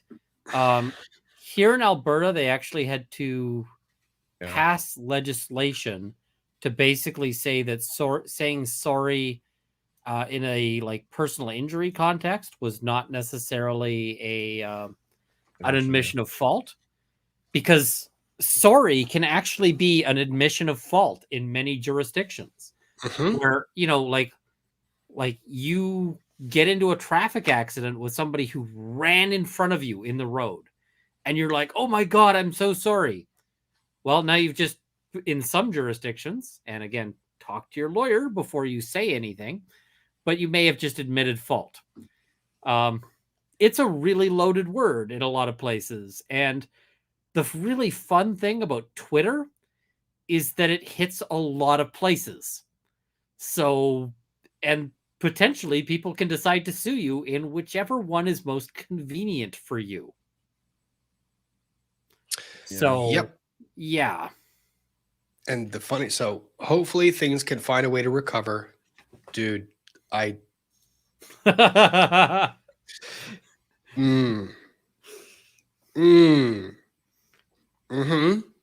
want to be his lawyer anymore. No. I mean, he doesn't even have money to pay you. Here's the thing. Here's what he now says. Hopefully this can bring some amount of transparency, trust, and governance to them. Ultimately, hopefully it can be better for customers. Why was that not there before? What customers? Why was that not there before? There are no customers left because everything caught fire and burned to the ground. I need a sec because I need to bring a prop. So you can continue reading and continue talking. I moved all my swords to the other room, so I don't have my prop. I have to go get my prop.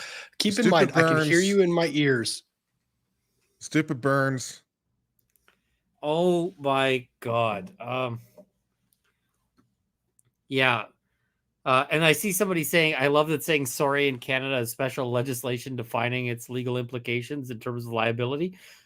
Yeah, I mean, quite literally, you were getting situations where like doctors would be unable to say, I'm sorry that this happened to you. And this actually has major implications because for a lot of people, what they might want out of, you know, if they've had a bad healthcare outcome, sometimes all they wanted is just to hear the doctor say, yeah, I fucked up.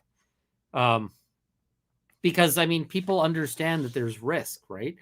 So, yeah, they passed special legislation for that. We've got a whole bunch of interesting legislation around personal injury stuff, like, what do you call it? There's legislation to say that if you try to help somebody who's being injured, you're less likely to get sued. That's good legislation. I like that. Yeah, no, it gets complicated. Yeah. So the prop that I had to get, because we need a moment of levity here. We're going to read a little bit more. We're going to do a moment of levity. Is this a unicorn? It is. It is a unicorn. But it does certain things. This is a new unicorn. Okay. Is this a unicorn that can tell us about how to undo all this financial stuff? Is this kind of is this the unicorn CPA? Maybe. I don't know. It's not a CPA, but he has tacos. This doesn't necessarily have to mean the end for the companies or the ability to provide Nightwing, value. CPA. It doesn't By necessarily the way, have to mean folks, that, but it does mean that. check in tomorrow as to Lawyers and Dragons. Yes. Rob's character and my character both enjoy the luxury of not having ended last session stabbed through the insides. Yep. Which means we're doing pretty good. We're fine. Oak's character, not so much. And so come see how that goes. Yep. If he lives, we'll laugh at him. But this makes me happy. The fact that the chat knows. Cassie Jaskula, I love how Ian asked if there's a new unicorn. It is, in fact, a new unicorn. All right. So I'm going to work on giving clarity on where things are in terms of user recovery ASAP. I'm piecing together all the details, but I was shocked to see things unravel the way they did earlier this week. I will soon write up a more complete post on the play-to-play, but I want to make sure that I get it right when I do. So that was his tweet 12 hours ago. And the one in response...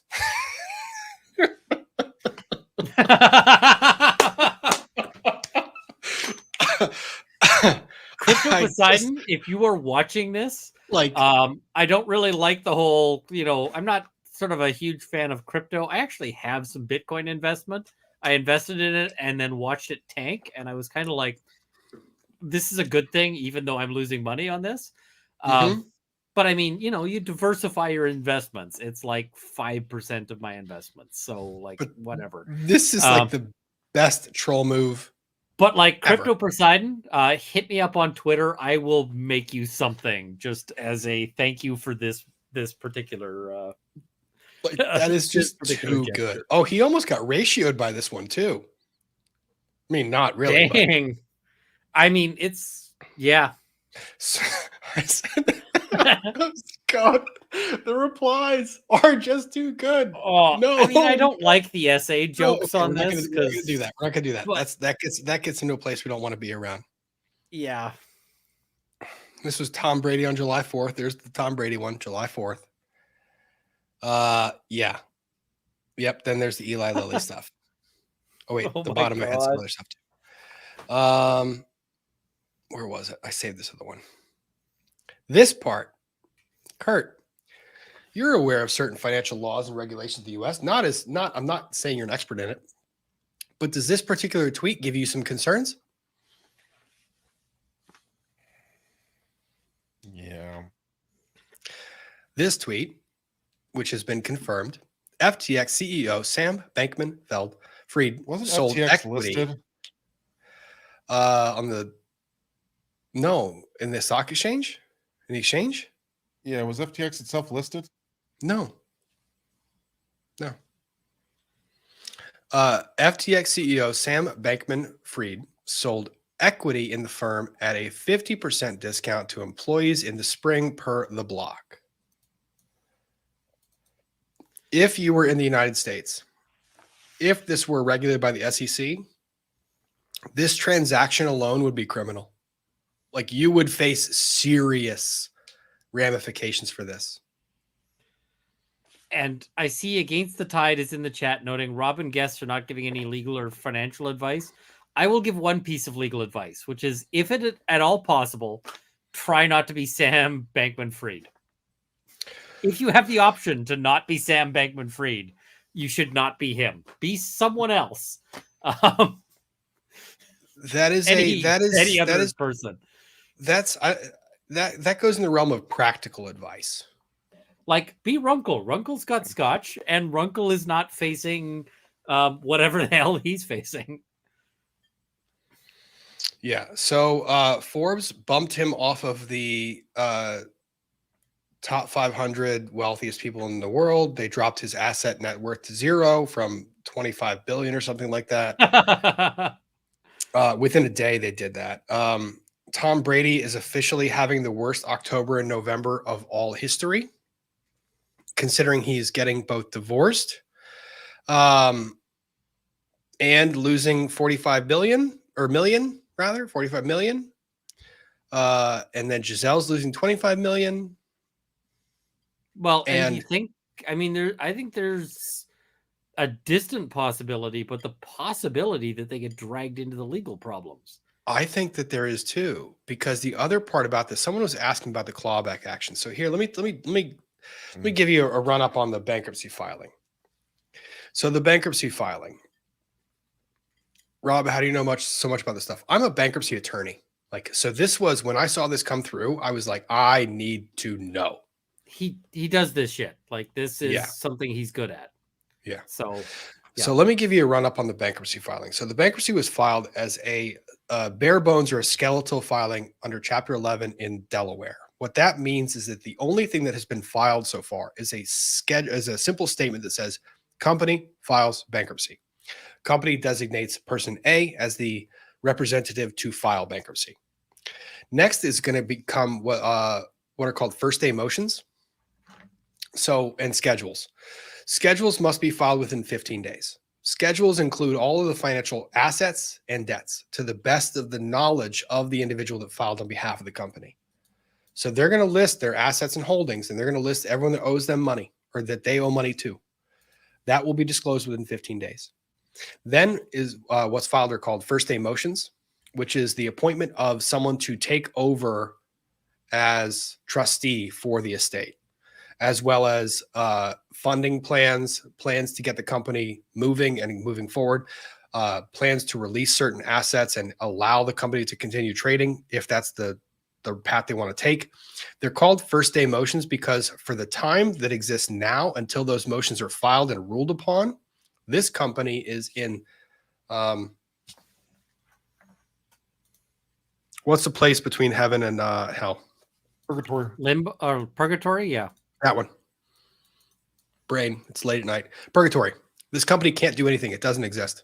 They can't receive money. They can't send money. They can't do anything. They can't pay employees. They can't have employees. They have to shutter their doors. Everything about it just can't exist until those first day motions are ruled on that allow the company to continue in any fashion that it does for this time being. So the company listed between 10 and 50 billion, that's with a B, billion dollars in assets and between 10 and 50 billion with a B in debt. And they listed over 100,000 creditors. Every single transaction the company had in the US within the 90 days prior to filing, which means that if people took money out, if people traded money, if people sold stuff, if people bought in, those transactions are all subject to immediate rescission. It means the trustee can claw them back into the estate without any reason whatsoever. So that 5 billion in sales is going to be subject to some very heavy litigation. Yeah. This bankruptcy case is going to be remarkably comprehensive, not the least of which is because there's a real question as to whether the company actually obtained title to any of the coinage they were trading, because brokerage accounts are very unique. Sometimes when you enter into a brokerage agreement, you are not giving the brokerage firm the title to the asset. You are giving them license to trade your asset, but you still retain the title.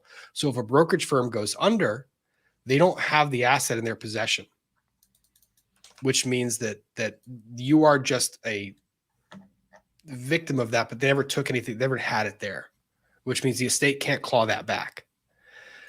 With certain brokerage accounts, certain investment accounts, and with Bitcoin in particular, I have seen that sometimes the agreement is that you don't have title to the crypto, that the company retains title, but you have a vested interest in it. Kind of like people made the comment earlier about timeshare.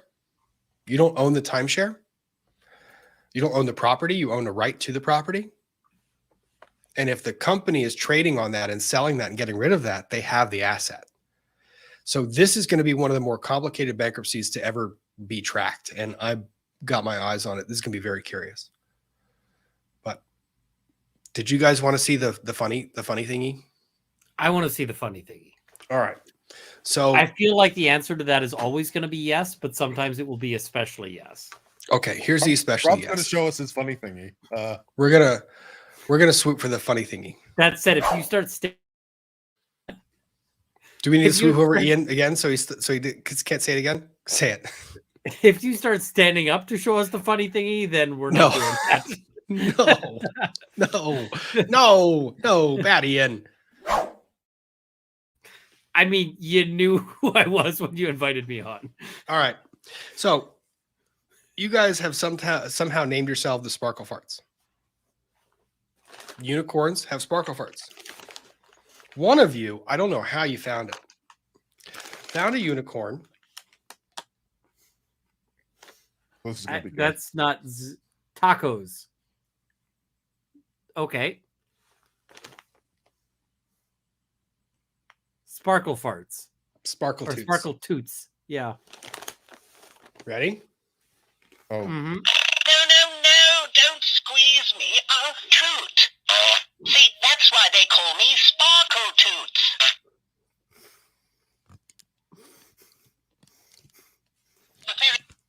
You need to show this to David at also known as Prototopics. Don't squeeze. The fairy princess was right. I should not steal from the royal taco patch.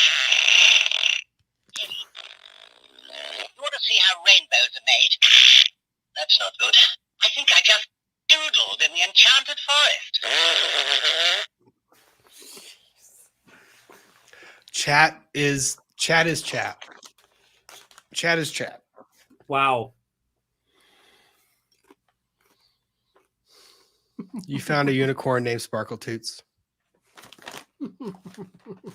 Sparkle Toots makes fart jokes. I can't make this up. Like, this was sent to me. There are no words. Like, they're I don't even think I have questions. I don't want questions. But I have questions. I don't want answers. Let's just go with that. I don't want answers. Yes, this is a channel. Wait, hang on. There was someone here. This is a channel. People are very upset. Who's responsible for this? This is a channel for grown-ups. The accent, though. English accent disturbing. There was an advert. Yep. All of the comments. How old are you guys? I am under 40, over 30. The funny thing is 42, but intellectually 12. You guys might make comments. The funny thing is about this is the whole unicorn thing got started because I was watching some serious stuff, got frustrated, grabbed a squishy next to me. The squishy ended up being a unicorn that was dedicated to my niece. That was something I was going to give to her, and I was squeezing it like a stress ball. I didn't realize what it was, and then the chat realized it was a unicorn. And the chat started sending me unicorns. So the unicorn basically became kind of a mascot. And not only that, but I have a motto that kind of makes me happy. Go out there and make something, you'll feel better. I like that motto. Ian operates by similar motto as well with the leatherwork. Kurt plays games that makes him feel a lot better, and he does Supreme Court case analysis. I need peace. I go into my shop and I build stuff. This is not Supreme Court analysis we're doing right now, but it is not. Yeah, it is not. I mean, I feel like a few justices are about on that level. Yeah. So to be fair, I'm not going to name them. This is kind of the chat. Like, this is the chat's fault, but it's also something that's very encouraging because people have made some beautiful things and sent them to me. I've got a robot jury box behind me that were made by one of the users, Kristen, in the chat. I've got a unicorn up there that was hand crocheted by Burberry's in the chat. I've got any number of things that were up there that were given by all of you. So this is basically an homage to all of the people that go and make things and build things and do things to make them happy, and a reminder that this is a safe place for people to be. So we are adults. We can talk about adult things. But on Friday nights, after we talk about adult things, we're dealing with some heavy stuff earlier. I think Sparkle sometimes appreciate for some balance. And we have to laugh a little bit. We need to cut some of the seriousness of pain from earlier. So I'm down for this and bringing things back into an order. Yeah, it's fine. We need that because the thing is, you have to laugh. If you don't laugh, you cry. With people losing this amount of money, with this particular situation, with how dark this is going or possibly could be, you need some peace and levity. What if they're bad people like Tom Brady? I don't know that he's a bad person. Is he a bad person? I think he's a bad person because he advertised this. Just went there, like with it. Just, you know what? For that, I'm gonna upload we're gonna laugh at something else just because the chat was. not mean, but they made comments. Somebody's asking, where do I buy the Dressing at a pickle juice? restaurant that was Amazon. Hang on. What? Somebody was asking where I buy the pickle juice. Amazon. Fair. It's the easiest way to find it, and it comes to my door. Okay. We have now entered the funny side of the channel. Funny side of the channel, and here is the warning. Funny side channel. Okay. I got to get a swoop. Told you. I told you could use it if you wanted it. You didn't want it.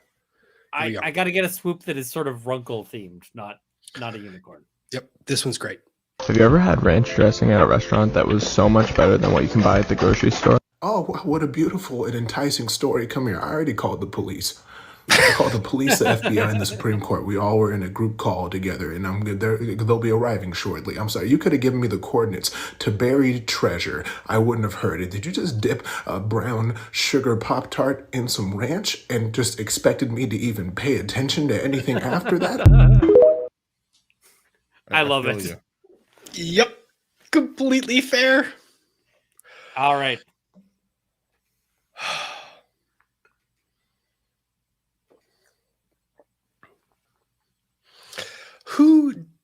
Oh, Ian. That's fine. It's That's so a pickleback. good. It is so good. Brah. Was that a bra that I heard on the soundboard? Yeah. That's terrible. Who dips Pop-Tarts in ranch dressing? Psychopaths. Check that guy's basement. You will find a bunch of dead women. That's what I mean. Like, what? I'm not even kidding. Just straight up. You Check might. that guy's basement. But on the funny topics of things that we like to watch and laugh about, oftentimes it comes to food. And food that we don't want to watch. And things that we don't like to see being eaten. This is a warning for everyone that doesn't want to see something. You're still going to have to try surstrumming when you come visit. It's fair. But have you had Sweet Sue's canned whole chicken? Oh my God, let me tell you my canned chicken story. I have had canned chicken. Wait, hang on. What? I have had canned chicken. What? So the canned chicken, first of all, it's not like the size of like when you go to like the Costco and they've got like the rotisserie chickens, it's not that big. They use small little like dwarf chickens, right? Like they use the tiniest chickens, the one that didn't make the cut for being sold anywhere else. And then you open the can and inside is like gelatin. Like it is packed as a solid thing full of gelatin, right? And so then you're sitting there and you're trying to get this canned chicken out of the can and it won't move. So the way you get it to move is then you punch a hole in the top so then air can come in because around the gelatin. So you punch a hole and then you're sitting there and you know the dog food sort of noise? It does that. And then when it finally slurps out onto the plate, what you've got is this like entire chicken. You can't ruin it for the chat. You can't ruin it for the chat. No, I gotta tell people. I gotta finish the story here. But you've got this entire cooked chicken mad. floating in like this thing of gelatin. And it holds its place for about like 15 seconds, and then it just starts to deliquesce. And so the gelatin starts to fall, and you think that it's going to like fall away and you're going to have a chicken left in the middle of this pile of gelatin. That's not how it works at all. The chicken comes apart too with the gelatin. Just everything sort of settles out into a heap. And the chicken... You can't. So you can't give away descriptions because we're watching it. But you can tell us the punchline. It has like bones and organs and meat, and they're all the same like consistency. If you've read like At the Mountains of Madness, it's like eating a shoggoth. It is, and the thing is that everything just tastes like gelatin, and it is so bad. It is so bad. if you've ever like looked at a chicken and thought, you know what, I wish I could spread this on toast, then canned chicken might be the thing for you. But if you've ever like looked at your taste buds and thought, I don't hate these, I would like to, not harm these, then avoid the hell out of canned chicken. I would not to like harm these. I would not like to harm my taste buds. Then you should avoid canned chicken, because canned chicken has no redeeming. I eat Spam, like quite literally. Spam? No. Spam. I don't. If you talk trash on Spam, you and I are in. We have problems. Spam is fine. Good. I eat fried Spam. I eat Spam. Musubi. Spam is good.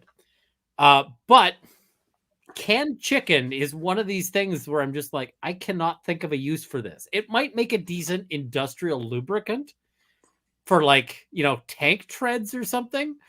But there is no reason to actually put canned chicken in your mouth other than like, I am literally starving to death and I would like to end it sooner rather than later.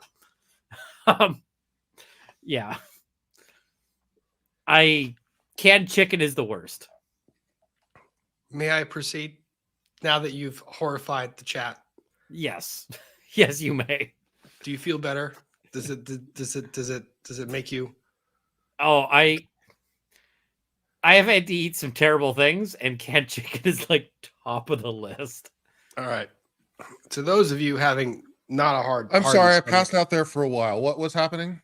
Kurt, it gets worse. If you were passed out, you can stay passed out for a minute because it gets worse. Okay. All right, Kurt is like, I will stay passed out. I will stay passed out. I will stay passed out. He's looking away, but he wants to look up, but he's looking away. Sue's canned whole chicken 100% won't. There's those magical words. I've disproved this time and time again. Got it right here. Mm-hmm. What's alarming to me is the whole hear me out. Typically, that means you know what I'm getting myself into, and I'm going in blind. Mm-hmm. Let's do it.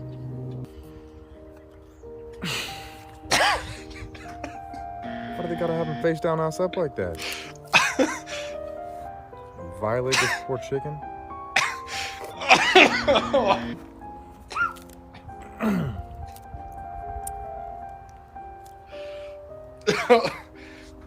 It's a texture thing, not a flavor thing. Flavor's not that bad. Oh, he's lying. The flavor is that bad. I'm not a fan of it. Oh, that one's holding together way better than What the fuck am I even looking at? That one's holding way better together than I. Are you fucking serious? You had to all have a known. PSA. You can't blame me. I gave every one of you in the chat a PSA. You all had ample warning. Kurt is running away. The thing is that is actually a much more appetizing canned chicken than the one I had. Yep, you all had ample warning. You are free. Because the one I had, that turn liquid, away. that liquid stuff was like semi-solid, and the chicken was also equally semi-solid. I would eat that canned chicken before I ate the canned chicken that I had. Yep. Yep. No, I think Kurt's getting some saltine crackers to like make things not taste like anything. I see people saying that this needs a Malort chaser. This needs a shotgun shell chaser. Nope.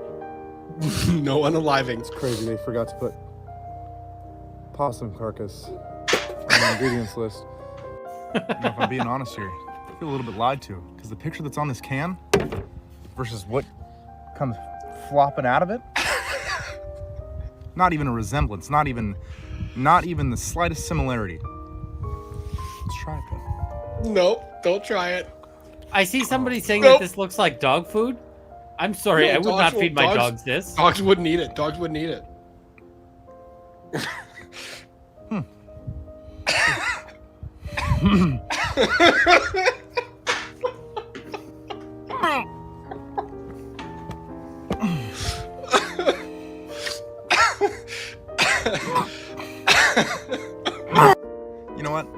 one to let this video be the only video that I have zero issue with admittance to defeat over. Y'all see that? That looks like a handful of hyena shit. 90% of it is riddled with vertebrae and shattered bone. It's just completely inedible. With that being said, go check out the link tree in my bio. It's got my backup TikTok. It's got my Instagram. Good for See, you, the buddy. thing is, I've eaten raw hamburger, Oh. and I would not eat that. I've eaten the canned chicken that fell apart, and I would not eat it again. I would just be like, I will quietly starve to death. And I see Runkle is awfully judgy for someone who would eat surströmming. I mean, surströmming, I feel, is one of those things that you eat partially just to say that you have. But I need to bring Rob up here to Edmonton so that we can do a surströmming video.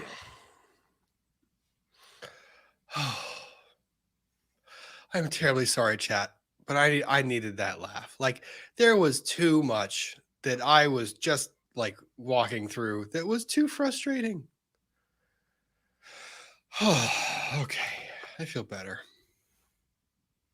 So, Rob, when are you coming up here to try surströmming? I will come up there not to try surströmming. Will you try surströmming when you're up here?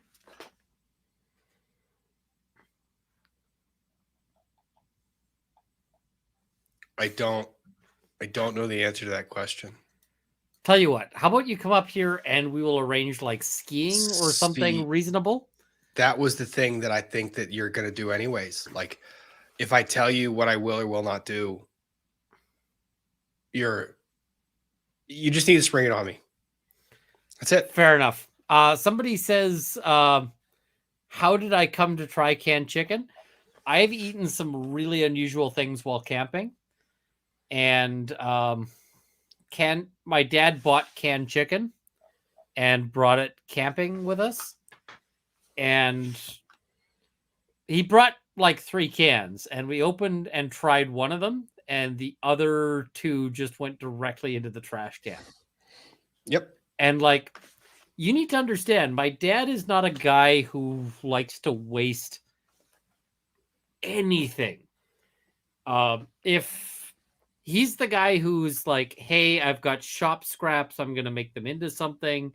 He's the guy who's like, this fish kind of smells bad, let's make a casserole out of it. It is really rare that he would be like, hey, I bought this food and it is inedible and we're not going to eat it. Mm-hmm. And he threw out cans of canned chicken because he was just like, this is not food. And just for the chat's benefit, it was basically just brick.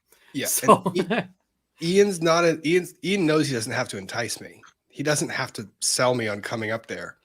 He's trying to tell me like when I say just spring it on me, like just don't preface, like just make me eat it. Like, that's fine. somebody said in the chat he wouldn't even give it to the food bank. Listen, this is the equivalent of like giving that to the food bank is the equivalent of finding a homeless guy and kicking him in the teeth. All right. Don't do that. That's mean. I have one final video before turning over to super chats. The video is not food. It's not disgusting. It's actually funny. And I'm playing this in honor of Secret McSquirrel because it made me laugh. It's not bad. This isn't bad. This is a good one. You're going to laugh at this one. I promise. Don't hate me. You're going to laugh at this one. Kurt's got the most wonderful expression. I have the screen. Don't growl at me. That's not nice. This one's funny though. In her backyard, Katie Morlock says she left some pears out for her pet pig. The squirrel grabbed a pear and ran away with it. About an hour later, the squirrel was caught on camera acting like this. She later realized the pear was in her refrigerator for a while and it may have fermented. Katie says that she didn't get the squirrel drunk on purpose and that the squirrel was okay. The next day it was acting normal.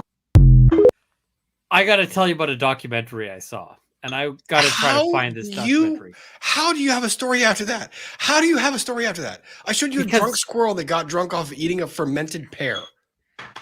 So I watched a documentary that was all about monkeys and their interaction with human society. Right? So it was basically, how have monkeys been affected by humans being near them? And so one of the things was, in this particular area, they had these like weird fermentation casks, and they're kind of like onion shaped, where they come up to like this little small point with like a lid on it. And the monkeys raided this and opened up the tops and were pulling out fermenting like fruit mash out of these things and eating it to get wasted, because monkeys are pretty close to people. And I mean, sometimes some people are pretty close to, so, but they were getting wasted. There were monkeys deciding to get busy post getting wasted. There were monkeys drunkenly fighting each other.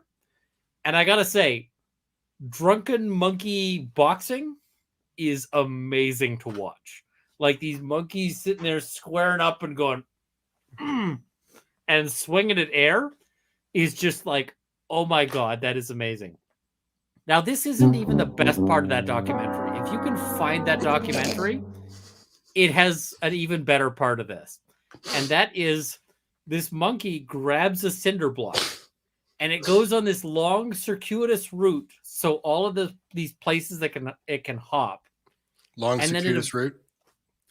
And then it eventually jumps over onto like a lamppost where it's above the road. And then it just sits there waiting with this cinder block for a car to park underneath it. And it waits for the people who are in the car to leave. And then the monkey drops the cinder block off the side of this lamppost at the car and jumps. So before the cinder block has even landed, the monkey is in the air. Cinder block goes through the back window of this car, and then the monkey comes down like, cannonball right after the cinder block into the car. And it pulls out the guy's suitcases, opens them up, and is firing like his camera, his clothes, everything is going out the back window. I just have to say at this point, I've met you both in person, and I can't believe how thoroughly the wool was pulled over my eyes, because I was fooled in believing that you are good people, and obviously you're not. I don't know why I'm associated with either one of you. But to be fair, the monkey just raids this guy's thing, firing everything out the window, and then finally it finds in his luggage a candy bar. And the monkey bops out of this car with this candy bar, rips the package off it, just one bites the candy bar, like just entire, and then does this like monkey dance and then buggers off. And I'm just like, I love that monkey. Like, that monkey is my favorite person. All of that was for a monkey dancing and buggering off. That was the whole thing. That was all of it. I know. Can you imagine? You're telling your insurance company whole story. Yes. What happened to your car? Monkey with a cinder block. Yep. Yep. I don't know how you here. This is what I have to say to that. You're adopted.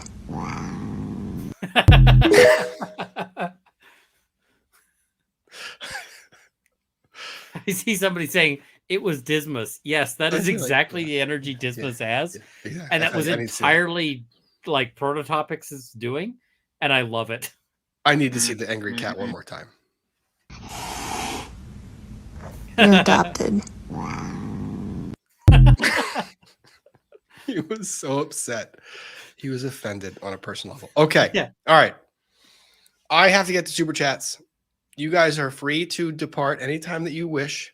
We have Lawyers and Dragons tomorrow at 10 a.m., which means I have to wrap these super chats up. I got to finish a Role of Law video. So yeah. You know what? This is you do the circuitous arguments and the circuitous story. I'm gonna stick around for the super chats. I see you've got only a lot of them. Only and a lot. Kurt has died. Kurt has done. We'll get Kurt back. Kiwi Princess, thank you for the super chat. Haven't tried catch up at 1.5x again. Spring thunderstorms here in New Zealand, so I don't know what I want to drink. Have a cocktail, my dear. You will enjoy it towards the end. Maggie Beth, thank you. Love Ziggy. Why did we choose them as your symbol? It's our national animal, so you're now obligated to visit Scotland. Bring Ian for the seafood. Ooh, Ian, I am seafood. down for that. Barney Cat, thank you very much. I'd be remiss if I didn't ask you, gentlemen, enjoyed the Beaver Moon inquiring EDB hearts need to know. I saw the entire stream that Emily did, and I saw all of you guys behaving inappropriately in that stream and making lots of innuendo comments, etc. I encourage that. You guys did just fine.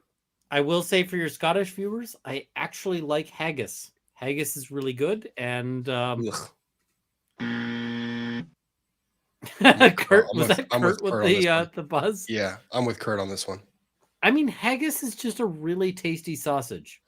Nope.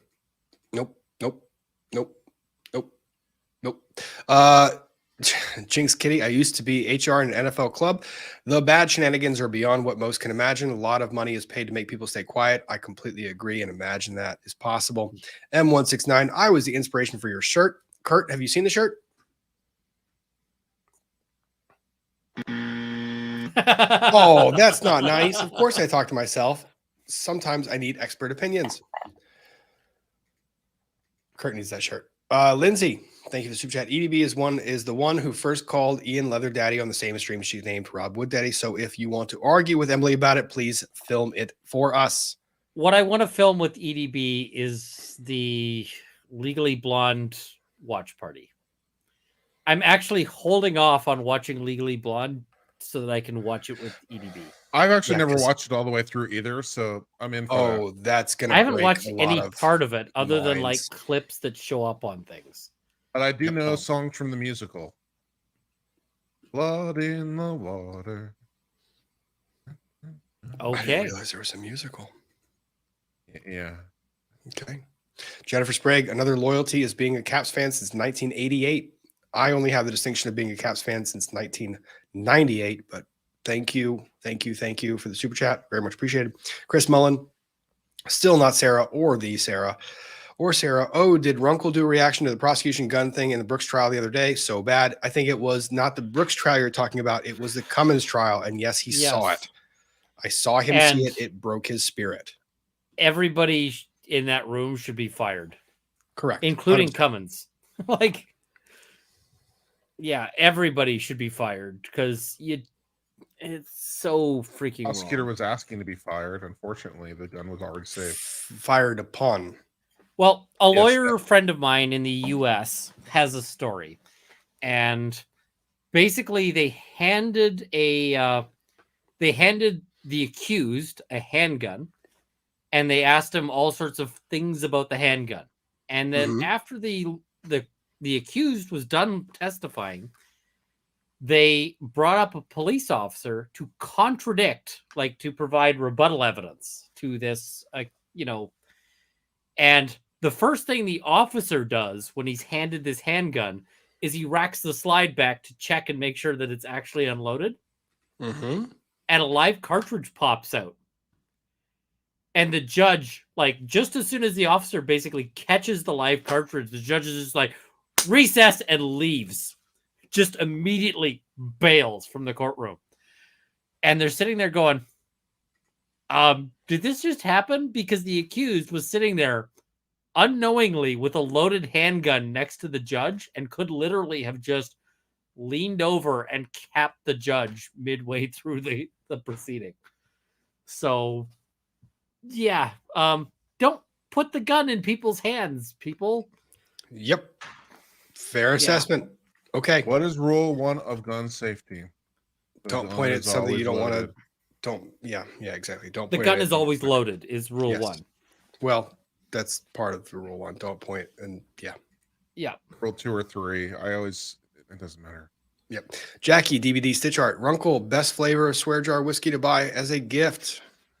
I really like, and I've got it right here. Aaron 10-year. This stuff is good stuff. I decided Okay. to make my own honey whiskey. I had this one Blue Note uncut, which is like 113 proof or something. So actually, I watered it down a little and I added honey to it to make my own honey whiskey, and it turned out very nicely. Oh, nice. Well, that's impressive. I like that. That's awesome. Crazy Cat Queen. Ian, strongly disagree. RE Latin classical Greek is the most confusing language I've ever encountered, and I love languages and have familiarity in 10-3, which are classical. That is remarkable, Crazy Cat Queen. CB, how do I pronounce prima facie or prima facie, or how Either is way is that fine. pronounced? Prima facie, prima facie. I mean, what is the Prima facie. proper Latin pronunciation? There is no, so that I we can- actually don't know, and there's no one that actually does know. I hate Latin. So, CB, thank you for that. Bless lawyers, bungle Latin, love a Latinist. That's why I was trying to ask them, is just to be like, hey, what's going on? Christina, pseudo Sarah, feel free to answer Mia and I's question after 10. Oh, my dear, I'm going to answer that one in a specific DM to the two of you regarding the, how would I, because I can't remember what I wrote down. Rocky Horror Picture Show, who in LawTube. I will answer that another. I'm going to have to. It's 11:35. Let me give you Sorry. some tips for how to dispose of a body if you decide to commit some murder. Don't do that. Okay. Nope. All right, no. Nope. Crazy Cat Queen. Rob, it is demonetization, demonetization, not demonetization. What you want to do is you get yourself like a 55-gallon oil barrel and fill it 75. up with. I don't think you can fit it in 55. Guys, I know way too much about this, and the Law Don't. Society would have opinions about me giving Oh, suggestions. Ian, because the Law Society wouldn't have opinions about. Oh, never mind. The Law Society does not have opinions about stacks. If you have access to pigs, just remember that they don't digest teeth or hair. So you wanna Actually, take that was care of tried separately. here in Canada, and it didn't work out. And that's all I can say about that particular matter. unfortunate. For reasons. You guys. Oh, I love you both. Stuart Timanaha, can we talk about the four corners? Four corners of the four corners, as in the four corners of states where they all meet, or the four corners of a document? I'm missing some context. I'm sorry. This is late. That's my fault. The Fox Project, Ian, 7 Days to Die server for members only. I suck at liking multiplayer stuff. Lynn, Ian, where did your plague mask end up?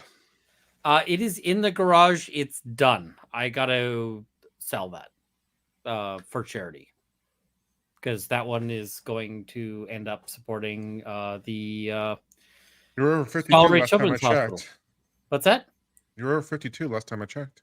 Yeah, I want to try to get it to a point where like the ARC people or that other group has to donate again. Partially just to troll them, but also partially because that way we have a donation multiplier for the sick kids. So it's a rare place where spite and charity actually kind of intersect, and that is where I want to live. Oh, it works. Okay. Burberries, thank you for the super chat. You guys might make good brain surgeons. One we work with is his brain is hyper focused, always running, sleeps a few hours, plays tennis at 2 a.m. to burn steam. I don't know if that's advisable, but hey, I do know people that are surgeons that have ADHD, so it is there. Callista. Yep.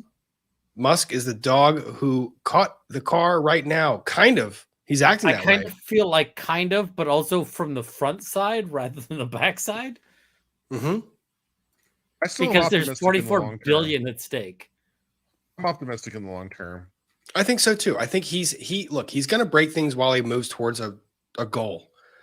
He's not going to already do it. warning a bankruptcy, guys. Like I know he's doing that to basically. The fact that I have a blue check mark underselling for $8 is worth its meme value. Yeah. I'm here for the meme. Yeah, I'm not buying the $8 check mark. Rob, well, pink, it's blue, it's attached to my uncivil account, which means it's a business expense. Tax deductible $8. Hey, every little bit helps. Rob, pink, blue, gold, or purple? I'm going to say purple.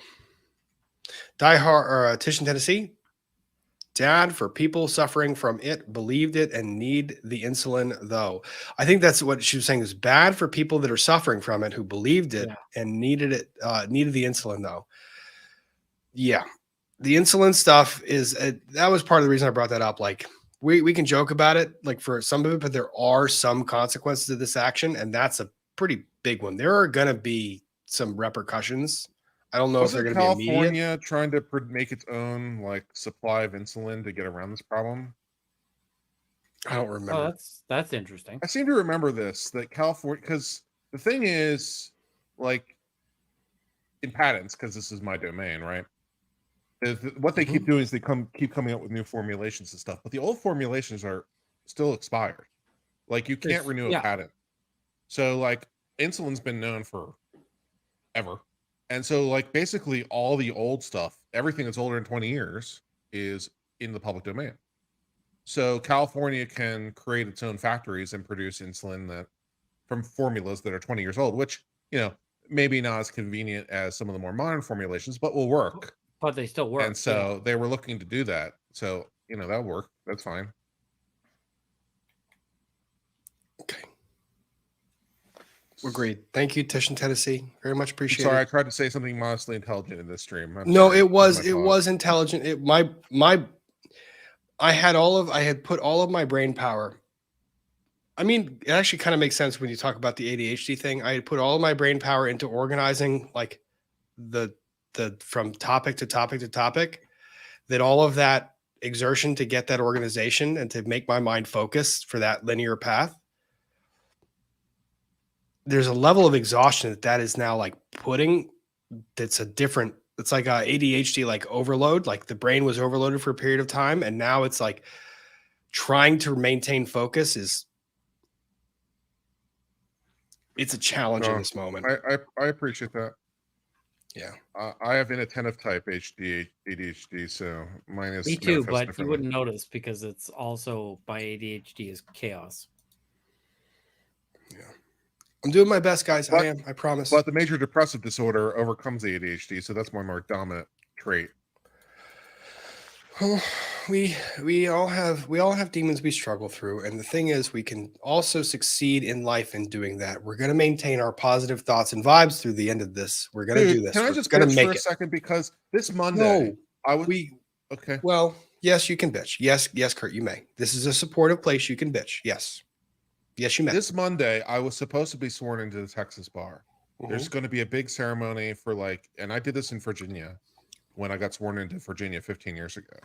But they still have not cleared me on character and fitness. So that means I can't go to the ceremony and get sworn in with everyone because for some reason, they still have not completed my character and fitness review. And it's kind of pissing me off a little bit. I feel like I feel like they should, saddle the hell up and get on with that because, yeah. But if you happen to know anyone at the Texas Supreme Court, That's completely fair. That's fine. I mean, to be fair, I don't. You're know allowed. anyone at the Texas You're allowed to Supreme be Court. upset about that. That is, we talked about that earlier this week. It's BS that you are being deprived of that. And but if I've been licensed for 15 years, I have no criminal history. I have no bar complaints.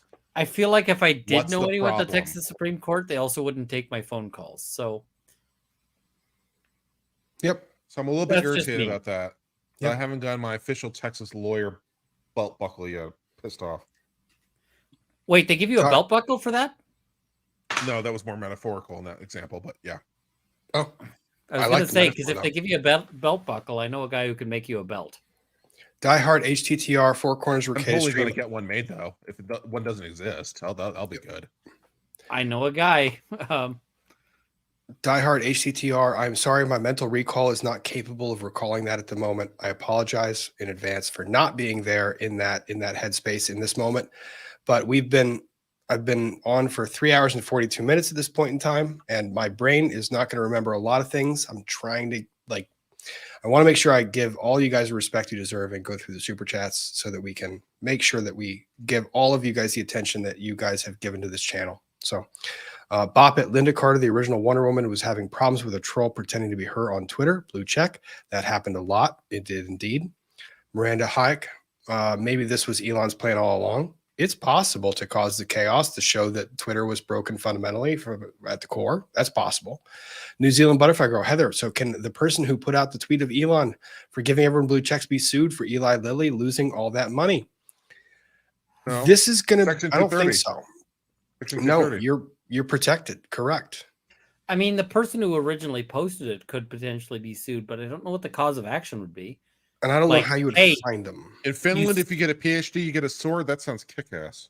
You said a funny thing, so like you made a funny satire and it cost a company money. I mean, that just sounds like freedom of speech. They to could be me. sued. They could be sued, but do you think they have any money? Not to Look, pay we're Eli Becky. Lilly back. They don't. Yeah. Rob, liar. I'm not a liar. I don't think I'm a liar. I'm trying. Like, And what? yeah, Why did I Finland- lie? Why did I lie? Sorry. Finland gives a sword to what do you call it? For a PhD. I've got a friend who's about to get a PhD, and I am going to probably buy her a sword. Excellent. I think I'd like to get a PhD in like rhetoric. That'd be cool. It would be neat. I want to get like If an that was a honorary PhD in something is a idiotic, thing. like Definitely a underwater thing. basket weaving. I'd like a PhD in sarcasm. Female gone postal. What Now, makes do me you guys mad know is what the PhD in law is called? It's not called a PhD. LLM. No, above that. I don't know. Ooh, I got one on you. SJD. Cool. I like that. Female gone postal. What makes me mad is that the patent for insulin was sold for $1 so that people would stop unaliving them for uncontrollable diabetes. Pharma used it for profit, not saving lives. That goes in line with what Kurt was saying earlier about allowing it for free access. Melissa S., thank you for the super chat, coming in late, catching up on 2X. The thing is, like, all the old formulations are in the free and clear. It's just that, for a lot of reasons, they want you to prescribe the new formulations. But they don't have to. So it's like, They do. You're right. Melissa S., unfortunately, my twins and toddler have ear infections. I'm so sorry. I hope they get better. Need NAB treatments for viral infection. Oh, I'm sorry. Finally got them to bed. I'm glad they're sleeping. Hope they can get a little bit of rest tonight. Glad I can now relax, enjoy FNF. We're glad to have you here. Thank you. Hopefully enjoy the content. Emily Celoa. Tom Brady is having the worst year of his life. I don't disagree. Phil Edmondson. Which is Buddy of unfortunate mine. because he's a talented guy. He is. A talented guy who did his job with absolute excellence. You're right. And everything else that's 100%. happening to him is unfortunate. It's about where he put his money. I'm not going to spit on the man because he's really, really good at his job, which seems to be what some people do. It's like they hate him because he's so good. What kind of criticism is this? Well, I mean, I don't hate him for being the good part. It's just, it's not fair. He's having a rough year. Buddy of mine was talking about something like this a few months ago, telling me about how much return he was getting. It was a scam and he got hurt. I'm sorry. I actually am sorry about that because there are people that did get duped into this. It's not really okay. And hopefully hopefully we can make something to make that not happen again in the future. Lindsay, thank you very much. Mini wine rack for the office/studio is the most on-brand thing you've done in a hot minute. More wine, more wine. It's better that it's a stack of wine that happened to be named Syrah, as in Sarah. Nancy Rush, thank you very much. Really like your tannins, Rob. I do. Petit Verdot for the win, though. Actually, Red Zinfandel is, I think, my favorite varietal on the red side. Well, I'm not the Red Zin. I'm the Cab Franc guy. That's my favorite. Like Cab Franc, I could go with the Cab Franc. I can go that way. I just like wine. I'm that guy. Just like I will drink whatever. Now, on like a white, I like an Albarino. You like Albarino? I am not a white wine drinker. Okay. Yep. I know all the things about wines, ladies. I compare wine with. I went to wineries for a lot.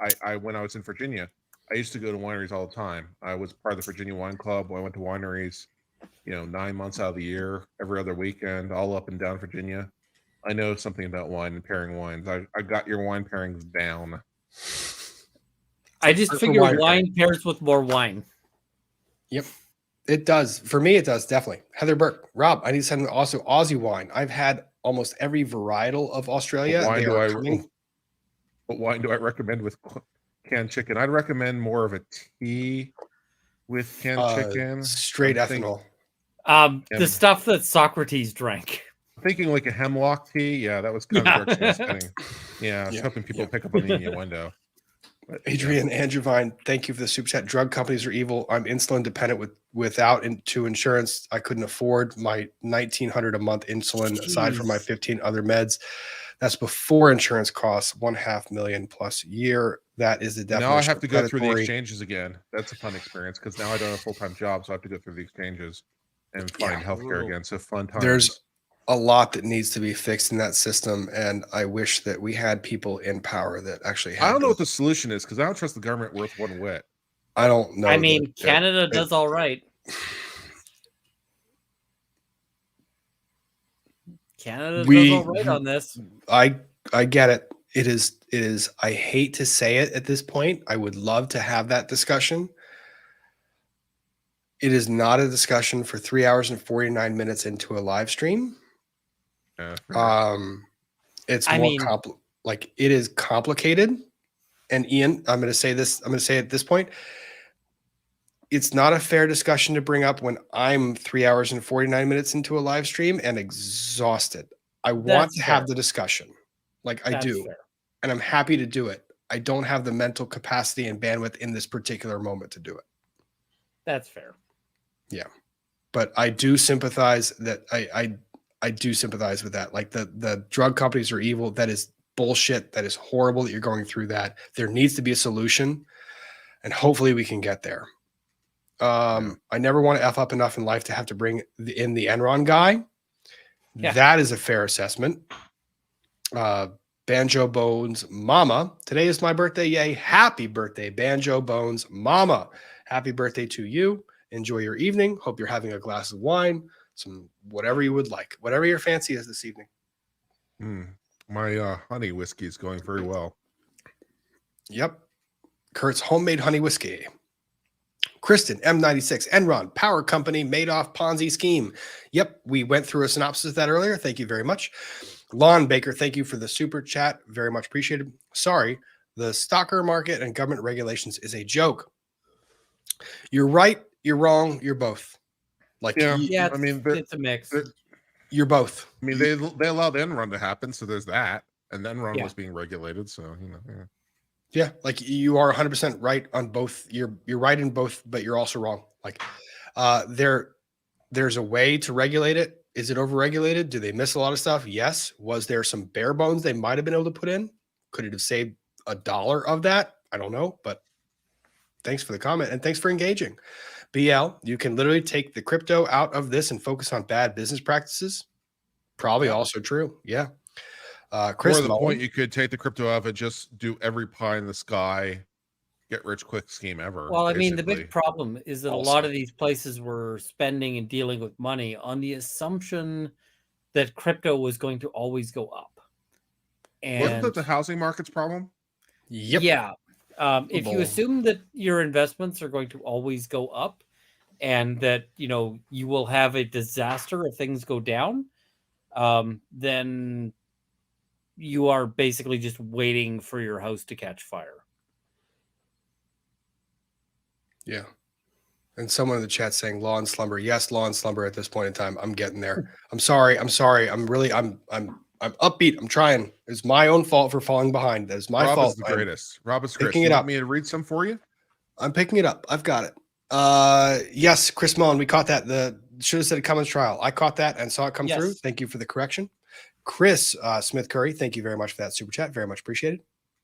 James Spinner, hot sauce brand, hot sauce. That is the hot sauce brand of all hot sauces. I'm debating naming it after the section in the Canadian Criminal Code for arson endangering life. That is a fantastic name. What section is that? I think it's 430. I'd have to check because it doesn't come up that. People don't set that many fires. Can you do the section symbol like the SS, like the section symbol? No, I like that for sure. I'd probably stick away from the SS. I'd probably but you know what I mean. The S on top of the section symbol. Yeah, just people are not necessarily smart, so that doesn't look like. It'll be distinctive though. It'll be distinctive. Or SEC 430. Okay, I like that. That's a good idea. Section 433, arson with disregard for human life. Okay, 430. I like it. Section 433. It I has like that. potential. And Yep. and if there's a milder version, I might set it as section 434, which is arson causing damage to property. Okay, I like that So as well. you know the two severity levels. Yep. Heather Burke, Runkle, please make that sauce. 100% agree. I'm Maybe working on it. It may fall through, but I'm trying to get that to happen. I might actually come in for some of this because this sounds like way too much fun. Agreed. This is a good time. Law 2 Olivia pops off, I'm in. Just got in from work and we'll run it back on replay, but wanted to say hi to you, Ian and Kurt. Always happy to tune in, learn, and laugh. Cheers. Cheers to you, Olivia. Thank you for being here. Hope you enjoy the replay. Peggy Reardon, can teachers sue the pension funds for gambling with their investments? No, probably not. No, they waive that right when they invest and when they sign up. Sarah Von Trufflehound, listening to Rob talking about bankruptcy filings is like listening to me talking about structural tolerances between dissimilar materials. Fun times. Yeah, I'm sorry. I get in the weeds with that stuff because I kind of want to hear that. Stuff. That's what I mean. Like I practice that stuff and I like listening to people talk about things they really like. So I would probably enjoy that as well. And somebody's saying, would I guest on Hot Ones? Hot Ones people? He's been begging for that invite every live stream he has. Oh, yeah. But like they've got people on there who are like, what's his name? The guy who does the glitter bombs for porch thieves. He's got like Gordon Ramsay on there. I don't even register on their scale at this point. So you register in our hearts. Yeah, I would love to participate in that, but it's simply not going to happen. Mm-hmm. Thank you, Travel Hound. Very much appreciated. Angie Solano, I'm 27. I'm here for the Sparkle Toots. Glad you're here for the Sparkle Toots. That's Sarah. Did someone say a SCOTUS justice or on a unicorn? Oh, my word. That would be interesting. KEP, thanks for the explanation of the financial stuff and your knowledge. I'm impressed simply because I left this industry to go into law. Generally, people don't know much about it. Thank you. Keep on. Thank you, KP, for that. It's not an easy thing to digest, which makes it tough to explain in a digestible fashion. Hopefully, people were able to follow. I think this case is going to be one that we're going to be talking about for a little while. Lynn, Ian, swoop a sword swishing through the air. I think that's not a bad idea at all. That's pretty good. I kind of like that one. DCUS55. The chat is all powerful. Last night, a storm chaser in North Dakota snowstorm, Brandon Kopik, was rescued by the husband of a woman watching the stream. Excuse me, what? Last night, a storm chaser in North Dakota snowstorm, Brandon Kopik, was rescued by the husband of a woman who was watching the stream. I'm guessing this is a storm chaser who got into more trouble than they expected. And somebody who was watching was just somebody watching the stream going, I better get out my car in my truck and rescue this person. Wow. That's cool. That's pretty cool. DC US 55, send me that story if you have it. If you have it, I'd love to see it. And I just spent the whole evening canning the chicken I butchered this week and ground venison from opening weekend. It's a lot better than that nastiness. I think your version is probably not what we just saw in that can. I've had some excellent canned meats and so forth from hunters, but that's not what you're buying at the at the Walmart. Yep. I imagine that's quite different. Thank you for the orange hearts, generous. Oh, look at that. Where? Oh, I see it. That's awesome. Mark Hudak and Lovecraft has entered the chat. Thanks, Runkle. That's what I was saying, that it was like eating a Shoggoth. Oh my gosh. Jay Wolfenstein, only Legolas knows the Shoggoth tastes like. Of course he does. Silver Gypsy Lady, try potted meat or devil ham. Y'all, like I keep, Cat in Virginia, it needs a Malort chaser. Ian saw that one earlier. I think that needs a moonshine chaser or a ethanol chaser. Annika, €4 for the super sticker. Thank you very much. Kimberly, fine. Thank you. We'll take our Kansas City cave cheese over canned chicken. I don't know if I like either of those. Would also like to know why smoked Gouda is $7. Like I wouldn't go spelunking for it. I'm intrigued about the cave cheese. Hit me up. Send me a Twitter DM. I got to know about this cave cheese. Yep. More hearts, buddy. Aussie J, thanks for the laughs. Have been listening while cutting the lawn. You are in a different time zone. Finished just in time for the canned chook. Oof, sorry about that part. Nancy Rush, thank you. Is that the Silence of the Lambs music in the background while he's eating lamb chops? I think it was just classical music, which made it more creepy. Period. Gave a good tone for it. Bees on Mars. Ian, Rob, will you come up to Edmonton to try Sir Strumming? Rob, I do not consent to being called by that name. Grounds. That's pretty good. I like yeah, that's a fair use of the soundboard on that one. Lori M, I've seen drunk pigeons falling out of trees. I wish I had video of that. Sandra Ramirez, only on FNF. Do we hear a drunken monkey boxing story from Ian rolling on the floor laughing? Also fair. This is why it's called a Friday Night Frenzy, because it gets a little bit wild.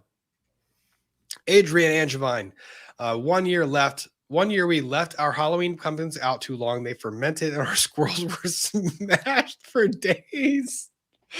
Major squirrel, Bacchanalia, whatever it is. That's got to happen in nature too. That's got to be interesting. It has. Well, I mean, it does. When I grew up, we had a plum tree, and every year, like, it generated a ton of plums, and they would fall, and they'd rot and ferment on the ground. And I can tell you, some of the local animals got just pounded on those. And I was just God. All right, squirrel, I feel you. Fair. Lindsay, stacks of wood under a beaver moon will never die. I heard that. I saw that with you guys. What's the beaver moon thing? What's that all EDB. So it was a beaver moon is what it was called. And Emily D. Baker was on a girls trip celebrating her phase of the moon. I guess it's a phase of the moon. But okay. it was Emily was to know more about the beaver moon. How can I see it? Well, you don't. Kurt needs pictures. You don't. Nope. Yeah, please send find them Rob on Twitter and send beaver moon. He'll send it to me. Nope. But the chat was great. The chat was great with EDB. They traumatized her. Remember that lovely beaver that I showed you a while back, Kurt? The one that was with the baby teeth in it. You know what? I don't need to see a picture of this. Emily D. Baker's chat traumatized her with that. Beaver plus teeth equals no thank you. Yep, it was really funny. Amanda Beaver Lang. No teeth. That's how I like it. Oh God. Oh God. Nope. Bad Kurt. Nope. Bad Kurt. Amanda Lang, Ian and Rob, random ADHD rabbit hole channel, please. We would never, ever, ever stop. It would be the stream that never ends. It just goes on and on. It would just never ever end. Caitlin Shoot, Legally Blonde, the musical is my dream role. Absolutely love the musical. You know who else does? Kurt from Uncivil Law, who has the songs memorized. Probably does. I like to make sure that my head is always covered in beaver. Oh, look at that. Beaver pelt. All right. There you go, young man. That is a fair use of the beaver terminology. New Zealand Butterfly Girl Heather, check your Twitter DMs. I just sent one you might like. I will check it. I will save it. I will probably use it for next week. Thank you very much. We're gonna get through these, and then we're gonna bid you adieu until Lawyers and Dragons, because I need at least I get a couple hours sleep. Brain Nichols. Casetify has iPhone cases with black cat sitting on a unicorn. I was so tempted to buy it. Ooh, thanks for a great night. I'm gonna look at that after the stream. Sarah Von Troublehound, potentially Sarah's shirt. Sometimes I talk to myself. We're great. Crack. Oh, I get it. Nice. Conclusion. Yeah, I got it. Awesome. I love it. Very good, Troublehound. Love it. Always with the witty banner. Kiwi Princess, I agree with Runkle. Haggis is delicious. Well, you and Runkle. I am going to have to do a birthday haggis stream. That is fair. It's fair. We got a fantastic looking good in the hat. I always love that hat. That hat's fantastic. Beaver Moon conversation was amazing. It was. You got to bring up that other super chat that you had just up. I will. On Civil, if you want all the jokes, EDB's member on the live stream was 2 days ago. It was amazing. It was really funny. There is a lot of benefits to being a member of that channel. I'm very happy to be one. Oh, absolutely. Same. Was it the super chat? So I used to teach LSAT prep. Yep. And people paid a distressing amount of money to hear what I had to say on the LSAT. So here's what I will say as last minute tips. First thing, read the entire question, like the prompt first, and then think about the prompt. Think about what kind of questions they might ask about it. Think about where it might be going. Only once you've taken those steps should you read the question stem, which tells you what the actual question is. And then before you move on to the answers, think about what the answer would look like.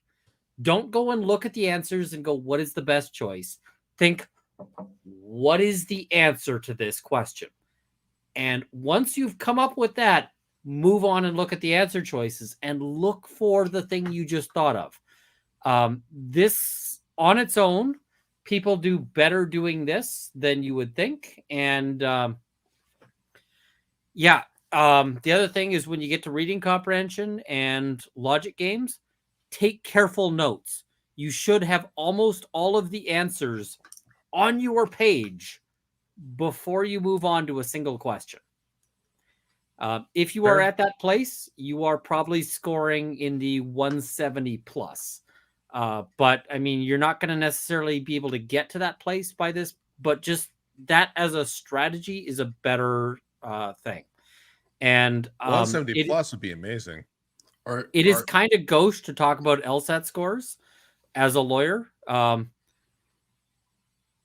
got a 178. So, well, fuck shit, dude. That's unbelievable. I missed the 180 by one question.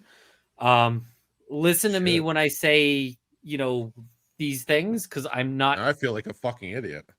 I'm not just fucking around here. This is the strategy. So, good luck. Also, eat before you go in because you will burn a lot more sugar. Your brain runs on sugar, and it will burn a lot of it during that. So, eat some carbs before you go in so that you've got brain sugar the whole way through. Yep. So, I mean, I forget exactly what I did. It was either high 150s or low 160s. It was either like 158 or 162. I forget exactly what it was, but it wasn't 178. So you kicked my ass no matter what it was. So someone on Casetify has jokes and good ones. Is that Hardy? Someone just sent this to me. Like someone sent me. Who did it? Wait, you need to buy this phone case. Heather, you sent it to me. You need to buy this phone case. How amazing! $92 for a phone case is unbelievable. That's ridiculous. But it is. But you still need to buy it. I'm that juvenile. Like I'm that juvenile. Yeah, and I see somebody saying, "Don't go with the sugar candies for quick energy." No, eat carbs. You got to have.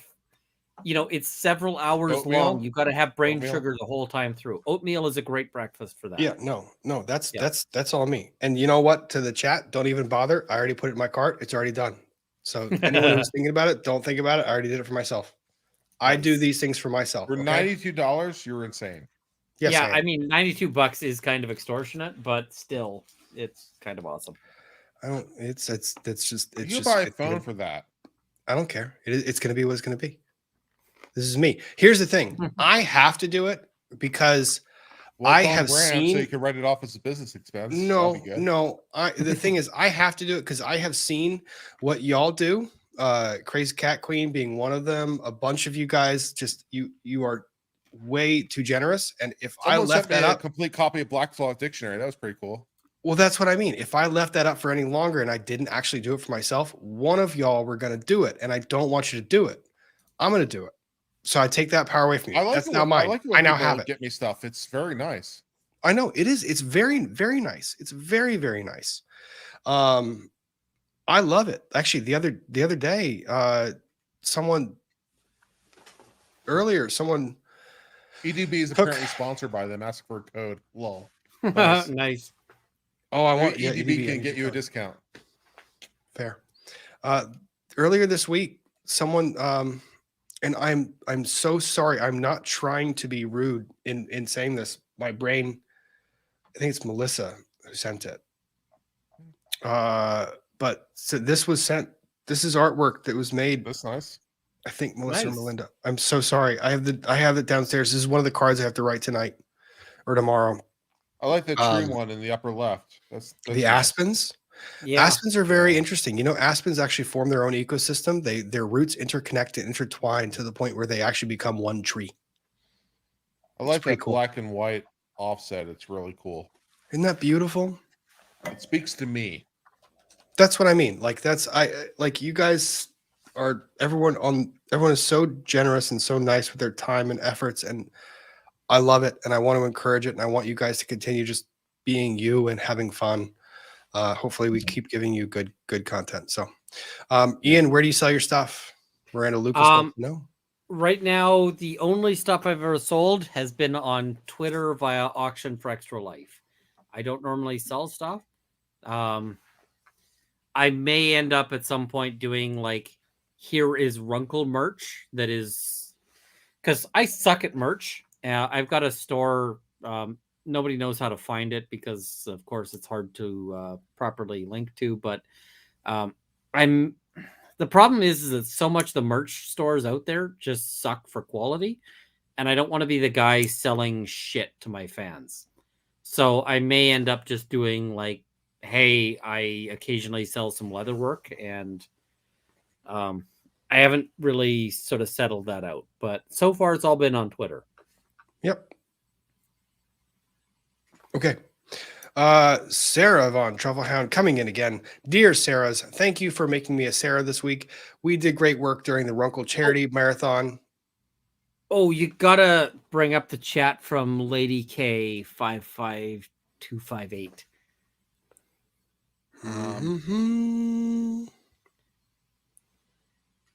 Getting my son Black's Law's book for Christmas. Don't. I own Black's Law Dictionary, and I have looked at it twice in my career.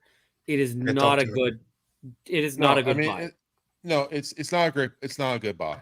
It's nice to have. It's nice that someone sent it to me, but yeah, I probably won't use it that much. Yeah, unless it's for a sentimental purchase, like you bought like a special edition or something like that, like as a gift that was to be on a bookshelf. That's a different reason. But as far as a useful book that you intend him to use, I wouldn't buy like an annotated criminal code for your area. And yeah. Yep. All kinds of things. Sarah Von Trufflehound. Dear Sarahs, thank you for making me a Sarah this week. We did great work during the Runkle Charity Marathon. It's been a lovely change. Hope I upheld the name for you. Regular Hound again next week. The Sarahs were on point all week long, all weekend. Last weekend, the Sarahs were epic. Yeah. And Trufflehound is one of those great people who always see them in the chat and always glad to see them in the chat. So, and one of the best senses of humor I've ever seen. Oh man. One of these days I want to get out and visit Trufflehound. So that is on my that's on my bucket list. I do believe that's Aussie. James Spinner, we need an uncivil belt buckley where the scales are balanced on long horns. That'd be cool. I want to see that design. Jen, always enjoy FNF. One small request, please, no more canned chicken. I think I might have just turned vegan. Jen, fair. No more canned chicken. I promise Scott you. Cardinal will appreciate hearing that. Yep. This Sarah, not that Sarah, not the Sarah, but this Sarah, Canada doesn't do all right. My kids' ostomy supplies are $350 a month, half covered by low-income boosters. I would love to see Canada cover more things because, like, for instance, dental is still luxury bones in Canada. Diabetics get insulin is sort of helped covered, but like the injection supplies aren't. It's actually kind of weird because if you're getting syringes to inject heroin, there are government programs more so than if you're getting them to inject insulin. So yeah. It's not perfect, but I still got my appendix taken out for like $30. Nice. So I mean, and I There mean, it wasn't like I definitely advantages the way that Canada does it. I won't deny it. Yeah. And when I say I got my appendix out, it wasn't like I walked in going, "Hey, I've got an itchy forehead," and they took my appendix, to sell on the black market. It was like my appendix was about to explode, and they saved my skin on that one. Yeah. Yep. There's definitely some advantages that way. Yeah.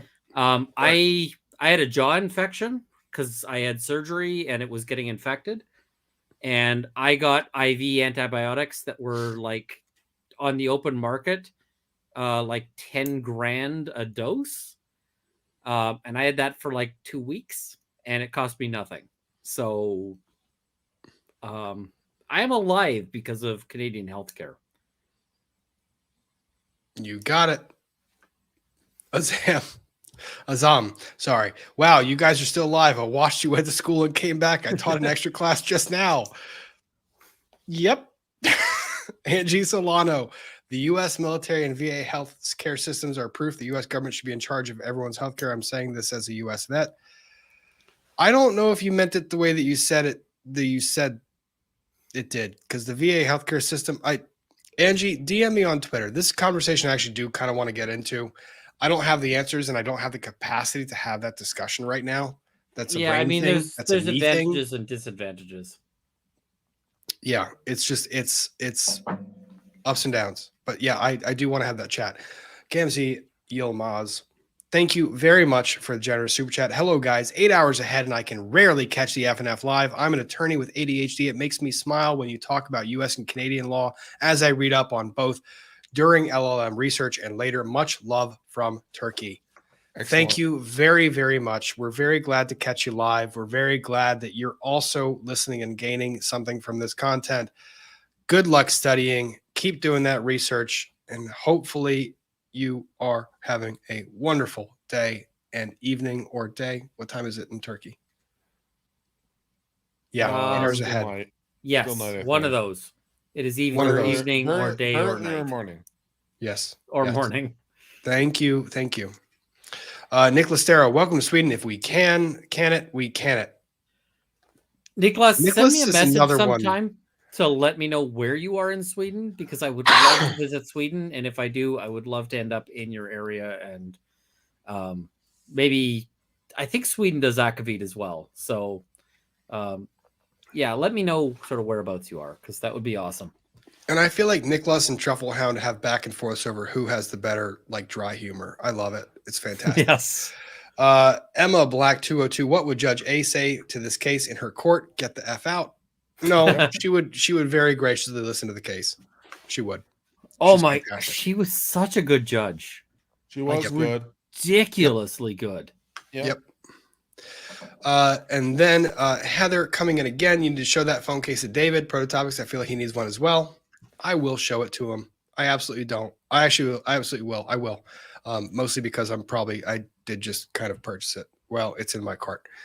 Angie Solano, I meant shouldn't. My bad on spell checking.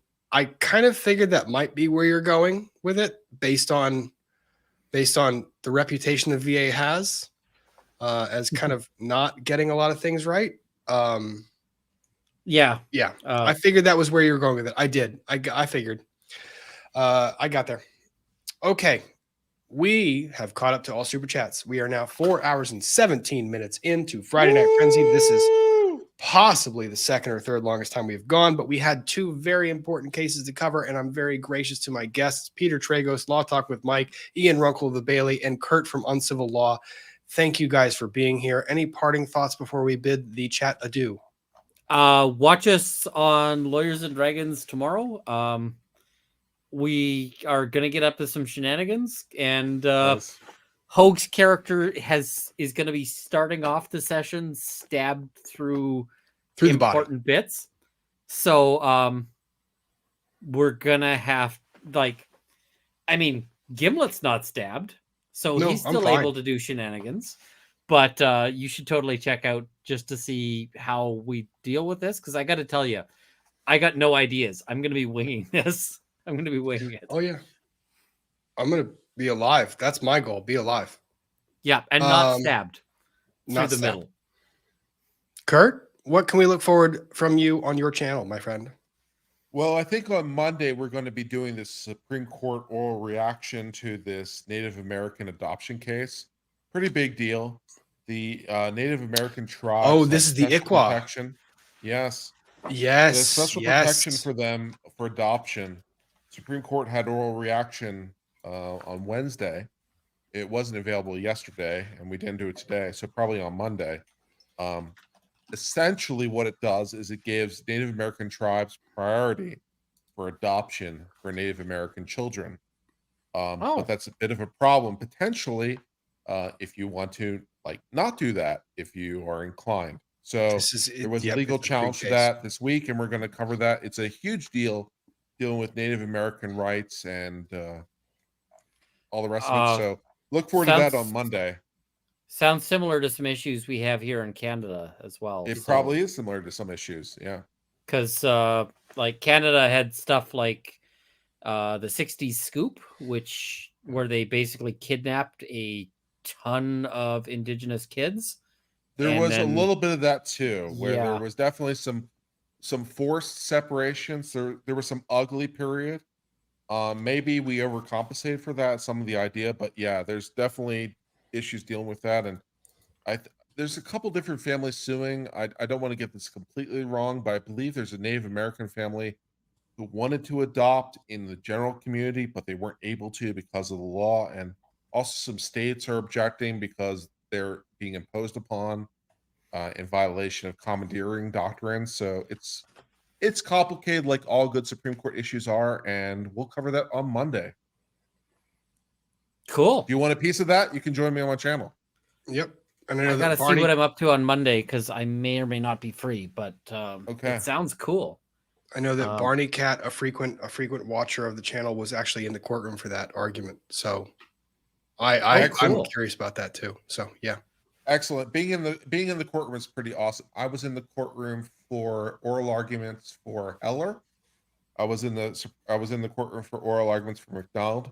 I was there when they announced the decision for Obamacare. So that was pretty cool. Oh, yeah. Awesome. Very cool.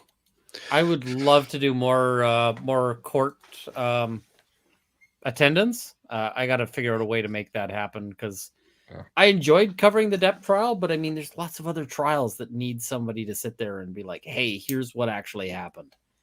I want to do a video on the Gerald Stanley trial. And the problem is that the Gerald Stanley trial is literally 4 volumes of I have the transcripts. 4 volumes of transcripts, each weighing in at about 1,000 pages. Okay. So that video is going to take some time to boil down. So, yeah. All right.